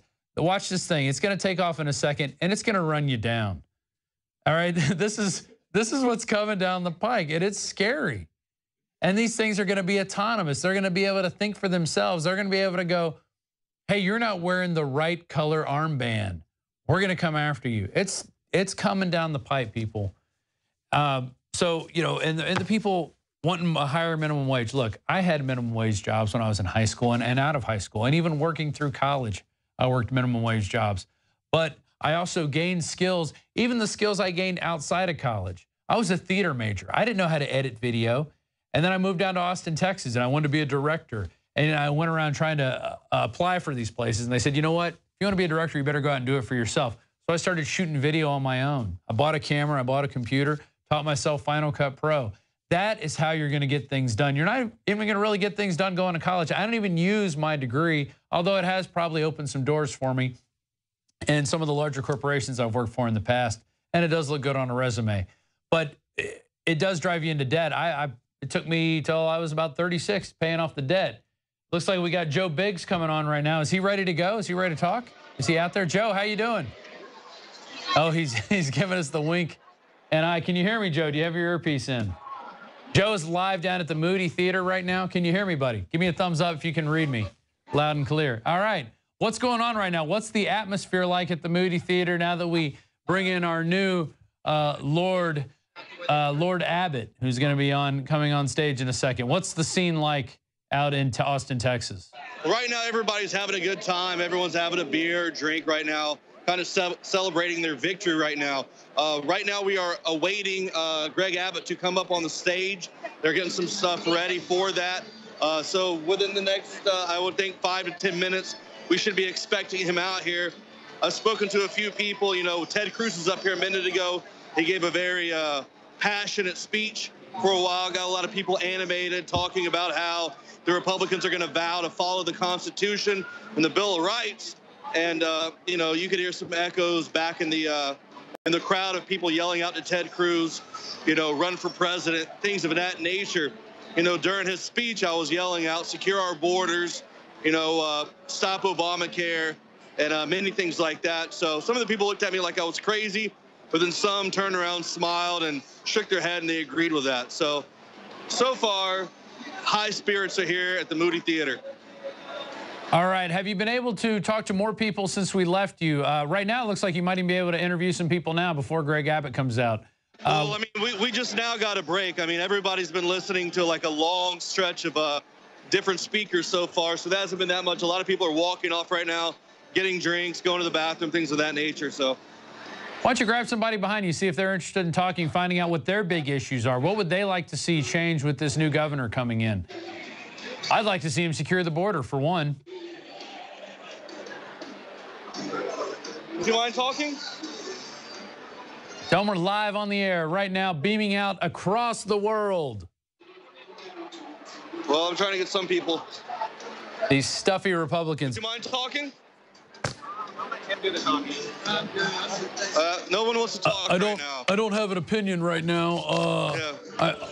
I'm too busy. Yeah, we're going to go to John Bowne in the Twitter room and see what he's got going on and any update on any races. John Bowne, can you hear me? Yes, I can. Can you hear me? Loud and clear. Did you just call me a racist? I did. What kind of race baiting material can you provide to us right now? Well, the Republicans have taken Congress. Yay. And what does that mean for us? It means we're screwed. What about the Senate? How are we looking in the Senate? Well, let's go over to the Senate. And the Senate, we have a very close race in Virginia, of all places. The incumbent Warner is now fighting off Gillespie. It's very, very close. And over in Louisiana, the incumbent Landrieu is being pummeled at the moment by Cassidy, a Republican. So interesting. Yeah, they also had a third-party candidate there in Louisiana. How are they doing? 2%. Not so good. Yeah. Not so good. I voted for the Libertarian candidate for Texas governor because I just can't stand voting for establishment people. You know what? How's the Attorney General race for Texas going? I know one of our guests, the DWI dude, was actually running for Attorney General. Have we had any returns on that, or is it just another? He was running as a Libertarian, and they had a Democrat and Republican. Yeah, I'll have to get back to you on that. This is loading a little slow. All right. What are the tweets looking like right now? Anybody out there asking questions? Yeah, they are. They're making comments here. Another moron for governor in Texas. Let's see. We got any questions? Come on, folks. Let's get some questions out there. Throw a question mark on the end here instead of an exclamation point. Let's see. NBC, how do voters view government actions on global events? Well, the Ebola response, according to NBC, that the Democrats approve government action. Of course, the Republicans don't. And military action against ISIS, 60%, the Democrats, 56%, the Republicans. So people are completely blind.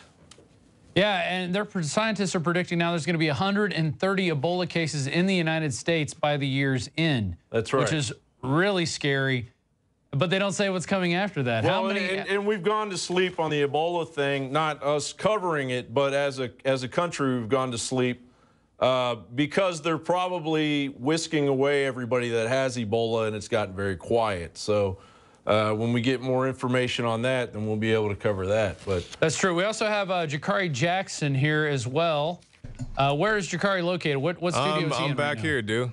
Oh, okay. Can you see me now? Oh, there you go. All right, Jakari, what do you got for us? I want to talk about some of these ballot measures we were teasing earlier in the evening, talking about Alabama and the Second Amendment rights that passed with a whopping 71%. That's good news. That means they will keep their right to bear arms in the state of Alabama. Very exciting news. Yeah. Recreational marijuana in Alaska, that's still being teased around right now. Something you guys talked about a little bit was the minimum wage increase that passed in the state of Arkansas with 65%. Now, Dew, can you reiterate what you were talking about earlier about your trials and tribulations with the minimum wage? And now look at you, look at Rob Dew. Isn't everybody proud of Rob Dew? And I'll say for myself, my first job, yeah, they're clapping in the back too. My first job was pushing shopping carts at a grocery store for less than $6 an hour. There you go. I made $4.25 at McDonald's, and then they gave me a penny raise. They said, you know, you haven't been here long enough to get a real raise, but we really like what you're doing. We're going to pay you $4.26 an hour. Whoa. Wow. And I looked at him. I said, are you serious? You're just going to give me a penny raise? And I said, yeah. Hey, we got all these guys in here. Oh, you say Biggs is ready? Biggs is talking about something. Okay, let's. I think you have Joe Biggs. I'm here if you need me, dude. All right. I'll go out.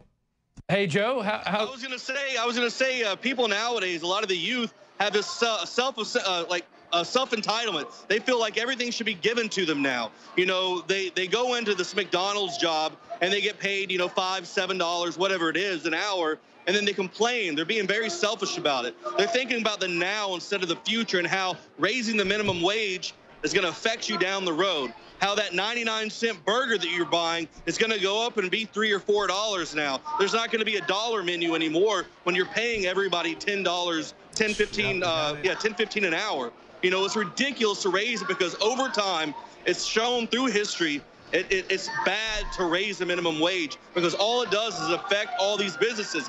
You're going to have a lot of small businesses who aren't going to be able to pay that wage, and they're going to go belly up. You know, so people need to just think about it right now. It's a job to start you off. It's supposed to motivate you to go and get a better job somewhere down the road, not sit there and support a family with 15 kids living off food stamps and complaining about how you're not getting $10 an hour working at Burger King. Well, yeah, and also, what's going to happen seen, is the hours getting cut because of Obamacare and also these minimum wage increases. So, you know, you have more people. I guess they could potentially make more money, but you're going to have fewer people working fewer hours. Yeah, exactly. And they're still going to try to get their food stamps. You're going to see those people with their cards at the grocery store trying to buy lobster and beer, you know, on our money that we work hard for.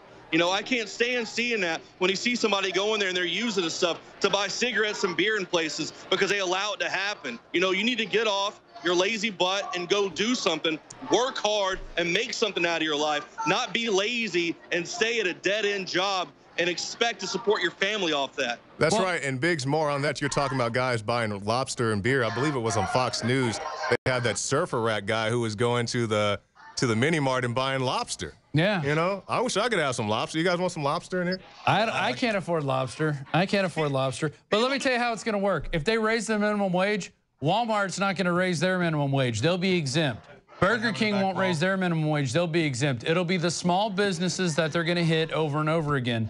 So anything that they create is just going to hurt the small business owner. It's not going to hurt Walmart, who's exempt from Obamacare, right? But the people don't understand, though, Dew, this is what's going to happen. We already have these smart robots who are taking over jobs. So these people are whining and complaining about not getting these 10, 15 an hour raises. What's going to happen is these corporations are going to go, okay, guess what? I can get a robot to do your job for cheaper. Bye. Go home. And then they're not going to have anything whatsoever. So that's something that people have to think about, too, as well. It's getting to a point where they can bring in robots to do your job if you complain about your $7 an hour wage that you're getting. Yeah, we've got some robot news coming up with what they're doing with the robots out there, especially the killer robots, how Google is now buying robot companies left and right. And what do you think they're creating? This is a company that already knows everything. One of the companies they're buying makes smoke detectors and thermostats. Well, they're going to be finding out what you're setting your temperature at, what you're smoking. Those thermostats probably have cameras and microphones in them. They're going to be using that to mine your house for data. Hey, I heard you talking about smoking. Let's talk a little about smoking in the District of Columbia. We have recreational marijuana.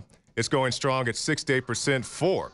And also in Florida, we have medical marijuana is a go with 42%. Or that's a no. Oh, I'm sorry on that. You missed on that one. Florida. Yeah, it didn't pass in Florida. Oh, it didn't pass in Florida. It didn't pass. No. Yes, that's correct. No. Did not. So the casino mogul, I guess all of his money paid off. Oh, right here. Yeah. Because it was trending ahead earlier. That's interesting. They need 60%. Yeah, they need 60% to win. To make money off of that, it's not going to go legal everywhere. You know, these guys need to make money off of it. And until then, they're not going to let that pass. Which is why I think you've never seen it in Texas ever brought up. And I think they like their prison industrial complex here. If you ever drive on your way to Midland or Odessa, you pass through several prisons there. You go out east into the Pines, there's prisons there. Texans, one thing they do is love to incarcerate people because it is big business. There's a prison about 20 miles from here, a big federal state prison, where, you know, it's huge. And I think Alex brought Jesse Ventura out there, Alex brought Jesse Ventura out there when they were shooting the conspiracy theories special when they were doing their special on FEMA camps.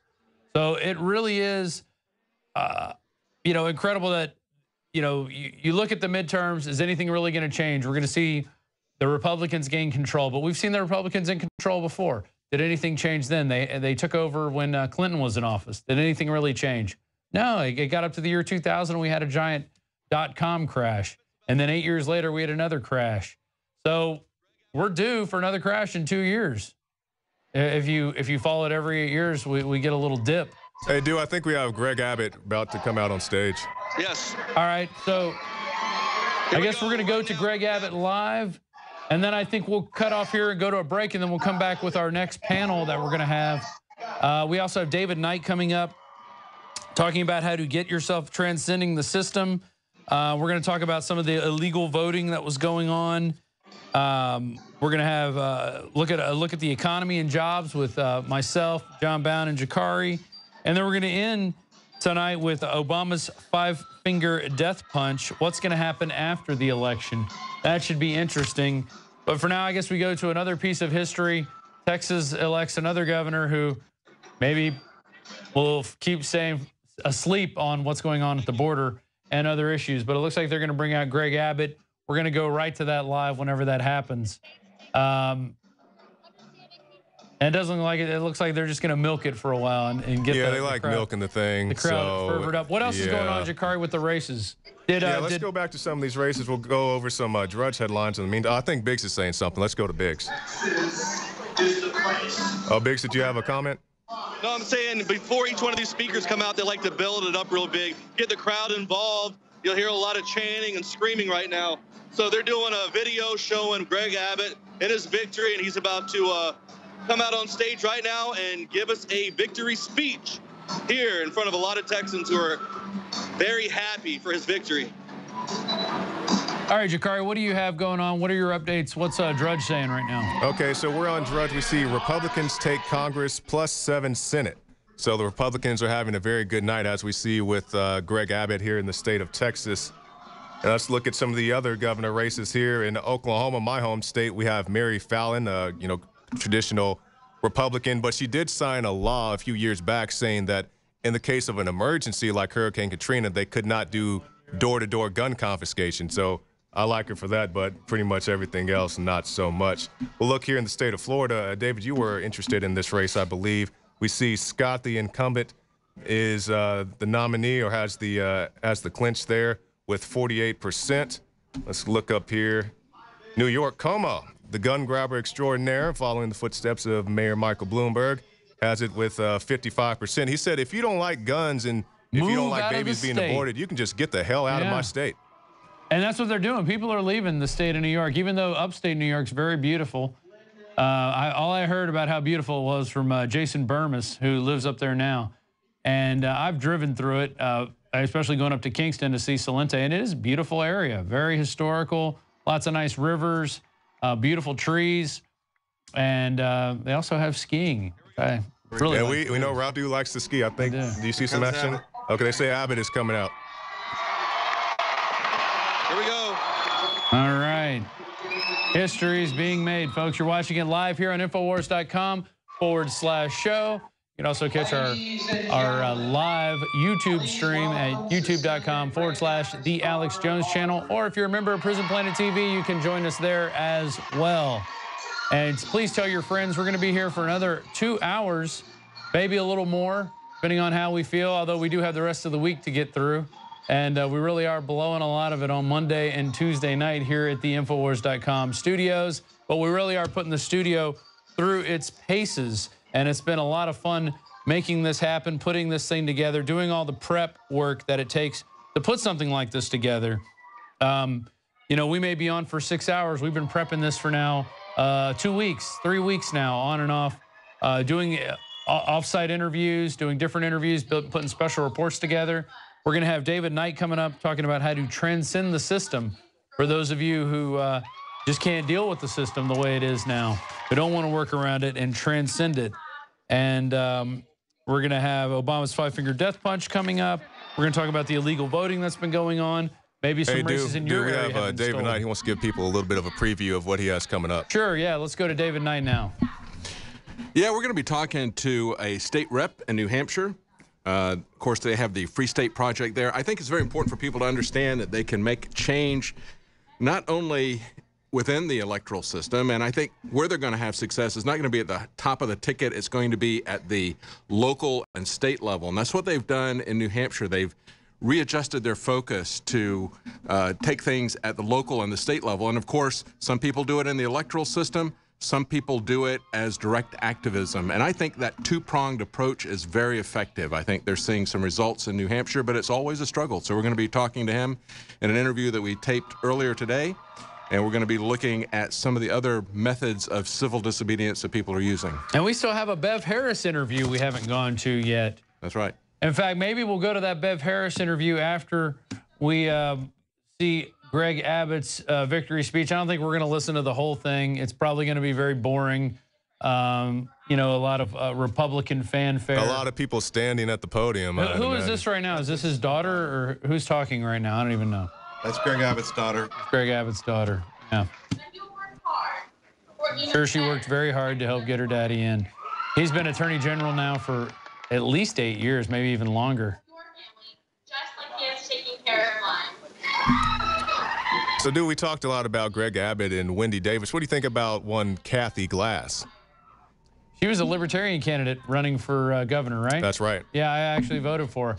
And honestly, I didn't even do much research. I didn't think she had a prayer, but I do vote Libertarian anytime there's a Libertarian. Okay, we got Abbott. We got Abbott. All right, there he is. Everybody bow down. It's Greg Abbott, new Texas governor. He did beat a monster, though. Yeah, I'm definitely happy we don't have Wendy Davis in. I know some people that are very sad Wendy Davis didn't make it. Yeah, like 10 people. But well, maybe more in the city of I bet there's some unborn babies that are happy she didn't make it. Oh, my God. It's true.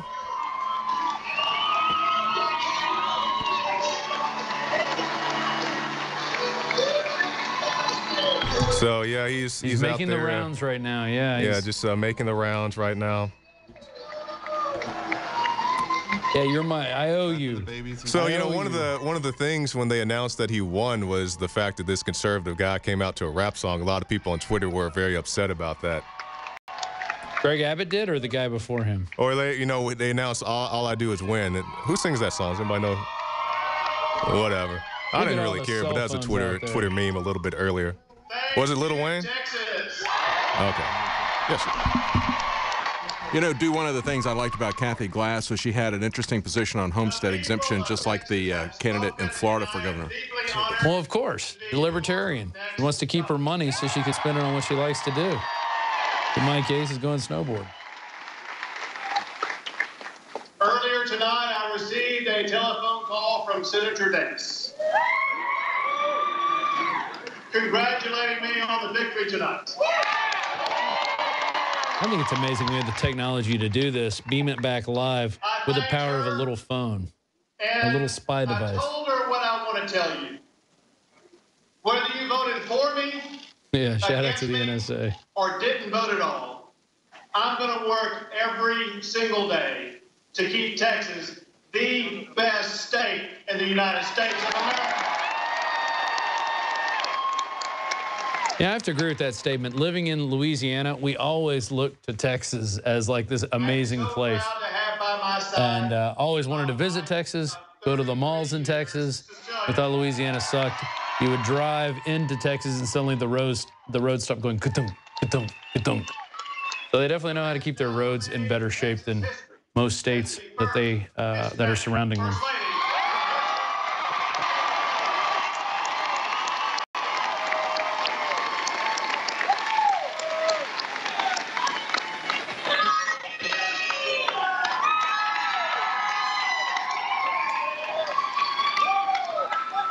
And we are so proud of our teenage daughter, Audrey.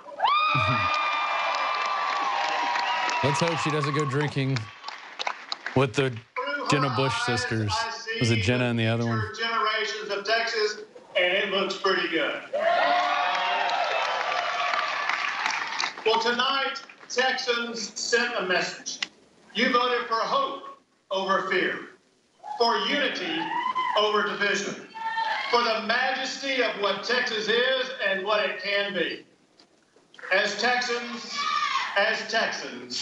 the bonds we share transcend our differences.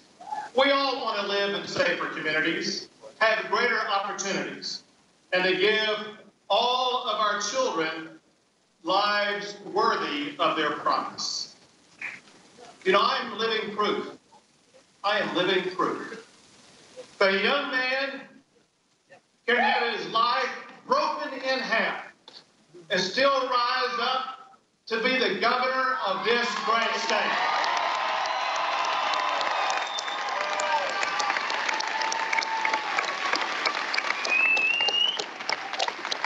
And as governor, I will ensure that Texas remains a state that provides that brand of opportunity to I was just thinking of an old Kids in the Hall skit where that guy was clapping. It looked like he was smashing his head. Yeah, I agree. Governor, I will build a better future for the next generation. Nothing is more important than providing our children the education they need for the jobs of tomorrow. Right, teaching the more Common Core math. To succeed should not be confined to just one side of town. It should be the birthright of every Texas child.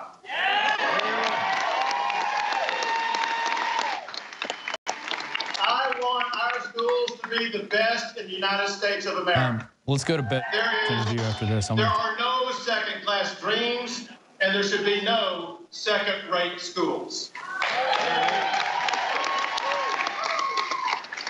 As governor, I will keep Texas #1 in the nation for creating jobs. We will do that by keeping government small, by keeping taxes low and ensuring that regulations are reasonable. You know what? Contrary to what some people say, businesses do, in fact, create jobs. Well, there you go. That's a direct contradiction to Hillary Clinton, with Greg Abbott saying businesses do create jobs. I believe it. I've watched Alex Jones create many jobs here. When I got here in 2009, I think I was number 12 or 13 of a team, and now we're getting close to 50. And it wasn't done by government stimulus. It wasn't done by taxpayer bailouts. It was done by you out there supporting us and by us providing the news the best we could. And especially Alex getting up every day and getting on the radio and just telling it like it is. And, you know, I was a big fan of the Alex Jones Show before I started working here. I remember tuning into him on the radio back in 1998, driving down the road, and I hear this guy yelling about the same things I've been reading about. And it sure is a privilege now to be sitting in this studio, seeing, you know, what we created. You know, I don't want to pat myself on the back, but I had a big hand in putting this whole thing together. This is a great studio. It went through a lot of trials and tribulations, and you do not believe what the first drafts of this thing looked like compared to what we have now. And it is thanks to you out there, the viewers and the readers of Infowars.com and the people who participate in what we're going through, who send us tips and help make us one of the biggest alternative news sites in the world. It really is a testament to what we can do together and really pull it. It doesn't matter about these midterm elections or these other big elections. What matters is that we're getting information out to people that they can use, especially the health information that we bring out. So it really is a pleasure. We're going to go now to an interview that we did earlier today, or it was yesterday we did, or no, it was this morning, wasn't it? David Knight interviewed Bev Harris of Black Box Voting, and she's going to talk about all the voting fraud. And then we're going to have a panel in here. It's going to be Leanne and Jakari, and I guess we'll have David Knight in here as well, talking about the different vote frauds that are going on around the area. And then we're going to go to David Knight in the studio, in the small studio, Studio B, about transcending the system. And I'm going to take a little break, and then I'll be back up later with John Bowne talking about the different economy stuff that's going to be going on. Then we'll end it with Obama's five-finger death punch. So we still got about 2 hours left. Enjoy this interview with Bev Harris of Black Box Voting. This is Infowars.com, and this is Rob Dew.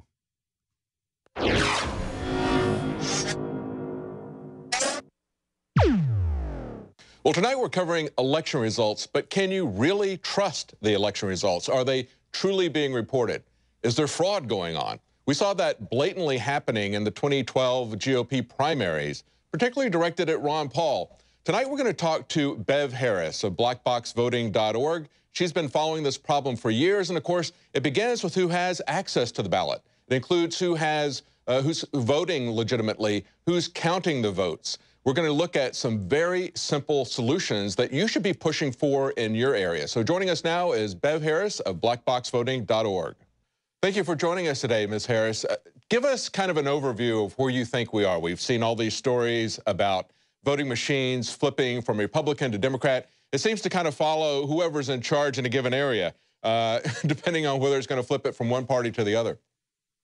That's absolutely right. What you see is, you know, if you're in politics and you want to do something you shouldn't, you know who your go-to guy is. It doesn't matter if you're a Democrat or Republican. The Democrats have their go-to guys, and the Republicans have their go-to guys. And certain locations are what I would call open for business, and some aren't so open for business. So, you know, when you look at election fraud, it's not, you know, some guy, you know, in a control room controlling the whole business. The patchwork, and there's a bunch of different locations. Some are not so corruptible, some are very corruptible. And it depends on who has his hand on the controls. The controls nowadays being the electronic. Mm-hmm.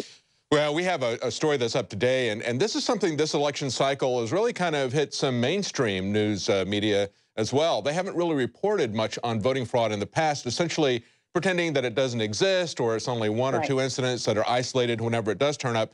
We have a story today on Infowars.com about touchscreens flipping in North Carolina. Of course, there's a close race there. That's largely controlled at the moment, by Republicans, even though it's a Democrat incumbent for senator. In this particular case, it was somebody voting for the Democrat, and it flipped their vote to Republican. But we've also seen in just the last couple of weeks, we've seen in Illinois that's controlled by Democrats. We've seen a Republican voting, actually a representative voting for himself, and he saw it switch to his opponent. In Maryland, we've seen Republican votes switched to Democrats. So that's something that seems to be very easily done. We also have an article up today about how cybersecurity experts said Donald Duck could be elected because of shoddy electronic voting. It seems to me when we have refrigerators that can be hacked to send out spam, and that actually has happened, somebody jacking into someone's home and actually sending out spam, not the canned spam, but the other kind of electronic. You know, as I look at this, it seems like there's a lot of different ways that fraud can come in. For example, who they put on the ballot. There's a lot of restrictive rules that are put on for third-party or independent candidates that the major parties don't have to do. And then, of course,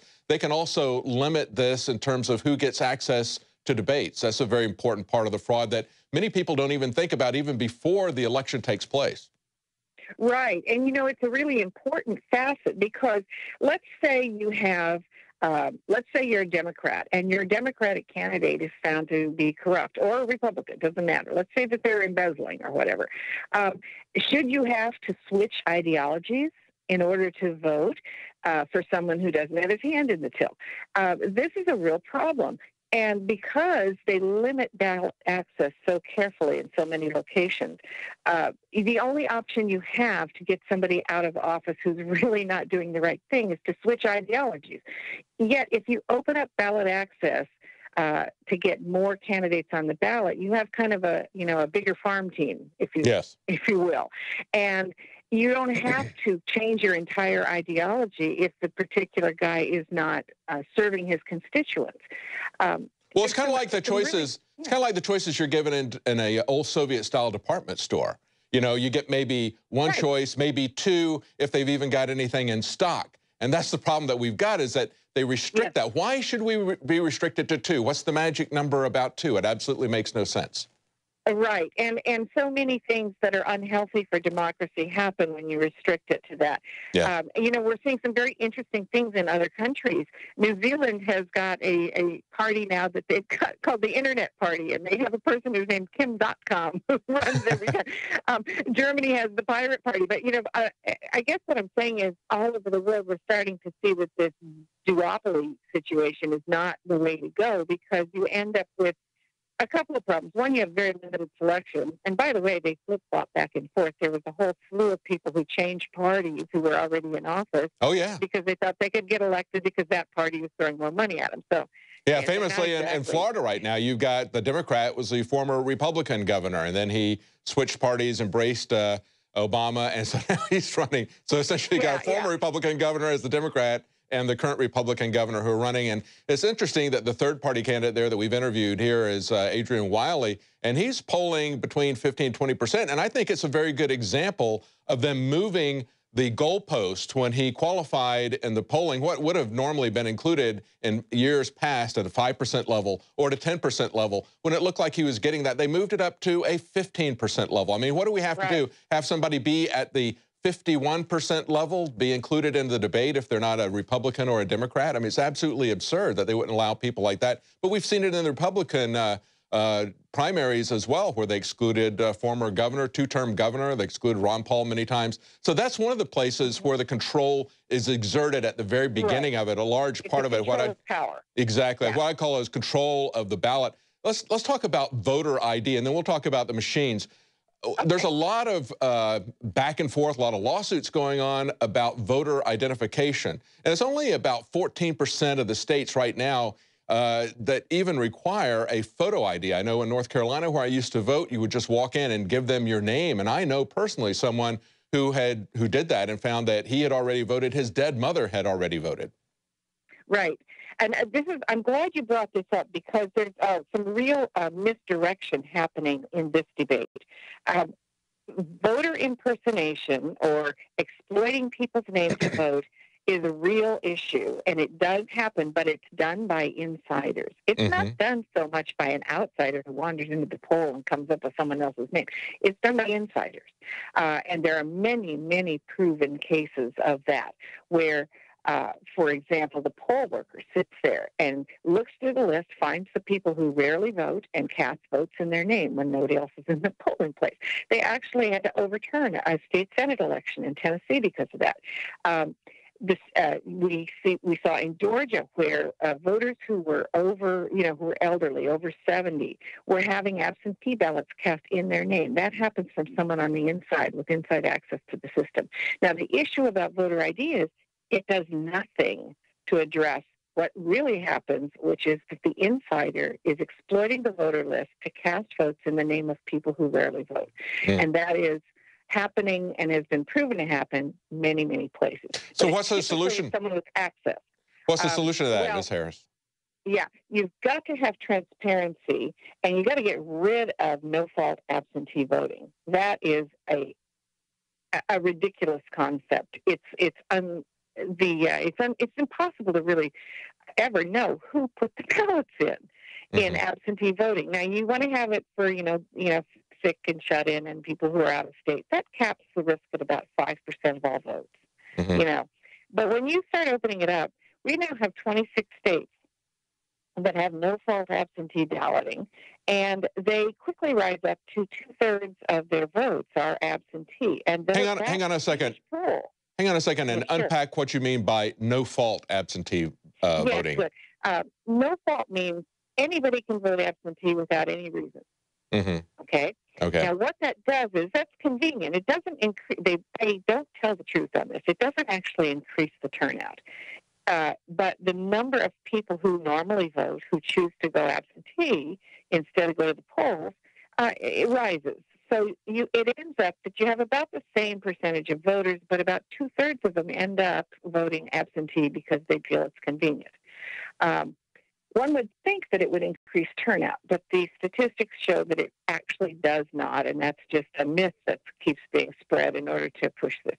While we're talking about, while we're talking about absentee, I'll let you finish that, but I also want to know what you think about absentee ballot voting by the military. Is that being honestly reported as well?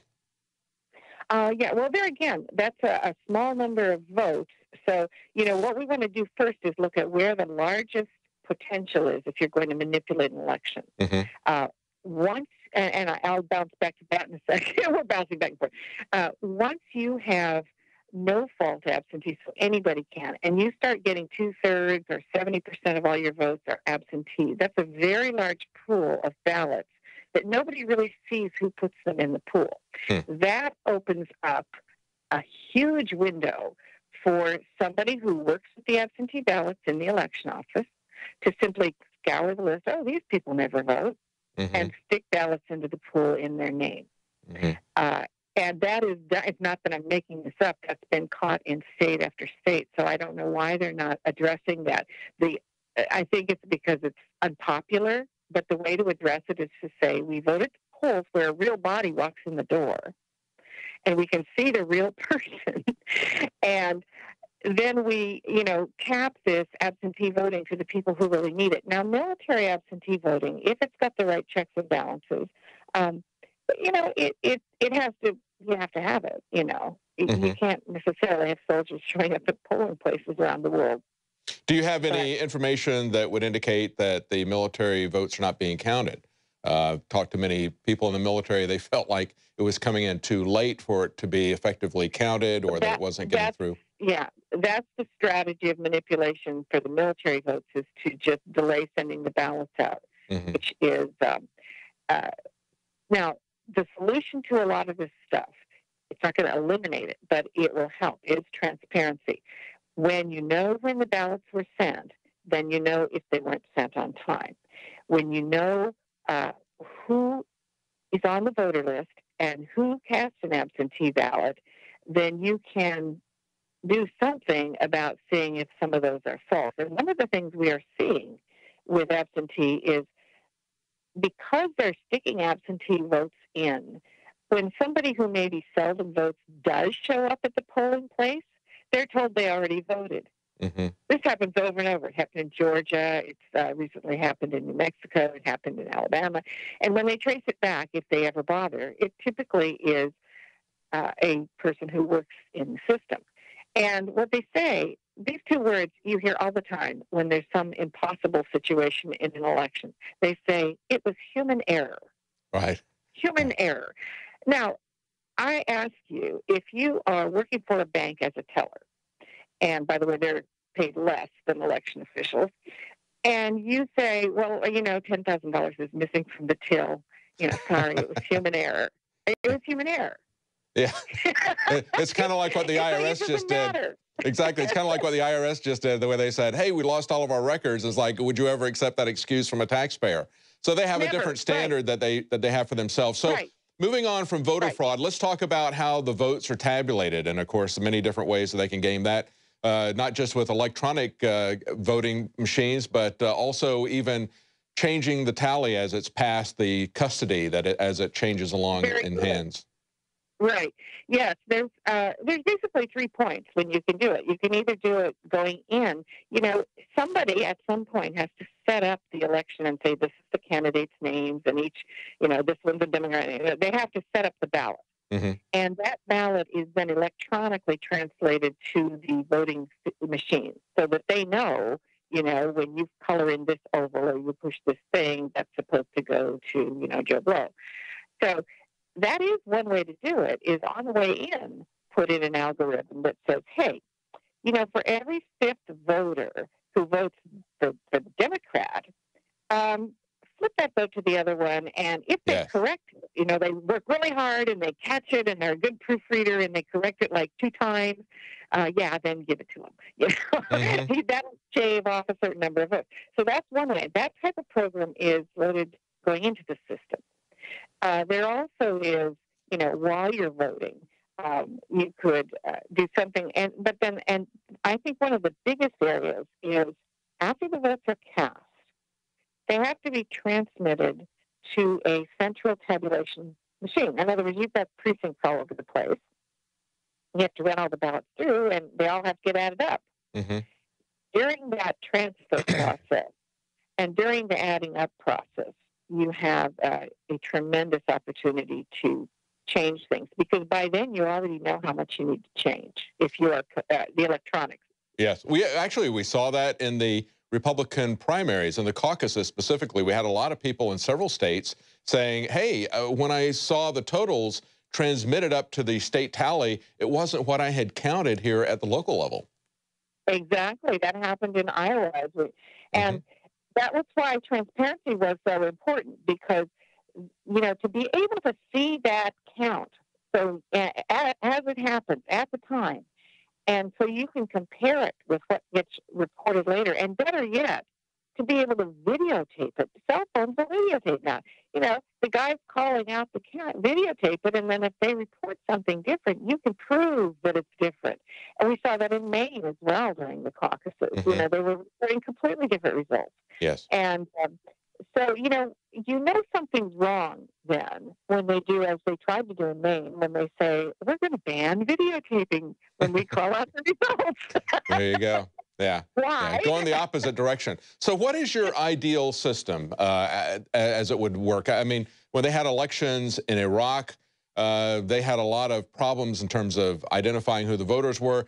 They didn't want to have a very long extended period. They were afraid that people would come back and vote multiple times. So they had it on one day. People would go and vote, and they'd paint their thumb indelible ink purple so they couldn't vote a second time or go to another town and vote. So that was a very simple way to do it. Of course, you could still have fraud. You could still have people coming across the border. You could still have fraud in terms of the transmission of the votes. But what is your ideal system? What would you do to reform the system? It does vary from country to country, because Iraq is a situation where there's violence, and there are several countries who have election violence where, people get killed for going to vote in certain places.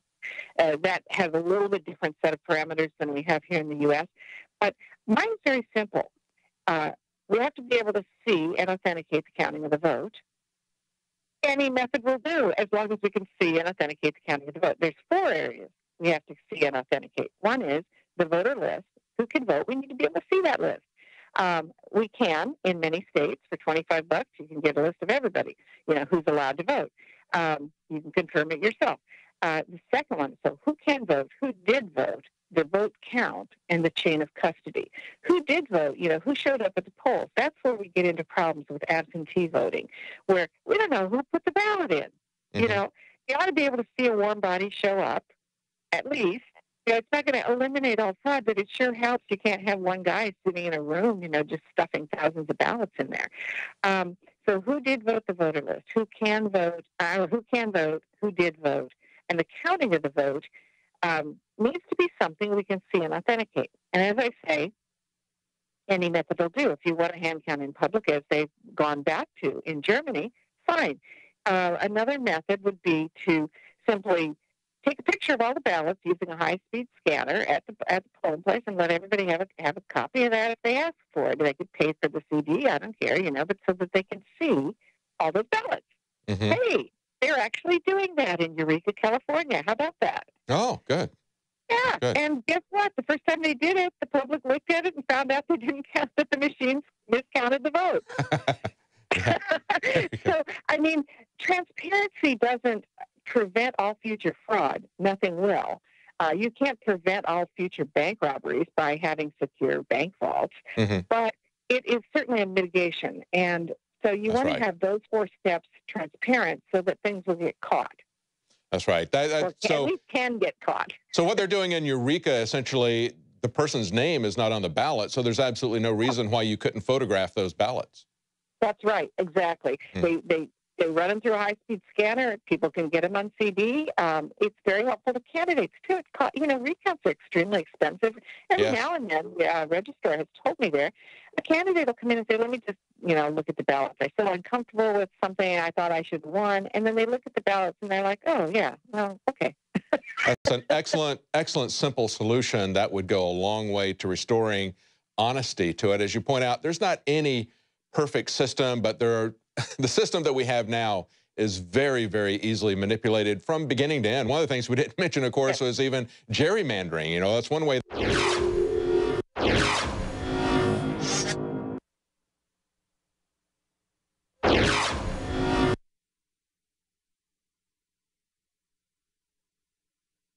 Can't prevent all future bank robberies by having secure bank vaults, mm-hmm. but it is certainly a mitigation. And so you want to have those 4 steps transparent so that things will get caught. That's right. At least can get caught. So what they're doing in Eureka, essentially, the person's name is not on the ballot, so there's absolutely no reason why you couldn't photograph those ballots. That's right, exactly. They run them through a high-speed scanner. People can get them on CD. It's very helpful to candidates, too. Recounts are extremely expensive.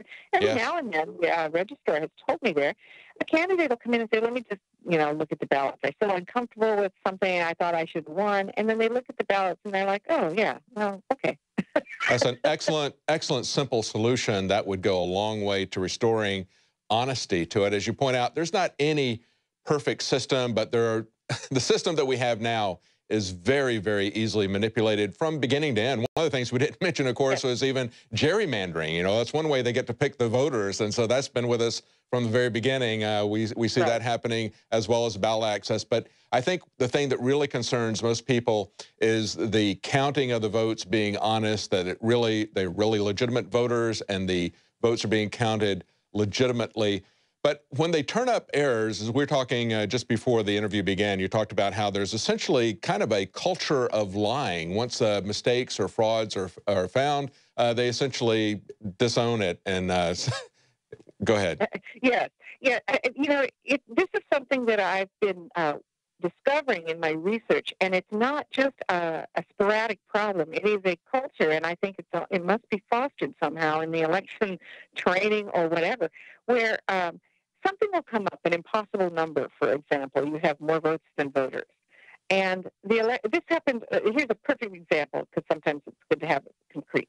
In Memphis, Tennessee, Shelby County, I got his own records. And using his own records from the election administrator, I could see that there were 3,000 more votes than voters. And he said, no, there's not. So I took it to the press, to the newspapers, and this is where the press needs to do their job better and focus on the records, not just a statement. Because The newspaper reported, well, Beth Harris says there's 3,000 more votes than voters, but Election Administrator Richard Holden says there's not. That she doesn't know what she's looking at. So I wrote the reporter and said, get the records, ask him to give them to you, count. I mean, that's not, how hard is that? And it gets worse than that. By the way, in that situation, he later admitted in court that there were more votes than voters, and he admitted to his elections board that not only were there more votes than voters, but he couldn't find the reason why, he said. But it was human error. Well, that's exactly what we see once they get elected, too. And they're part of the people who are committing this fraud, as you're pointing out. They're insiders. They're part of the political process. When we catch the politicians or lawmakers doing something wrong, their strategy is just to deny that it happened, even when presented with hard, cold evidence. Well, thank you so much for... That is actually a culture. Yeah. Yes, exactly. Well, thank you so much for talking to us. I'd love for the voters to really get serious about seeing a reform in the electoral process from the very beginning to try to make these things more honest. You gave us a very simple example of how they corrected that, or not making it 100% honest, but certainly something that's going to be very effective at combating fraud in California. Thank you so much for joining us today. We'll be watching your website. Thank you. Thank you.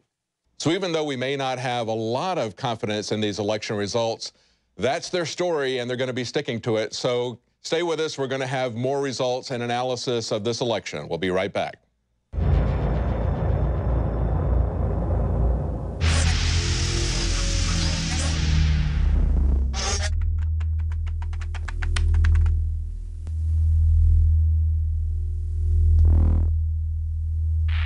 The globalists have controlled the mainstream media for a long time, but now they're expanding and making the weaponization even more vicious and deceptive. All the major networks are state-run. We are partnering this year with the NFL. The NFL has become a political weapon against the Second Amendment and pushes Obamacare. MSNBC tells us that our children belong to the state. We have to break through our kind of private idea that kids belong to their parents or kids belong to their families and recognize that kids belong to whole communities. The brainwashing media machine has been turned up on high, and it's time for humanity to double down on the true people's media and strike back against the tyrants that are destroying our civilization with their lies and fraud. We are the resistance. You are the resistance. You are the info war. It is more important than ever to realize that we are not the alternative media. We are the true media. The establishment dinosaur press is dying. We are in an information war, and we are losing that war. Join us at InfoWarsNews.com and PrisonPlanet.tv. Members can share their memberships with up to 11 people. By subscribing, you will literally be buying war bonds in the info war to expand our operation in the face of the tyrants. Join us at PrisonPlanet.tv. I want to know what's really happening with Ebola. I want to know if there are things out there that could protect this country and protect my 3 children, just as you do. Government can't and won't protect you from Ebola. It is up to all of us to be prepared and to protect ourselves. I'm not sitting back waiting for the government to come protect me and take care of me. It's why I'm doing everything I can to boost my body's natural defenses. That's why I've got storable foods. That's why I've got my colloidal silver from InfoWarsLife.com, the silver bullet. That's why I've got nascent iodine X2 that has absolutely supercharged my personal body's defenses. I personally have gotten prepared, and I recommend everybody else get prepared as well. So visit InfoWarsLife.com today to find the most cutting-edge, hardcore supplements on the planet. Or call the InfoWars staff, and we can answer your questions or take your order over the phone at 888-253-3139.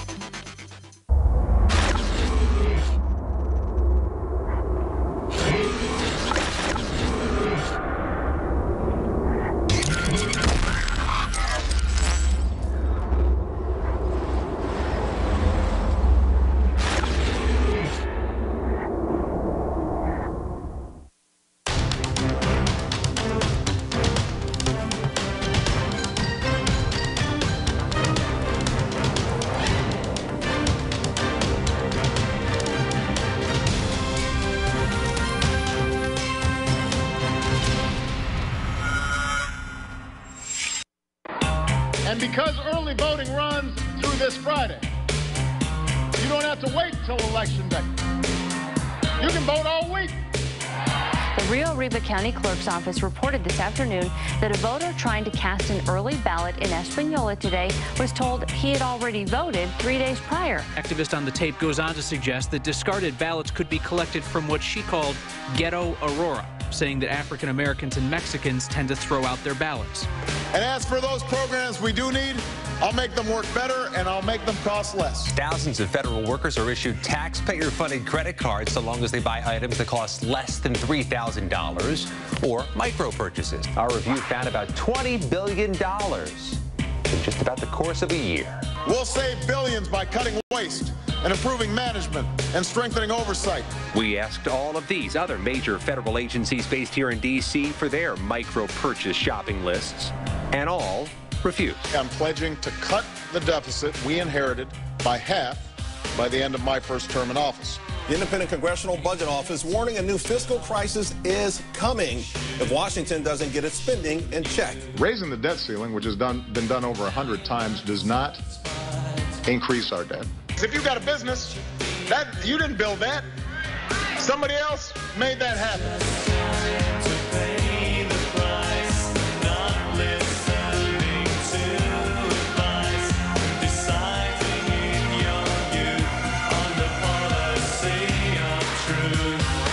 Live from the Infowars.com studios. First, Ebola is not spread through the air like the flu. Ebola is capable of entering human airway cells. Ebola is primed to be able to have respiratory transmission. Crashing through the lies and disinformation. It's Alex Jones. You are either with the Republic or against it.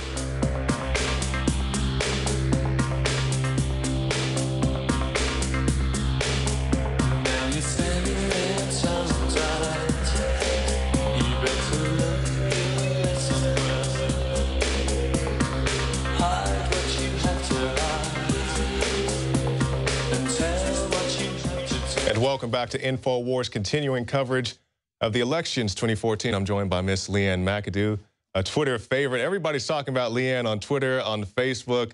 It's her and Alex are the most popular people, but it's good. You know, we're glad to see everybody is coming out because we have such a strong male dominance. It's nice to have the ladies who come out and can handle their own. They liked the gun piece. They like to see the women out there learning how to handle the big guns. Yes, learning how to handle the big guns.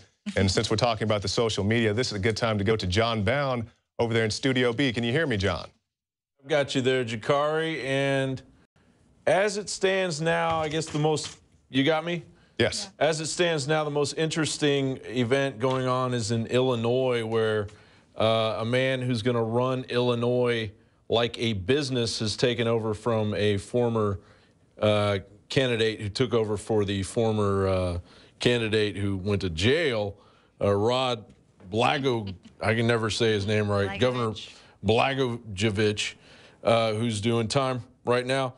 Now, Rauner's main base is billionaires, so Illinois is in good hands, just like, you know, the rest of the country. Now, there's 9 new tweets here. Maybe somebody's going to say hello to Leanne. We've got, of course, Florida didn't pass the medical marijuana, as everyone expected. But D.C. did. But D.C. did. So maybe the elected representatives won't have such a power trip. They'll peace out there for a little while. Right, and people, unfortunately, shouldn't get too excited about medical marijuana because they're taxing the Obama juice out of medical marijuana up to over 100% in some cases, but at least 70%. So they need to change that law that's been on the books since, was it 1983 or something like that, where they're allowed to tax if you have an outside grower provide you the medical marijuana. In order for you to make a profit, you have to grow it yourself. Let's see what we have here on Twitter. 2 new tweets, come on. Charlie Crist leaves the stage after conceding, and we need to come together as a state. No, not too many questions yet, but I will keep you informed. Yeah, that's good to know, John Bowne. And I know we have a lot of races. We were recently talking about the governor's race here in the state of Texas. Do you see anything else on the governor's page? Any other people being officially elected to their state government? Well, yeah, we have governor election results right here, and as you know, the Senate race is just out of control Republican-wise. And let's see, the latest in the governor race, the 2014 governor election results. We're still battling here in Kansas, which is a very close race between Brownback and Davis, and Brownback's an incumbent. Colorado, a very interesting race where the incumbent looks like he may actually end up losing. So maybe as far as Colorado's medical marijuana laws are concerned, there may be an issue there, but that remains to be seen. And very close race in Idaho, as well as Oregon, which is now reporting very close races. Democrat is in the lead in Oregon, as expected, and those are the races that we're looking at right now. All right, well, thank you, John Bowne. We'll come back to you at the end of our segment. We know you have a new special report that you want to premiere, so we'll get back with John in just a few minutes. But first, Leanne, let's talk a little bit about voter fraud. Yeah. You know, we've had a chance to talk to James O'Keefe, many other people as well, Greg Palast. And, you know, James O'Keefe illustrated so eloquently how easy it is just to walk into a polling place and assume somebody's identity. You know, it's not even so much, you know, you steal somebody's, you know, physical identity. You don't have to steal their social security card or driver's license. You can just go in and say, you know, hey, maybe that should be the next thing. I go in and say, hey, I'm Leanne McAdoo. And it's, oh, well, there. If you know her address, you know, hey, you can go ahead and vote. Not here in the state of Texas, but other places as well. Maybe you transitioned, you know what I mean? It'd be really racist and sexist for them to question if you were not Leanne McAdoo. Oh, yeah, I guess that's true as well. Let's go ahead and look at our first article here. We see video. Votes for Republicans switch to Democrats in Illinois. And I do believe we do have a video of that. There's so many people been taking video inside the voting booth just showing they're trying to take, vote for a Republican, and it's just instantly choosing for them the Democratic candidate. Right. And we see that in Maryland, in Virginia, in Illinois. I know there we go. That's, just over and over again. There's no voter fraud. What are you talking? That's a Republican conspiracy theory. Yeah, well, and that's what they say is that it's, oh, well, that's so rare. Voter fraud is so rare. Well, then I guess, what also is so rare is that someone in this day and age doesn't have any form of identification to be able to go in and vote with it. That seems even more rare to me. Yes, that is exactly right. Let's keep it moving here. We'll talk about Maryland Board of Elections probe Republican to Democrat ballot switch claims. And this begs the question, why not go back to the old-fashioned paper ballots? Mm-hmm. You go in and you punch your ticket and, that's what it is. Well, I was seeing some reports a little earlier that St. Louis, some counties there were running out of the paper ballots. So that's what they say, That's what it was. Well, James O'Keefe showed, was it in North Carolina, they were throwing the ballots out because they had a record number of people who weren't voting. Then all you had to do was go dumpster diving and get your new ballot and say, hey, I'm James O'Keefe. I'm Attorney General Eric Holder. You can go vote as pretty much anybody else that you wanted to. Right. All right, so let's see here. Now we have this article, massive non-citizen voting uncovered in Maryland. So, that's what the people were talking about a lot. One of the big concerns was you can have non-citizens come in and vote, and that's exactly what seems to be the case in Maryland. And, and if people want to come to this country legally, they get naturalized, and then they have the process to vote in a legal and lawful way, that's fine. But, just to say, I'm here, so I'm going to vote. I don't understand that principle. Right, and a lot of states their laws say that they have to count the election results as official before they can say, well, we want to recount. So obviously these places like Maryland and Virginia, where they're showing on video proof that they're not able to vote for their Republican candidate, they're obviously going to be demanding a recount if it doesn't turn out the way, the people there want.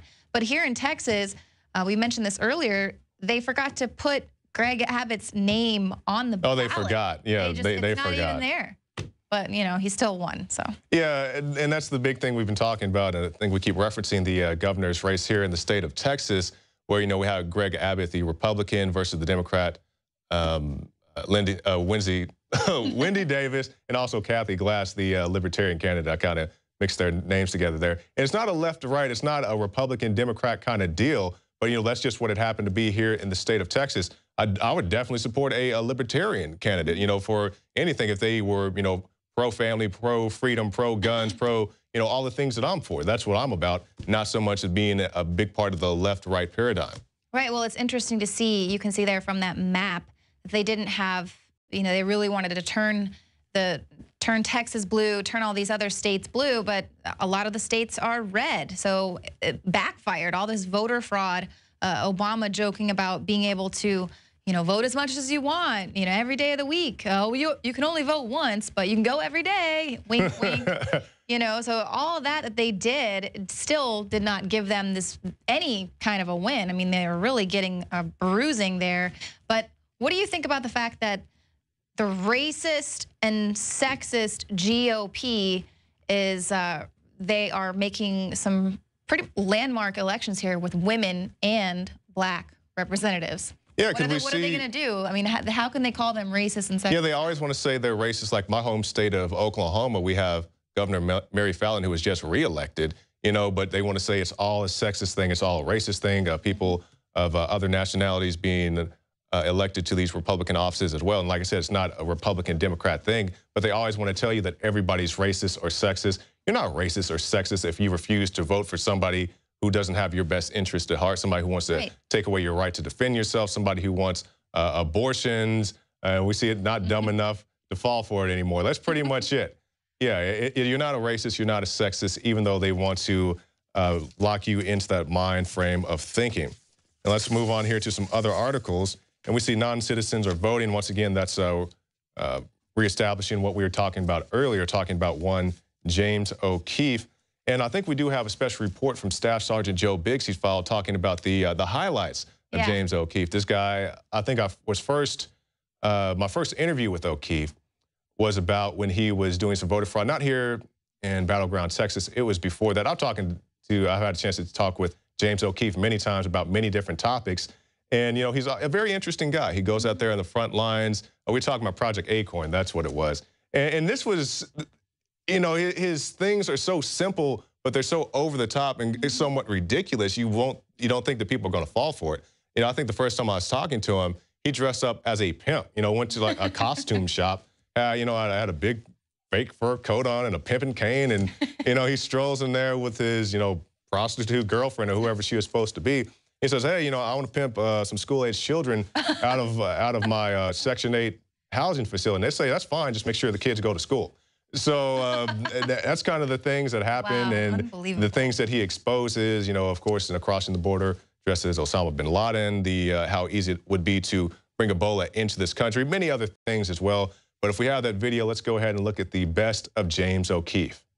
And because early voting runs through this Friday, you don't have to wait till Election Day.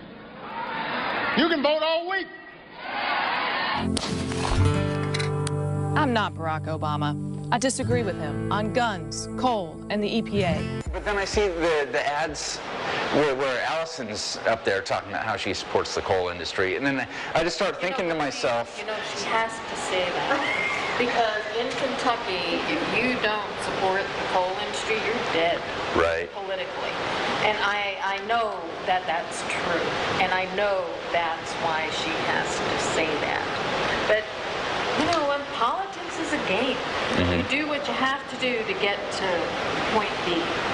And then you do, I mean, it's a lying game, unfortunately. So she's saying something positive about coal because she wants to be elected.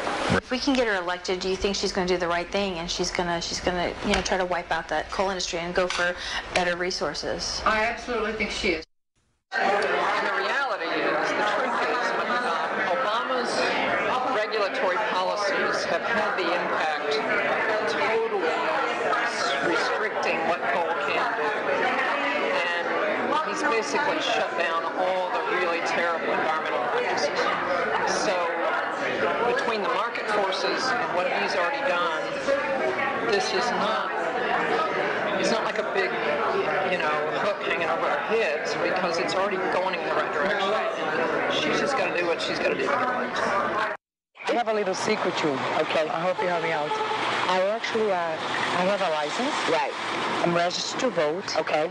But I'm not legal. Oh. I'm here undocumented. Okay. But I can vote. Yeah, you can vote. The story was simple. Our investigator posed as a Brazilian-born immigrant who wanted to vote but wasn't a U.S. citizen. Here, she and her partner are talking with Greg Amick, the campaign manager for Democrat Erwin Carmichael, who, believe it or not, is running for sheriff of Mecklenburg County, North Carolina. Do you want to tell him your situation? Yeah, so, I mean, I do have my license, but I'm not legal. Okay. And I want to vote. Okay. But I do have my license. I'm registered. You are registered? I'm not registered. You do not need a photo ID. When did you register? Have you? But I don't have my green card, so I don't know if that's.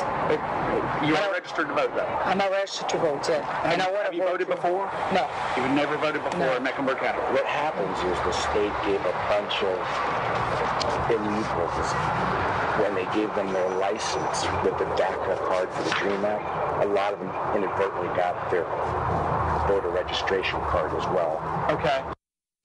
Earlier this month, voter rolls in North Carolina were shown to include a large number of immigrants who had been registered to vote but shouldn't have because they weren't U.S. citizens. So technically they're not legal, but she really wants to be able to support paying. You do not have to have your driver's license, but do you have any sort of an identification? No, I do have my driver's license. Oh, you do? Yes, I do. Then show them that and you're good. But the only problem, I don't want to vote if I'm not legal. I think that's going to be a problem. I'm not sure. It won't be. It shouldn't be an issue at all. No, I have my license, I'm registered to vote, but I'm undocumented. I'm illegal. But I want to vote. I want to support Kay Reagan. That's what I'm here. You are already registered? Yes. So I'm going to tell you what, I go in there and vote, and whatever address you use before use it, I go in there and vote, and let them find out if it's wrong. And because early voting runs through this Friday, you don't have to wait till Election Day. You can vote as much as you want. You can vote all week. All week. Yeah, vote early, vote often. There's the president for knowing about the election fraud, and he even referenced the city of Chicago, right. The city that he likes to call home. Now, Leanne, we were talking during that video piece about that video that premiered the Democratic. They said it was nonpartisan, but it is a bunch of Democratic people talking about Democratic things like locking down guns. You saw the picture of the lockdown gun. And of course, it's the Turnout for What campaign. We see stars of the industry, entertainment industry, Little John from Little John, the East Side Boys. What was the young lady's name?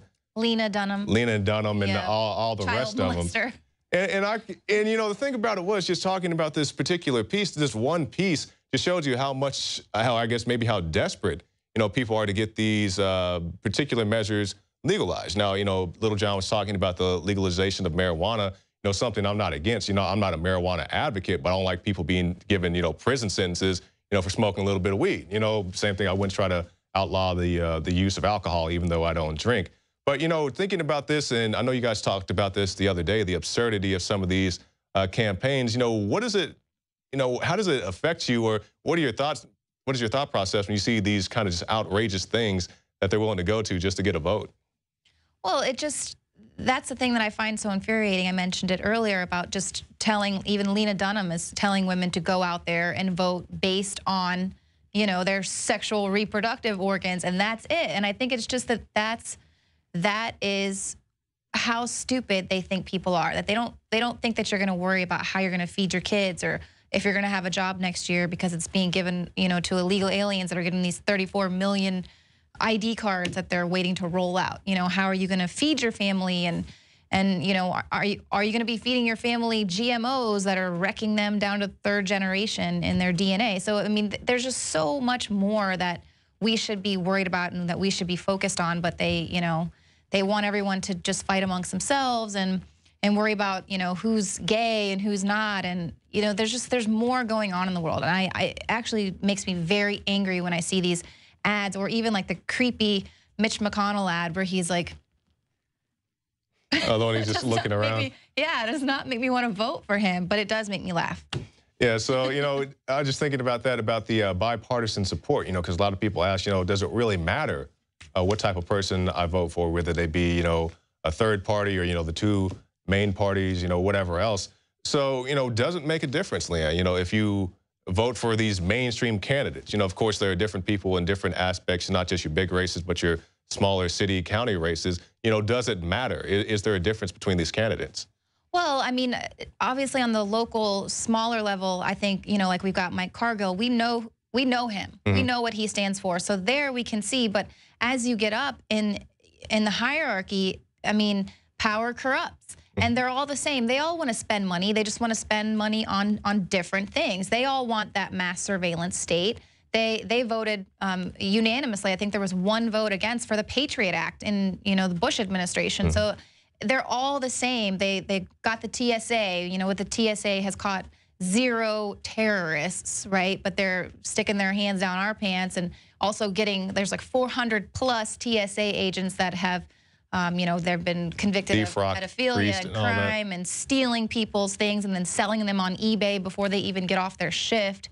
You know, but these are the people that are going to help stop the war on terror. Of course, now we're talking about this perpetual war. And Obama is just the puppet that's, you know, set up to put all of these things in place. Everyone's blaming everything on Obama, but he's doing a really good job at what he was put in there to do. You know, Council on Foreign Relations, globalists, they want all of these things to be put in place. And so he's just kind of, you know, moving the pieces on the chessboard. So then it's the next person that's going to come in is going to move him a little further. You know, so he's actually doing a really good job.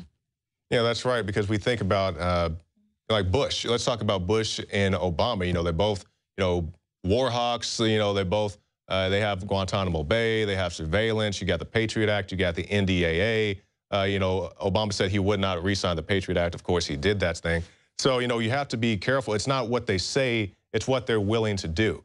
You know, so you have to pay very close attention to what your people are doing who are in office. So anyway, I believe we do have David Knight ready to go in the other studio. David, are you out there? Uh-oh. I think we have a bit of technical difficulty there. All right. Can you hear me now? We can't. I can. We might need a refresh. Did we, you know, I wanted to play that clip. I think it's just like a 1-minute clip of James Hagel basically saying that we are preparing for a new world order. He was questioned on all this ongoing global chaos. Of course, you know, we know that after the election, we're going to see just how chaotic everything is going to be. But here we have James Hagel basically saying, yeah, I think that this chaos is bringing us into a new world order. So it's just like Captain America. Mm-hmm. That's what they said. You know, we're going to create all this chaos. Yeah, you have to destroy the world in order to build a new one. And have people beg you. So can we? All right, let's go ahead and throw it to that clip. Oh, all okay, right. We're having some technical Never mind. Well, basically, he says, that. What we're seeing in the Middle East with ISIL is going to require a steady, long-term effort. It's going to require coalitions of common interests, which we are forming. So basically there he's saying that they're forming this global government, and ISIL is actually helping them do exactly that. And that's what we've been reporting about here. That's what it's all about. They're arming them. Oops, we accidentally dropped some more weapons into the hands of ISIS. Darn, now they've got even better weapons.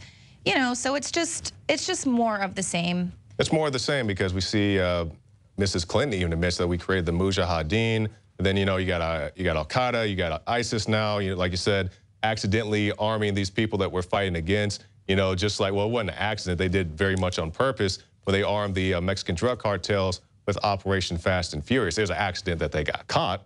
You know, yeah. They always want to talk about the gun registration and all these other measures for you, the private citizen. Meanwhile, you know, while they're talking about universal background checks for you and me, I think they really did do a universal background check on these Mexican drug cartels to give them to the worst people possible. You know, they gave these guns, these fully functioning guns, no RFID chips or anything that I'm aware of, to these drug cartels. Now, I do believe we have David Knight waiting in the wings. Can you hear me there, David? Yeah, I can hear you. Can you hear me? Yes. Okay. Earlier today, I interviewed someone from the Free State Project in New Hampshire because, you know, we have a lot of people who follow us and they understand the fraud, the manipulation that's inherent in our electoral system, just as we were talking to Bev Harris earlier today with black box voting about the many different ways that the system is gamed. So what do we do about that? Well, it turns out there's a lot of different ways you can get involved, and we're going to talk about that at the end of this segment. We're going to play that interview that's with a state representative in New Hampshire. And of course, in New Hampshire, they came up with the idea that they would try to get a critical mass in a small state of about 20,000 people. They're nearly there. They've got a little over 16,000 now. And they've had several people elected to the state house. They've had 20 people elected to the state house, even though that's a small number of the overall representatives there. They have 400 representatives in New Hampshire. And to put that in perspective, that's about one representative for about 3,300 people. Yeah. In U.S. Congress, that's about, you have one congressperson for about 500,000 people. Or looking at it from a different perspective, if we had the same ratio, there would be 99,000 congressmen in the U.S. Congress if we had that kind of representation. So we don't have much representation at the federal level. That's part of the problem. And in New Hampshire, they've got a smaller state. They've got more direct local control there. And of course, people have also gotten involved there in terms of direct action. And Keene is a big example of that. We're going to be talking to the state representative. We'll have that interview at the end of the segment. But I wanted to, before we get to that, talk about some amendments that were on the ballot in various states today and how they turned out. In North Carolina, there was a constitutional amendment that would waive the right to trial by jury for felony charges. Now, this is something that would allow the person who is being charged with a felony to voluntarily waive that right. It was demanded by the North Carolina Constitution. They said, we need to get this out of the way because we need to streamline the justice system. The problem is that, of course, they're going to use pressure in terms of plea bargaining, as we've seen. We've essentially seen trial by jury evaporate throughout the United States because of this kind of plea bargaining pressure where they trump up the charges against someone and then say, if you will plead guilty to these lesser charges, we'll take off these other phony charges. That's what's going to happen. People are going to lose their right to a trial by jury. Of course, they're not exercising that right in most cases. And in many cases, it doesn't work because the jurors are not fully informed of what their duty is.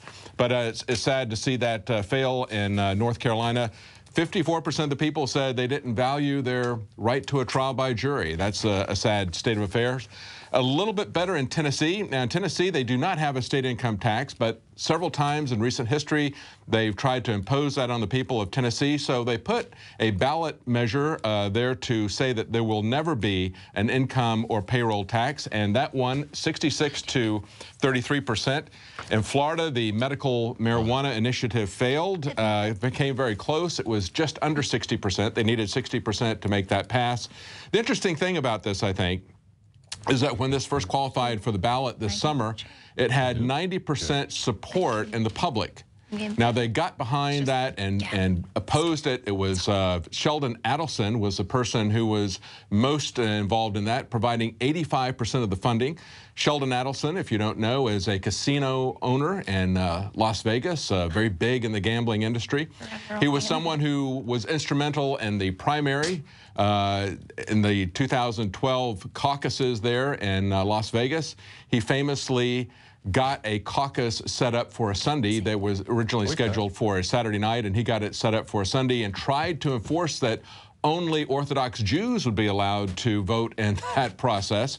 And he is someone who gave millions to the campaign of Newt Gingrich, essentially a one-man super PAC for Newt Gingrich. He gave $15,000 to Lindsey Graham, and immediately Lindsey Graham introduced an online gaming ban. Of course, I'm sure that was just a coincidence, but here you have a situation where he can give $15,000 to Lindsey Graham when Dinesh D'Souza talks to some friends and raises $20,000 because he didn't follow the letter of the law. He didn't just get a civil penalty. He got a criminal penalty. They're going to send him to jail for that. But of course, Sheldon Adelson can give millions to Newt Gingrich. He can give $15,000 to Lindsey Graham, and he can give $4 million to stop medical marijuana in Florida, and he did.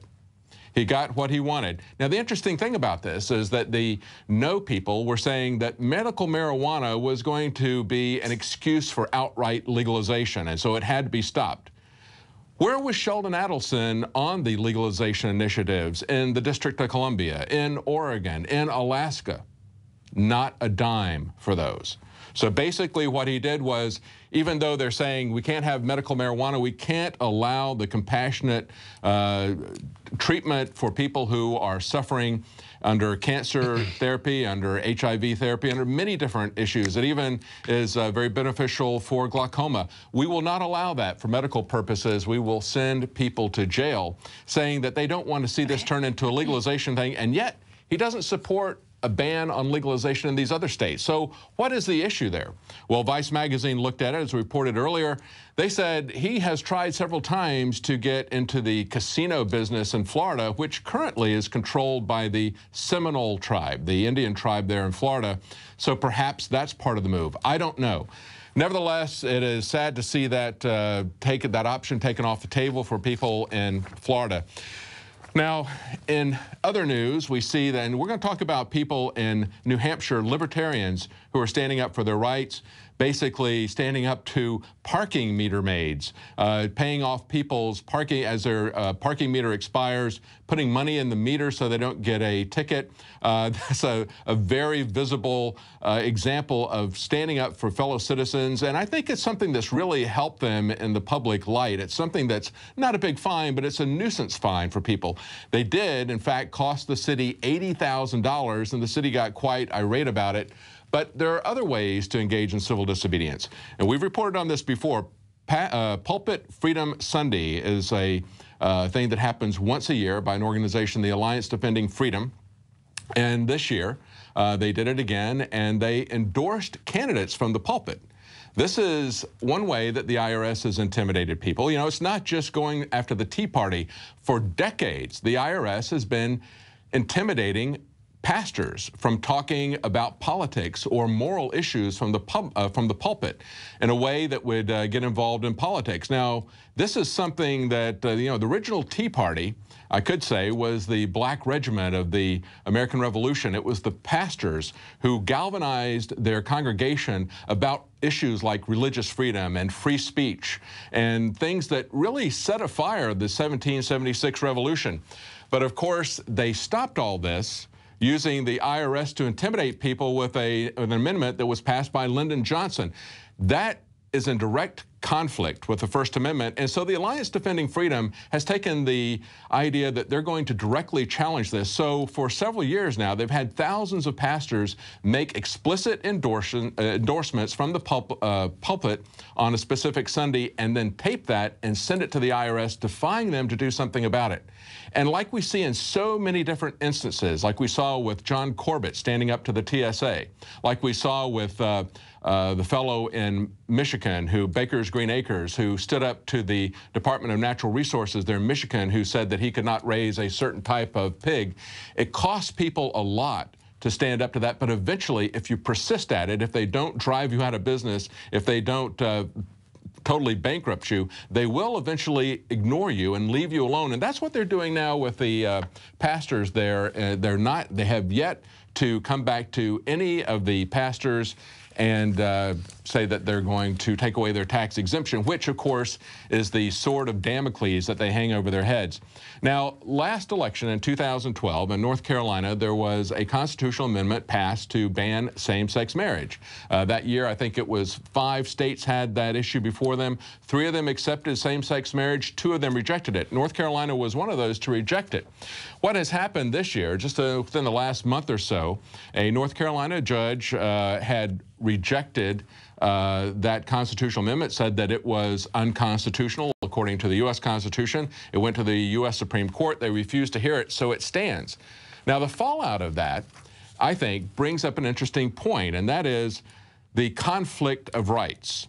We've seen that the Libertarian Party in most instances has come down on the side of same-sex marriage, saying that that's a civil liberties issue. But when they force people to recognize it, or in this case, when they force magistrates or they force pastors to marry people, I think at that point, they are infringing on someone else's rights. Certainly no one is suggesting anywhere that I know of that homosexual people would not be allowed to live together, to do whatever they wish, but there are a lot of people who don't want to be compelled to participate in their wedding, to marry them, to take photographs or whatever, and we see over and over again in different places that now that is turning into a coercive measure against people violating their religious freedom.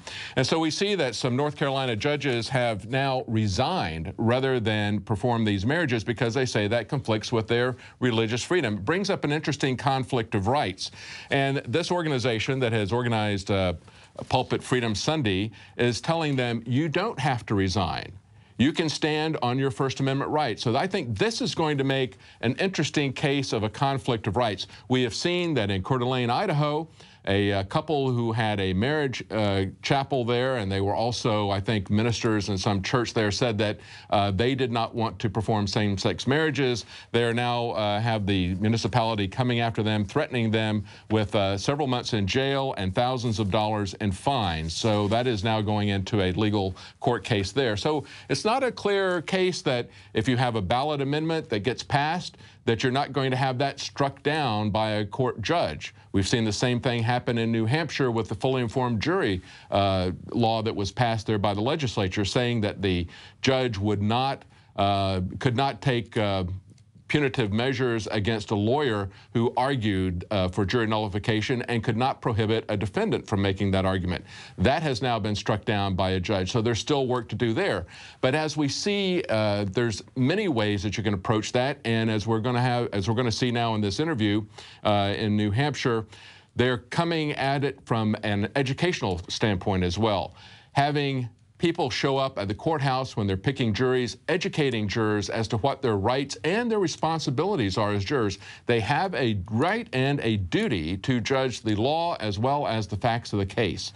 And so if we have people that understand and exercise those rights, understand their duty and exercise that duty, that is what's going to be needed to bring back trial by jury. As we see in North Carolina, they just said, well, I don't think we need that anymore. We can just streamline this case. I don't think so. Without further ado, let's go to that interview we had with Mark Warden in New Hampshire. He's a state representative. He moved there as part of the Free State Project, and we talked to him about working within the system and working outside of the system.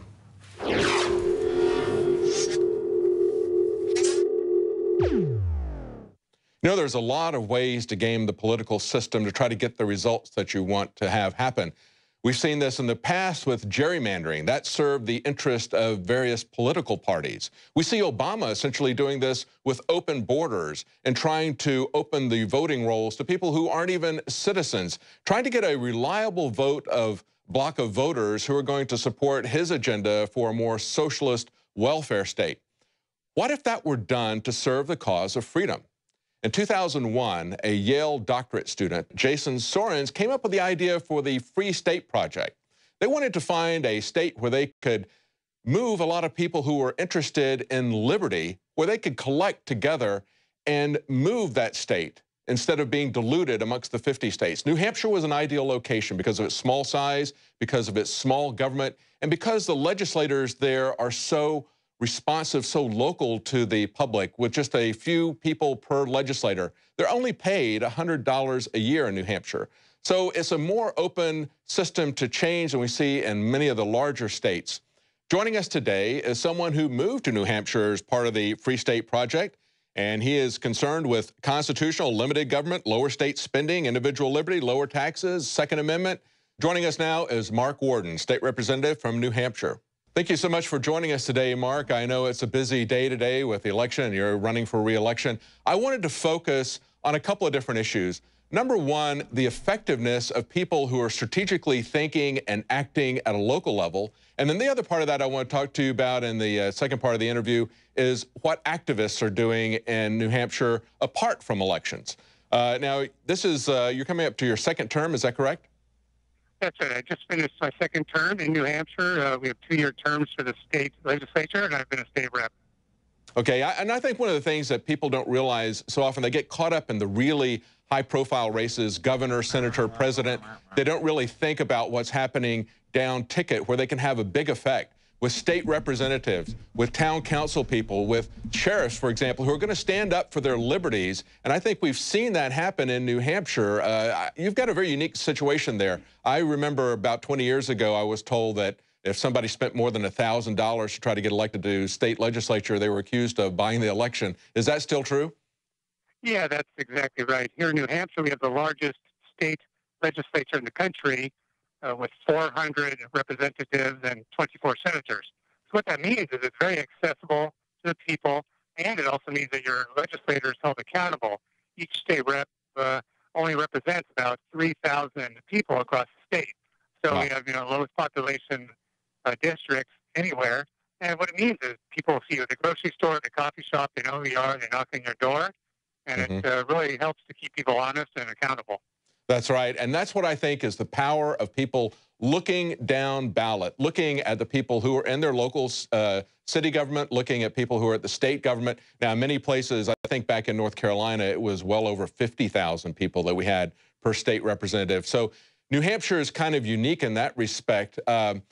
Give us a feel for your involvement. You're pretty much on the political side, is that correct, in terms of election as opposed to direct action? Yeah, that's right. I've done a little bit of both, but I did move out to New Hampshire because of Free State Project, which, as you know, is a sort of a geopolitical movement to get liberty-minded people to move to the small state of New Hampshire, and once here to exert the fullest practical effort to reduce the size of government and expand personal liberty. So some people choose to act in the political realm, as I have done, with success, and whereas others might be more comfortable doing their own type of outreach or activism, whether that's civil disobedience or starting a business or starting homeschooling networks. Everybody has a different path to liberty. Exactly. And along those lines, we've seen a lot of things done, particularly in Keene, New Hampshire, and the Robin Hood Project. Explain that to the people who are listening. Sure. There are a number of activists in the small town of Keene, New Hampshire, who started going around putting nickels in parking meters, walking ahead of the meter maid, of the so-called parking enforcement officers, right? So they thought it was kind of a fun thing to do, and really the people that avoided a $10 or $15 ticket loved it. They thought it was great. So these folks were just doing it as volunteers. They put a little note on the windshield saying, "Hey, we saved you from a ticket. If you like what we're doing, please join us. Pay it forward. Do it for somebody else, or send us a check." And really, the town folks have loved it. But of course, the town itself, the bureaucrats, hate it. Yeah. I think that's a genius idea because it really hits people. It's a small amount of money that's involved there, but it really hits people about the predatory nature of government, doesn't it? That's exactly right. It points out the gun in the room and the real nature of government, which is to grow and to take money from people. So what's interesting about the whole story is the reaction from the city. And they couldn't stand it. So they put an injunction against these guys and took them to court and had a number of hearings. Of course, it all fell through because these people are just doing something as volunteers and acting to help out their neighbors. But boy, the city hated it. Yeah, they tried to change the kind of parking meters that they had even, didn't they? Yeah, they tried to change them to, the coinless ticket-based thing. And then, of course, they tried to pass a new ordinance that said you have to be so many feet from a parking enforcement officer and you can't talk to them and things like this. So they're just illustrating the point. They're just illustrating the point that the Robin Hood people were making about how predatory, how intrusive, how dictatorial these guys are.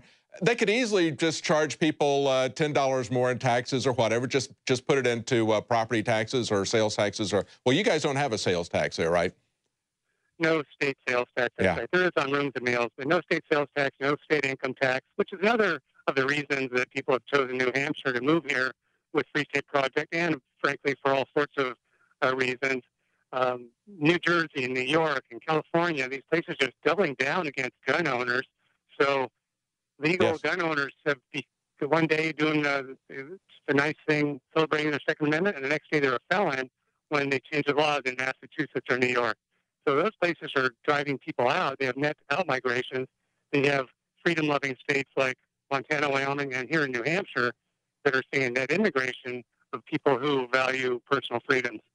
Yeah, I've seen other things about Keene where they basically have a network of people. Somebody gets pulled over in a traffic stop. They'll send out a text message to other people or a phone message, and they'll show up to make sure that everything is being done, or basically kind of point out to the police that it's a victimless crime if they're just breaking the speed limit. So they have a lot of different types of activism like that. Give us an idea of what's going on in the legislative side, because, of course, today is Election Day. What kind of success has the Free State Project had in terms of getting state representatives elected who value liberty? Yeah, we're making real progress. But first of all, I need to point out, David, that the Free State Project is really not a political group or organization. It does not engage in politics. Its sole mission is to get freedom-loving people to move to New Hampshire. But certainly those people once here get involved and do their best they can to affect change by reducing the size of government, reducing the cost and scope of government, protecting our civil liberties. And that's where I've been involved. And as you mentioned, we have had a number of successes. There have been nearly 20 Free State Project participants over the years who have been elected to the state legislature. And we have 20 or more running for office today, and I expect 2/3 of those to win. So basically what you're looking at is a very small percentage of the 400, but it's a group who's super motivated, typically very well educated, intelligent, mobilized, and has a good community and support group behind them. So what we do is we get together in a caucus and form sort of factions inside the legislature, work with other let's say natives and other New Hampshireites who are in the House who also believe in constitutional limits on government. And we've been able to not only stop a lot of bad laws, but pass good laws. One of the biggest milestones was in 2011, passed a budget that reduced state spending by $1 billion. It was a 10 or 11% decrease in state spending. It was historic, largest in the country and the largest in the history of New Hampshire. And a lot of members of the Liberty community who are state reps had a big part to play in that. Well, you know, you said that you've only got, say, 20 or so, and you hope to see those numbers go up. But because they're hardcore people and because you're starting to build a constituency that is looking at the liberty side of all these different issues, I would imagine you would be able to get people that would not normally have been in that, been looking at the liberty side of issues, people who are Republicans, who are Democrats in the legislature, start to move your way on individual issues. On some of the issues, you'd probably be aligning yourself with Democrats, on other issues with Republicans. Well, that's exactly right. We like to look at a personal freedom issue like, let's say, marijuana, to grow your own or to smoke marijuana. Nobody should be thrown in a cage for that. So there are some Democrats who agree with that. The libertarian, the free stater type of minority helped stop the repeal of gay marriage. They've helped pass medical marijuana and notably also worked towards getting the jury nullification on the books here in New Hampshire. Yeah, and that's what I want to talk to you about, because to me, that is kind of a junction between the legislative and the individual activists. Because if you're on a jury, you have the power to use your vote to shut down an unjust law. And people don't understand that they have that power. They've been misinformed by judges. Judges threaten and punish lawyers if they inform the jury of that right. And so in New Hampshire, you guys were able to get a law passed that essentially would not require the judge to tell people that they have, people on a jury, that they have a right to judge the law as well as the facts, but it would keep them from essentially taking action against lawyers who brought up that defense. Is that correct? Yes, that's great. Isn't that great? I mean, it's a real milestone. It's a huge advancement for people who have committed no crime against person or property, where there's no victim. A chance for the juries to see that and just drop the case altogether. There's already been one instance of it where somebody was growing his own marijuana for, I think, religious or personal use purposes, and the jury saw right through that. So what this law says is that the defense attorney or the defendant himself can bring up the idea of jury nullification. The judge can't stop him or her from doing it. But we got to take the next step. So we also have activists out here who stand at the courtroom steps on jury selection day and hand out flyers and pamphlets, helping to educate them about the right to jury nullification. You know, I interviewed the New Jersey weed man, I guess it was back in 2012. There's a guy who was a medical marijuana patient and a marijuana activist in California. He went to New Jersey where the laws were much stricter. They had him for a very large quantity of marijuana based on their laws. They were going to send him away for a very long period of time. He reasoned that the majority of people didn't support marijuana laws, so he figured he could get 3 hung juries in a row. The first trial, he put up a sign that showed that in the New Jersey Constitution, it said that jurors had the right to judge the law as well as the facts of the case. The first judge made him take it down, but they had already seen that. And so they acquitted him 7-5. But then the prosecutor came back a second time. The second time he got a judge that allowed him to leave that up and talk about it. And at that time, he was acquitted 12-0, and they couldn't come back after him again. It was a very important illustration of the power of that. And of course, that's something that goes back hundreds of years in English and American common law, a tradition. It's written in many of our constitutions, and yet we have a judiciary who says just the opposite, misinforming and lying to the juries in most cases. And unfortunately, a lot of people in the legislatures across the country think the same way. Yes. It's sort of a rigged system in that the people who are drawn to politics often are the kind of folks who like government, they like rules and regulation, they want to control others. Yes. So this jury nullification is probably the single greatest power that any single individual has. So even though nobody likes the idea of sitting on a jury, we should encourage our freedom-loving folks and your listeners to go out there and sign up and volunteer for jury duty and embrace it when it comes along, because you could really make the difference in somebody's life. Yes. Now, I want to do a quick follow-up, and maybe you can fill us in as to what you think the status of this. Just on October 24th, Reason said that the jury nullification law in New Hampshire was just recently gutted by the New Hampshire Supreme Court. Is that your take on what happened with this recent trial? And no, it was a setback for sure. So we're going to have to come back legislatively and tighten it up a little bit. This always happens whenever you pass a law that's not airtight. You'll find people who are going to exploit it to their own advantage. And, of course, the powers that be, the establishment, don't like anybody be able to beat the system. So they challenge it. I think the important parts are still there, but we'd like to improve it and probably require a judge to give this this disclosure to juries before they even start. I think that'd be the next logical step.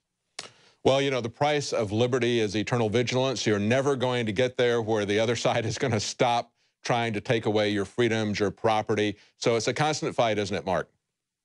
It absolutely is. And this is kind of a funny aside, but after 4 years in legislature, I found out that no matter how skeptical you are about government, it's worse than that. Yeah. I started out as an activist, a libertarian type, and an anti-government, anti-establishment type of person. And I got elected. Even with that message, people elected me. But once I got there, I realized that most people who are drawn to that kind of power, they like it, and they have a good old boys club. And one thing that they don't teach in Civics 101 is that despite the idea or the concept of these checks and balances of the 3 different parts of government, you have the judiciary, the legislative, and the executive branches, the lines are scarily blurred when you look closely. Yes. For example, during the legislative hearings, you'd have a long parade of the bureaucrats from the departments, the state departments, and bureaucracies in there telling the legislators how to vote, or how to change the law to benefit them, not to benefit people or to liberty, but the department. So this is something we need to make people aware of, and why it's important that more regular people get involved instead of just throwing up their hands saying there's nothing they can do. Absolutely. I couldn't agree more. Thank you so much for talking to us. You're a very good example of how people can get some things done at the local level. I understand people's skepticism, but I don't understand the cynicism of just throwing up your hands and saying the system is too corrupt, it's hopeless, we can't do anything. That's exactly what they want you to do. I really appreciate you people at the Free State Project in New Hampshire, and especially you, Mark Warden, for standing up and fighting for liberty up there. Thank you so much. Thank you, David. Good luck today. And again, a good example of why participation in the electoral process, if you do it strategically, can be effective. And of course, New Hampshire is a unique situation. That's why it was picked by the Free State Project. It's a very small state to start with, and the ratio of people to Their representatives is very small. The amount of money that's in play there is very small compared to most states. Nevertheless, you can still do something at the local level. There is still a lot of power that is just sitting there that we could turn towards serving the cause of liberty. Now, stay with us. We're going to be right back for more election updates.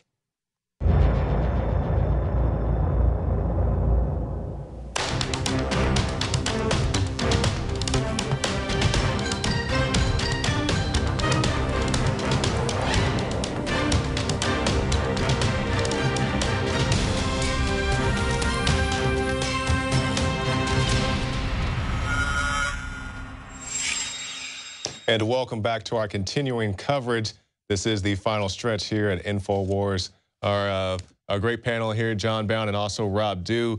We've been bringing you all this marathon election coverage. 5.5 hours in. Yeah, 5.5 hours in. We're trying to end about midnight Central Standard Time. And we do this with the support from our great viewers, people who log on to prisonplanet.tv, where you can get yourself a 15-day free trial. It supports our broadcast. It's what gives us the equipment to go out into the field, like you saw Joe Biggs out there earlier. Also, all the great stuff you see here in the studio, all the guys working behind the scenes. Can we get a control room shot to show all the guys out there working hard? This is what your money goes to. That's Joe. Joe goes to Joe Jennings. He's doing all the work. Yeah, there's Joe. He's doing our Skype stuff. Working harder. Also, really hey, there's Joe Biggs. Is back. Yeah, Marco, CJ, all Nico, the guys over there.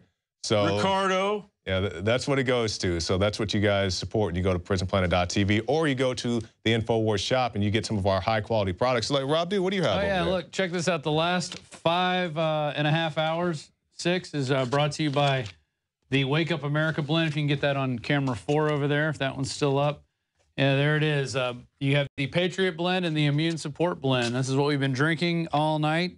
Pots of coffee, keeping us moving and looking at all the news and trends that are going to affect you in this new, I guess, this new paradigm now that we have a Republican-controlled Senate and House.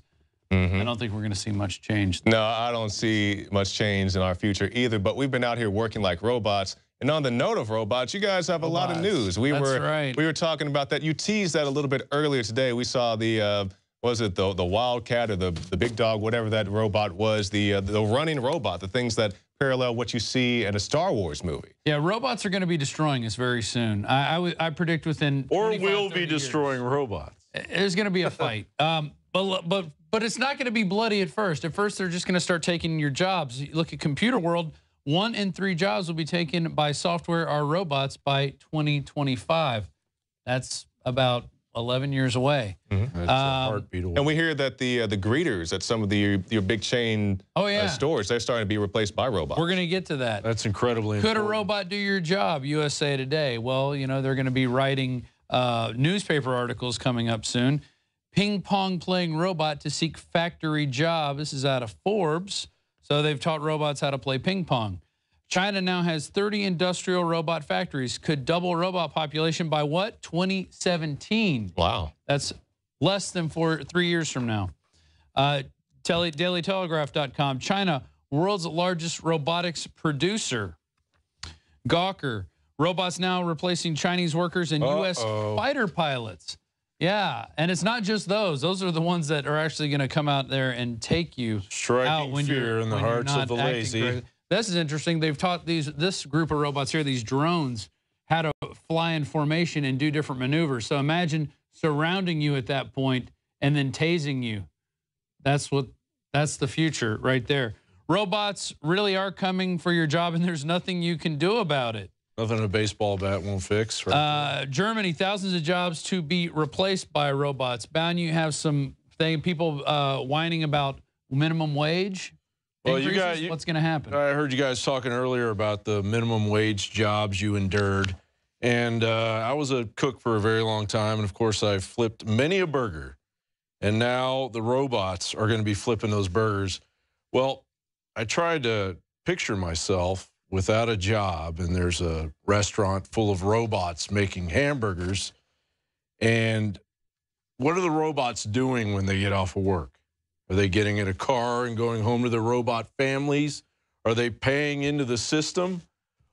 Who thought of this whole robot thing? Because it's stupid. It's stupid. The whole the whole system is completely filled with stupidity.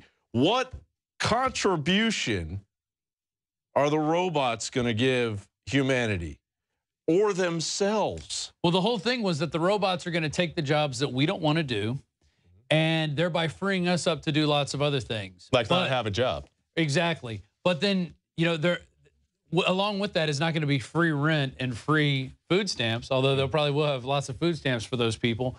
But it's going to be, we're going to be destitute. Robots will be the worker class, right? And then there'll be an upper class of controllers. Of course, yeah, right. And they'll belong to they'll belong to a select elite that will control them from their ivory towers, which we, as a population of destitute and starving people, unless we're taken out by Ebola or God knows what, SWAT teams, what they have planned for us, are going to come down. And I mean, what reality are they creating for themselves? Yeah, and this is the reality. We talk about it here all the time about the reality we're dealing with. What reality are these controllers creating for themselves? Because it's going to be an elite few, and they're going to be surrounded with their little robots. And there's going to be millions of us with children that we got to feed, with futures that we were going to have here in America, a place that was born of the individual, that was born of invention. We invented robots. We invented the hamburger, for crying out loud. We will invent going into that ivory tower and taking out the elite. I know that's maybe a little too out there or too positive to think, but if you think about it, what do they have going for them? How far can they protect themselves from what's coming to them? Yeah, and the point I was going to make is when we think about, you know, everybody who's out there who may be skeptical, oh, robots aren't going to take over. Think about what happened with your big video stores, your big chains, and now you have what? Redbox. Redbox. And, you know, and it's Redbox essentially a robot. Yeah, it's very convenient, but, you know, it took away the job of the person who stocks the shelves, Who the told manager. you about the new movies. Yeah. You might like this. You might like that. That personal service is now gone. But then it's all again, done with algorithms through Facebook. But then again, there are people being paid at Netflix to make better movies than what's being made in Hollywood. You know, so as we as Americans invent, technology takes over and we move forward. But this is complete lunacy, where robots are going to protect this elite few. And by the way, the elite few, the number of global billionaires has doubled since this came out a few days ago, since the financial crisis in 2008. So billionaires are becoming more and more, they're entering a fantasy world where there's fewer and fewer of them and there's more and more of us. And we're not idiots. We're not your slaves. You're going to make your slaves and you're going to send them towards us and they're going to take our jobs and there's going to be 10 of you and there's going to be hundreds of millions of us. And so you either have to commit mass genocide on us or we're coming and we're going to change the whole thing back to the way it was, where people like Jakari and Rob Dew and the rest of you out there used your mind, your God-given humanity to create a place where the rest of us can live together in harmony. But before that happens, I think we're going to have to deal with robots that are learning from insects, that are learning by themselves, that are becoming autonomous drones. We have a whole bunch of things. And who's at the heart of this now? Google, which is on a path to control information, is now also buying robot companies. They're building a robot army, and only Popular Science, you know, people like MBR are like, huh, Google's buying a bunch of robot companies. That's awesome. A hat tip to the future. Popular Science, kind of a bought-off organization, especially when it comes to 9/11 Truth. Why is Google building a robot army? And they go over the different robot companies that they bought. And essentially, they're buying things like Big Dog. They're buying the cheetah. They're buying the little robot drones. But also, they're buying a sensor company. And we have a B-roll that these thermostats that you're going to have in your house that are going to be hooked up via USB or by Ethernet. The thermostats on your walls, the smoke detectors, all these are going to be little gadgets that are going to gather more information. If you thought your smartphone wasn't stealing information from you, Well, they're just going to be implanting sensors in your home that are going to be getting all the data they need to sell you products. Of course, they won't be spying on you, but we know all that stuff. Yeah, we saw the CIA director will spy on you through your dishwasher. Through your dishwasher and through your smoke detector and through your thermostat. It's all going to be coming down the pipe. They're going to be spying on you through your lights. Everything is happening at this point. And it just goes back to, you know, after this election, what's going to happen with the economy? Are we going to see any big boost? Are there going to be more jobs created? Right now they're saying, well, Forbes came out with an article saying unemployment's at 5.8% now. But just 2 months ago, it was at 12%. Mm-hmm. How does it drop that fast? Although we've seen no noticeable impact. It's just they're playing with the numbers. But don't worry, we got the illegals that they're going to give amnesty to, and they're going to pull us out of the housing crisis. They've got the mayor of San Antonio, who's on Obama's cabinet now, Julian Castro, who's basically said, hey, when we get these 11 million illegals, give them amnesty, they're going to be wanting to buy houses. So that's going to help us now.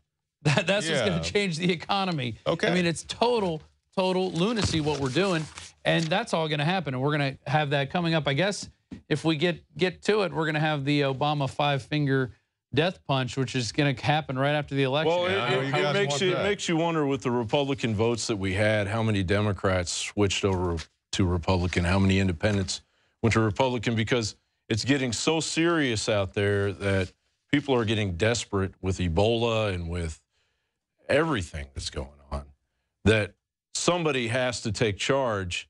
Well, I don't believe the Republicans are going to be able to take charge either. It's probably just going to be a greed fest as well. I think you're going to see more of the same. You're going to see some lip service here right after the election, and then slowly it's going to fade away. The economy really wasn't a big issue for any of these guys. I don't think no wars were, that was not a big issue. I didn't recall hearing that at all. I don't see anybody saying we're going to stop funding terrorist groups like ISIS. None of that happened. John, you worked on an invention piece that we're going to have coming up, and then I think we're going to replay, Alex wanted us to replay the gun piece that we did where we went out and shot Brothers in Arms. It was Leanne, Alex, Shane Steiner, Weldon was out there, I was out there, Josh was out there. We blew up my TV. But John, go into your invention thing. Like, inventions are like the lifeblood of this country. Yeah, I got a little ambitious, and I went and I tried to do basically a piece on all of the inventions, because Obama's speech about if you got a business, you didn't build that, really struck a nerve in everybody here. And we're constantly playing that piece over and over again. So I wondered just how many inventions we had here in America. How innovative have we been? And it's just ridiculous. I mean, we invented everything that we use. You name it, we invented it. The British beat us a little bit, and they claim to share a few inventions with us, but far and away, America and the ingenuity of the people that have been here for the short amount of time, really, that the United States has been here, have conducted an experiment that we're all a part of. And what it comes down to is the fact that it's about you, and it's about your creative inventiveness. It's about you not giving in to the socialist agenda and believing that what Obama is telling you in this speech, which could possibly be the stupidest and worst speech of a president of a human being, when you really dissect it, what he's telling you is for you to be his slave. And you as an American need to stand up and understand that you have the power to be creative. You have the power to invent. There are things that you need in your life that other people need that you can invent right now. And we've been inventing them from the beginning of this country, and it's got nothing to do with me getting help from this guy or getting help from this guy. I can go out and invent something on my own, by myself, get a patent, and it's me that did it. And that's what you are going to do with your life as well as an American if we stick with being the United States and get away from the controllers. So let's go to this report. And I want you at the end of this to stand up and cheer for you, because you are special. If you've been successful, you didn't get there on your own. You didn't get there on your own. I'm always struck by people who think, well, it must be because I was just so smart. There are a lot of smart people out there. Never leave till tomorrow, which you can do today. Benjamin Franklin. It must be because I worked harder than everybody else. Let me tell you something. There are a whole bunch of hard-working people out there.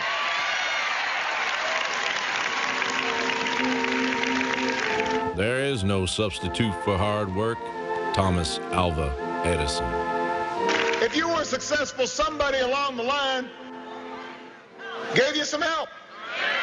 There was a great teacher somewhere in your life. Most pilots learn when they pin on their wings and go out and get in a fighter, especially that one thing you don't do. You don't believe anything anybody tells you about an airplane. Chuck Yeager. Somebody helped to create this unbelievable American system that we had that allowed you to thrive. Democracy is a pathetic belief in the collective wisdom of individual ignorance. H.L. Meekin. If you got a business, you didn't build that. Somebody else made that happen. Nothing strengthens the judgment and quickens the conscience like individual responsibility. Elizabeth Cady Stanton. Don't let anybody tell you that, it's corporations and businesses that create jobs. You know, that old theory, trickle-down economics. That has been tried. That has failed. The internet didn't get invented on its own. I took the initiative in creating the internet. I took the initiative in moving forward a whole range of initiatives. There's some things, just like fighting fires, we don't do on our own. I mean, imagine if everybody had their own fire service. That'd be a hard way to organize fighting fires. So we say to ourselves, ever since the founding of this country, you know what, there's some things we do better together. The basic philosophy between the so-called extreme left people, on communists and socialists, and the so-called philosophy on the right of the fascists and the Nazis was really the same. I said, how can this be? They're supposed to be opposites of each other. And then I began to realize that there is something more common to all of these philosophies that was left out of my training and education. And that was the ideology of collectivism. I began to realize that the thing that was common to them all is something called collectivism. Now, that's a word that is not very well used. It's not very entrenched in the vocabulary of most people today. But I found out that it was a very commonly used word about a century ago. People wrote a lot about collectivism, and the opposite of that would be individualism. Those are two words that are sort of abandoned today, but in my view, I think they need to be recaptured and understood and used more. America is big enough to make room for many different kinds of thinking, but many liberals have claimed to see virtues in socialism and communism, which I, for one, have not been able to find. To promote their ideas, American liberals have become a highly organized, hardcore establishment in the United States. And they have been excusing their appeasement and coddling of communism on the ground that they were being tolerant, broad-minded, and working for peace. Remember always that you not only have the right to be an individual, you have an obligation to be one. Eleanor Roosevelt. City Hall, death and taxes. Don't talk about politics or religion. This is all the equivalent of enemy propaganda rolling across the picket line. Lay down, GI, lay down, GI. We saw it all through the 20th century. And now in the 21st century, it's time to stand up and realize that we should not allow ourselves to be crammed into this rat maze. We should not submit to dehumanization. I don't know about you, but I'm concerned with what's happening in this world. I'm concerned with the structure. I'm concerned with the systems of control. Those that control my life and those that seek to control it even more. I want freedom. That's what I want, and that's what you should want. It's up to each and every one of us to turn loose just some of the greed, the hatred, the envy, and yes, the insecurities, because that is the central mode of control. Make us feel pathetic, small, so we'll willingly give up our sovereignty, our liberty, our destiny. We have got to realize that we're being conditioned on a mass scale. Start challenging this corporate slave state. The 21st century is going to be a new century. Not the century of slavery, not the century of lies, issues of no significance, and classism, statism, and all the rest of the modes of control. It's going to be the age of humankind standing up for something pure and something right. What a bunch of garbage, liberal, Democrat, conservative, Republican. It's all there to control you, two sides of the same coin.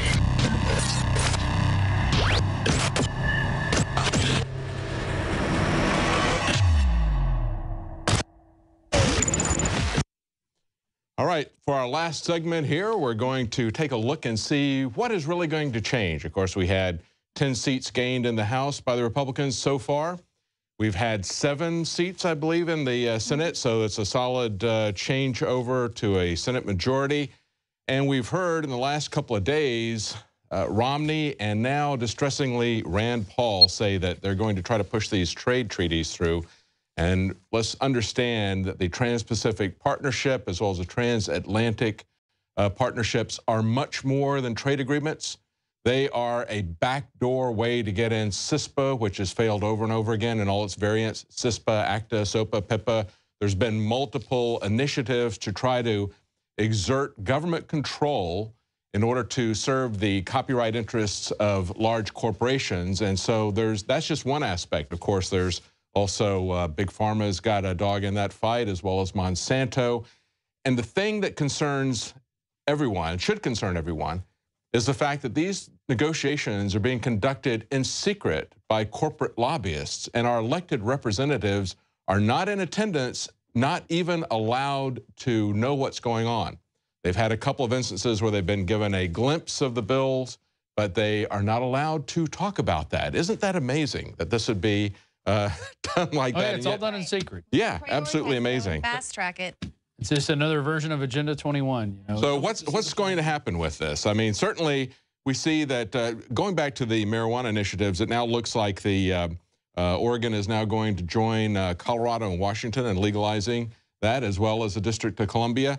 California looks like they're going to push through Prop 47, which would reduce penalties for nonviolent crimes. So it would take things like drug possession, and if it was nonviolent, it would not have it be a felony, but it would reduce it to a misdemeanor and say that you could not put people in jail for more than a year. That's a direct reaction to the extremism of the war on drugs and this madness of mandatory minimums that's been with us since the Reagan administration. Yeah, it really has, and it's destroyed countless lives. They've confiscated millions and billions of dollars of property from people without even getting a conviction. In most cases, it's just, we're going to arrest you and take your house or take your car. And so what's up with that? I mean, certainly people have had enough. They're starting to realize the issue behind prohibition.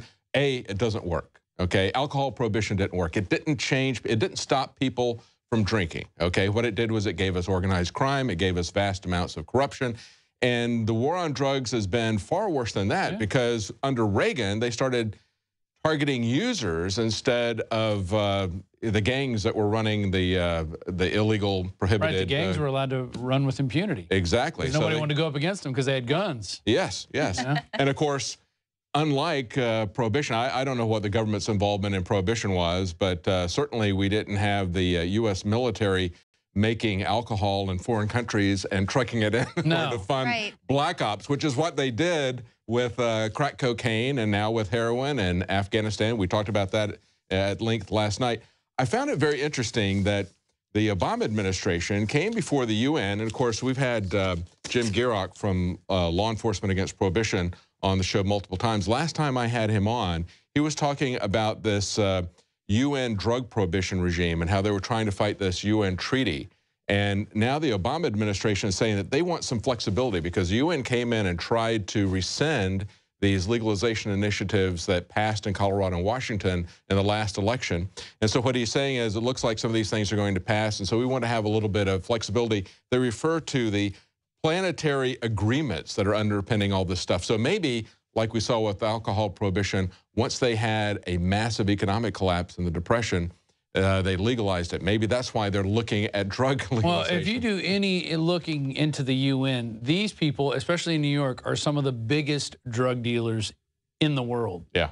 They can truck stuff in. They're not allowed to be searched. These people have diplomatic immunity. They walk around with cases of cocaine. I mean, I've read people from insiders, stories from insiders. They said it was ridiculous, the amount of drug use and the amount of drug dealing that went on out of New York, out of that Rockefeller-donated piece of property that has the gun tied up in a knot in front of it. So these people don't want any freedom of any kind, but they want to rule you and do whatever they want. Yes. It's disgusting. Let's finish up real quick on Obama's five-finger death punch. These are the things that we think are going to happen, you know, that they're waiting for after this election. One, I think we're going to see a big spike in Ebola cases. I think that's going to be a guaranteed. Two, executive orders on guns, coal, the Bo Bergdahl report's about to come out. That should be interesting. I think Obamacare is going to get expanded. And then you're going to have also the illegal amnesty that they're just ramping up. They've already talked about the green cards that they've printed. And then who knows? They're going to keep putting the pressure on Putin, and that might start World War III. And then they could go after Iran and go after the other groups that they want. And the Republicans are going to rapidly support that. They would love another war because their friends are the ones who got them into office, the military-industrial complex. We're also going to see that we're going to see a step back from any kind of complaints about what the NSA is doing to people, what the CIA is doing to people. We're going to have a change of leadership in the Senate Intelligence Committee, and so so things are not turning towards liberty right now. So check back with us. That's the end of our broadcast. Yep. We're going to end it with the gun report. We're going to Leanne firing off bazookas and such, blowing up televisions, and my weapon is a camera. So. And I will say, as of right before we stepped in the studio, Dan Bongino did win his race. Oh, that's good. That's very positive. We know we've got one. Yeah. Oh, good. He was barely up. He was up by a percentage point. So that's it. Thank you for joining us for these 6 hours. We started 6 hours ago now, and it's been a pleasure to be with you. We're glad you could join us. And we'll see you next time we do something like this. We'll be back here tomorrow with the Infowars Nightly News. I believe Jakari will be in the hot seat. So thanks for joining us. Infowars.com.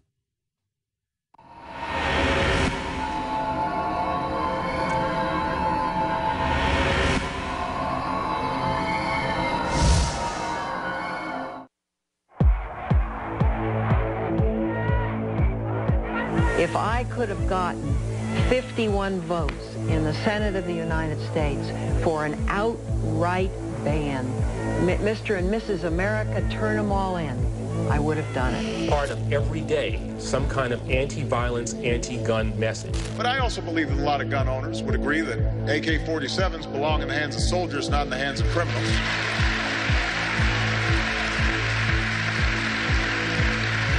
We need to do this every day of the week and just really brainwash people into thinking about guns in a vastly different way. It's always been about libertarians, conservatives, constitutionalists, gun owners, returning veterans in the training manuals. You're the target of the mafia because you are a real American. You know about the Bill of Rights and Constitution. Low taxes, states' rights. You are diametrically opposed. So you either roll over to the mafia and let them rob you, or you're going to be listed as a terrorist. I got a better idea. We're going to expose you as the mafia. We're going to expose you as a bunch of crooks trying to steal our liberties. All right, on your mark, get set.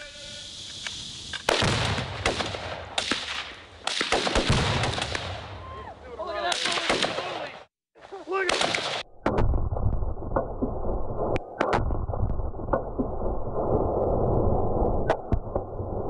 Oh my God! Ah!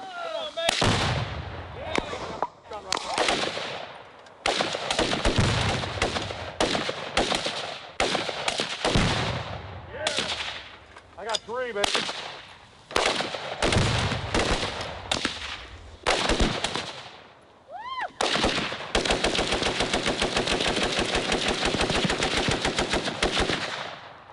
Love it!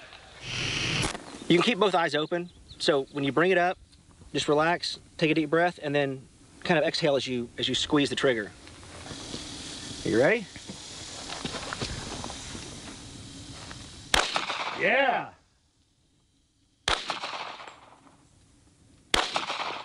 Nice. You never missed, McAdoo. McAdoo, you've shot, I guess, a shotgun one time when you were checking out Central Texas Gun Works, but this is your first time shooting a rifle, second time shooting, period. Is it that big a deal?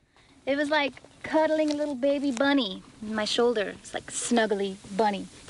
Was it fun? It was pretty fun. It's kind of exhilarating. Because you were a little nervous coming out here, a little gun phobic. Very nervous. Have you been converted?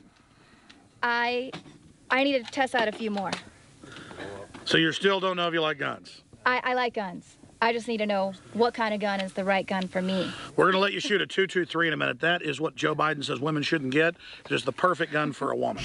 You know, guess what? A shotgun will keep you a lot safer. A double-barrel shotgun than the assault weapons in somebody's hands who doesn't know how to use it, even one who does know how to use it. You know, it's harder to use an assault weapon and hit something than it is a shotgun, okay? So we're going to have you shoot that. We're going to do some other stuff, and we're going to blow a television up later. Fantastic. All right, good. Have you ever shot a pistol before? Yes. Okay, so you know you put this dot in between these dots and put all three of them on the target. Now, if you look down this sight, you can see how you can see right down the sights.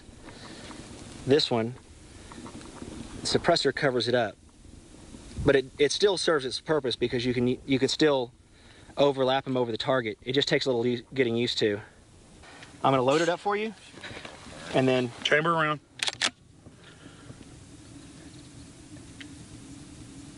There you go. There you go. There you go. Go ahead. Again. You shot a little to the right. Yeah. Woo! Had a little bit of a kick. Might need to work on my upper body strength a little bit. Be able to handle that machine. But I like it with the silencer. I feel kind of like a gangster, like a mobster. You know, like I should be a hitman. Yeah. But does it sound like it does in the movies? It doesn't make that chirping. It's not silent. Yeah. No, it's definitely it sounds not. like a loud air rifle is what it sounds like. You definitely still hear that in a hotel or something. All right. The movies lie to us once again. On your mark. Set. Go.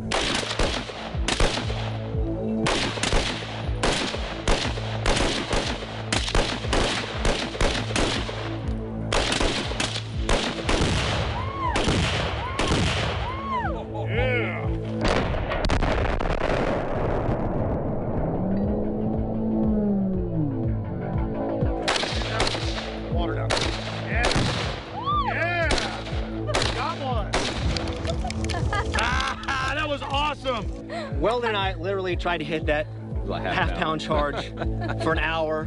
We've been trying to shoot that half-pound charge all day, Leanne, and you come out here and shoot from the hip. Boom! Like a Mac do. That's America. Mark.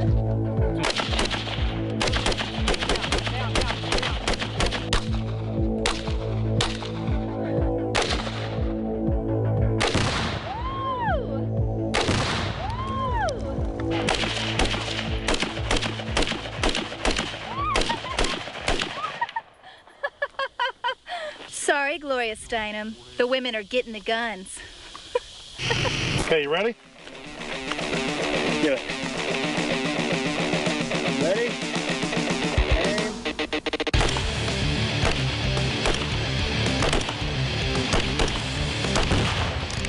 Holy hell!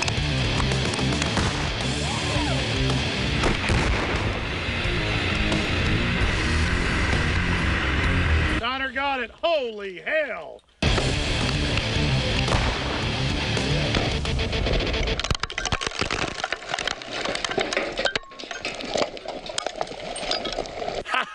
That's what's happening to dinosaur media as we fire bullets of truth into their sack of rotting lies. Freedom!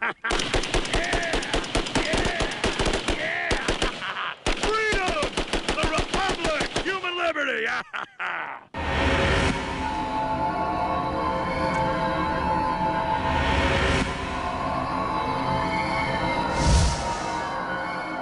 General, what do you think about the FBI saying that there's a terror alert on Monday about a potential Fort Hood situation? The police are shoving people, shoving Alex, shoving the crowd. Here we go, folks. I'm being assaulted. Whether it's the radio show, the news websites, documentary films, or the nightly news, Infowars is the tip of the spear. Is this another false flag stage attack to take our civil liberties and put more homeland security while sticking their hands down on the pants on the streets? It's up to us to set brush fires in the minds of men and women everywhere. And that's what PrisonPlanet.tv is designed to do. You watch, the Assad regime is going to be blamed or accused of using chemical weapons against the so-called rebels. What we see now is a war against reality. It's a war against the truth. It's more vital than ever that supporters of freedom become members of PrisonPlanet.tv and share their membership with up to 11 friends and family. Visit InfoWarsNews.com today. Become a member, share your membership, and help take the InfoWar to the next level.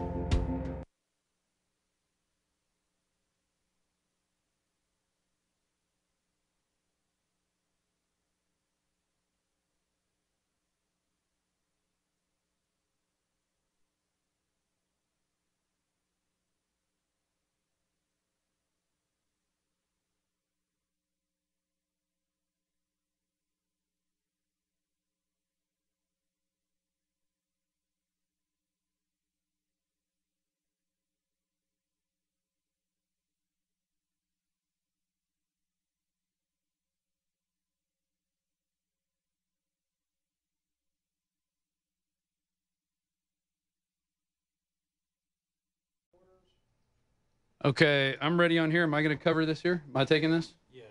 Okay, ready? Everybody ready? Rolling? Rolling. Okay, here we go, guys. All right, we are now live. We're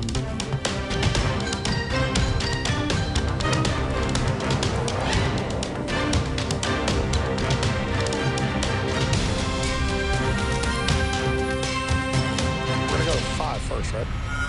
Do it over again. And because early voting runs through this Friday, you don't have to wait till Election Day. You can vote all week. The Rio Arriba County Clerk's Office reported this afternoon that a voter trying to cast an early ballot in Española today was told he had already voted 3 days prior. Activist on the tape goes on to suggest that discarded ballots could be collected from what she called Ghetto Aurora, saying that African Americans and Mexicans tend to throw out their ballots. And as for those programs we do need, I'll make them work better and I'll make them cost less. Thousands of federal workers are issued taxpayer-funded credit cards so long as they buy items that cost less than $3,000 or micro purchases. Our review found about $20 billion in just about the course of a year. We'll save billions by cutting waste and improving management and strengthening oversight. We asked all of these other major federal agencies based here in D.C. for their micro purchase shopping lists, and all refused. I'm pledging to cut the deficit we inherited by half by the end of my first term in office. The Independent Congressional Budget Office warning a new fiscal crisis is coming if Washington doesn't get its spending in check. Raising the debt ceiling, which has been done over 100 times, does not increase our debt. If you've got a business, you didn't build that. Somebody else made that happen.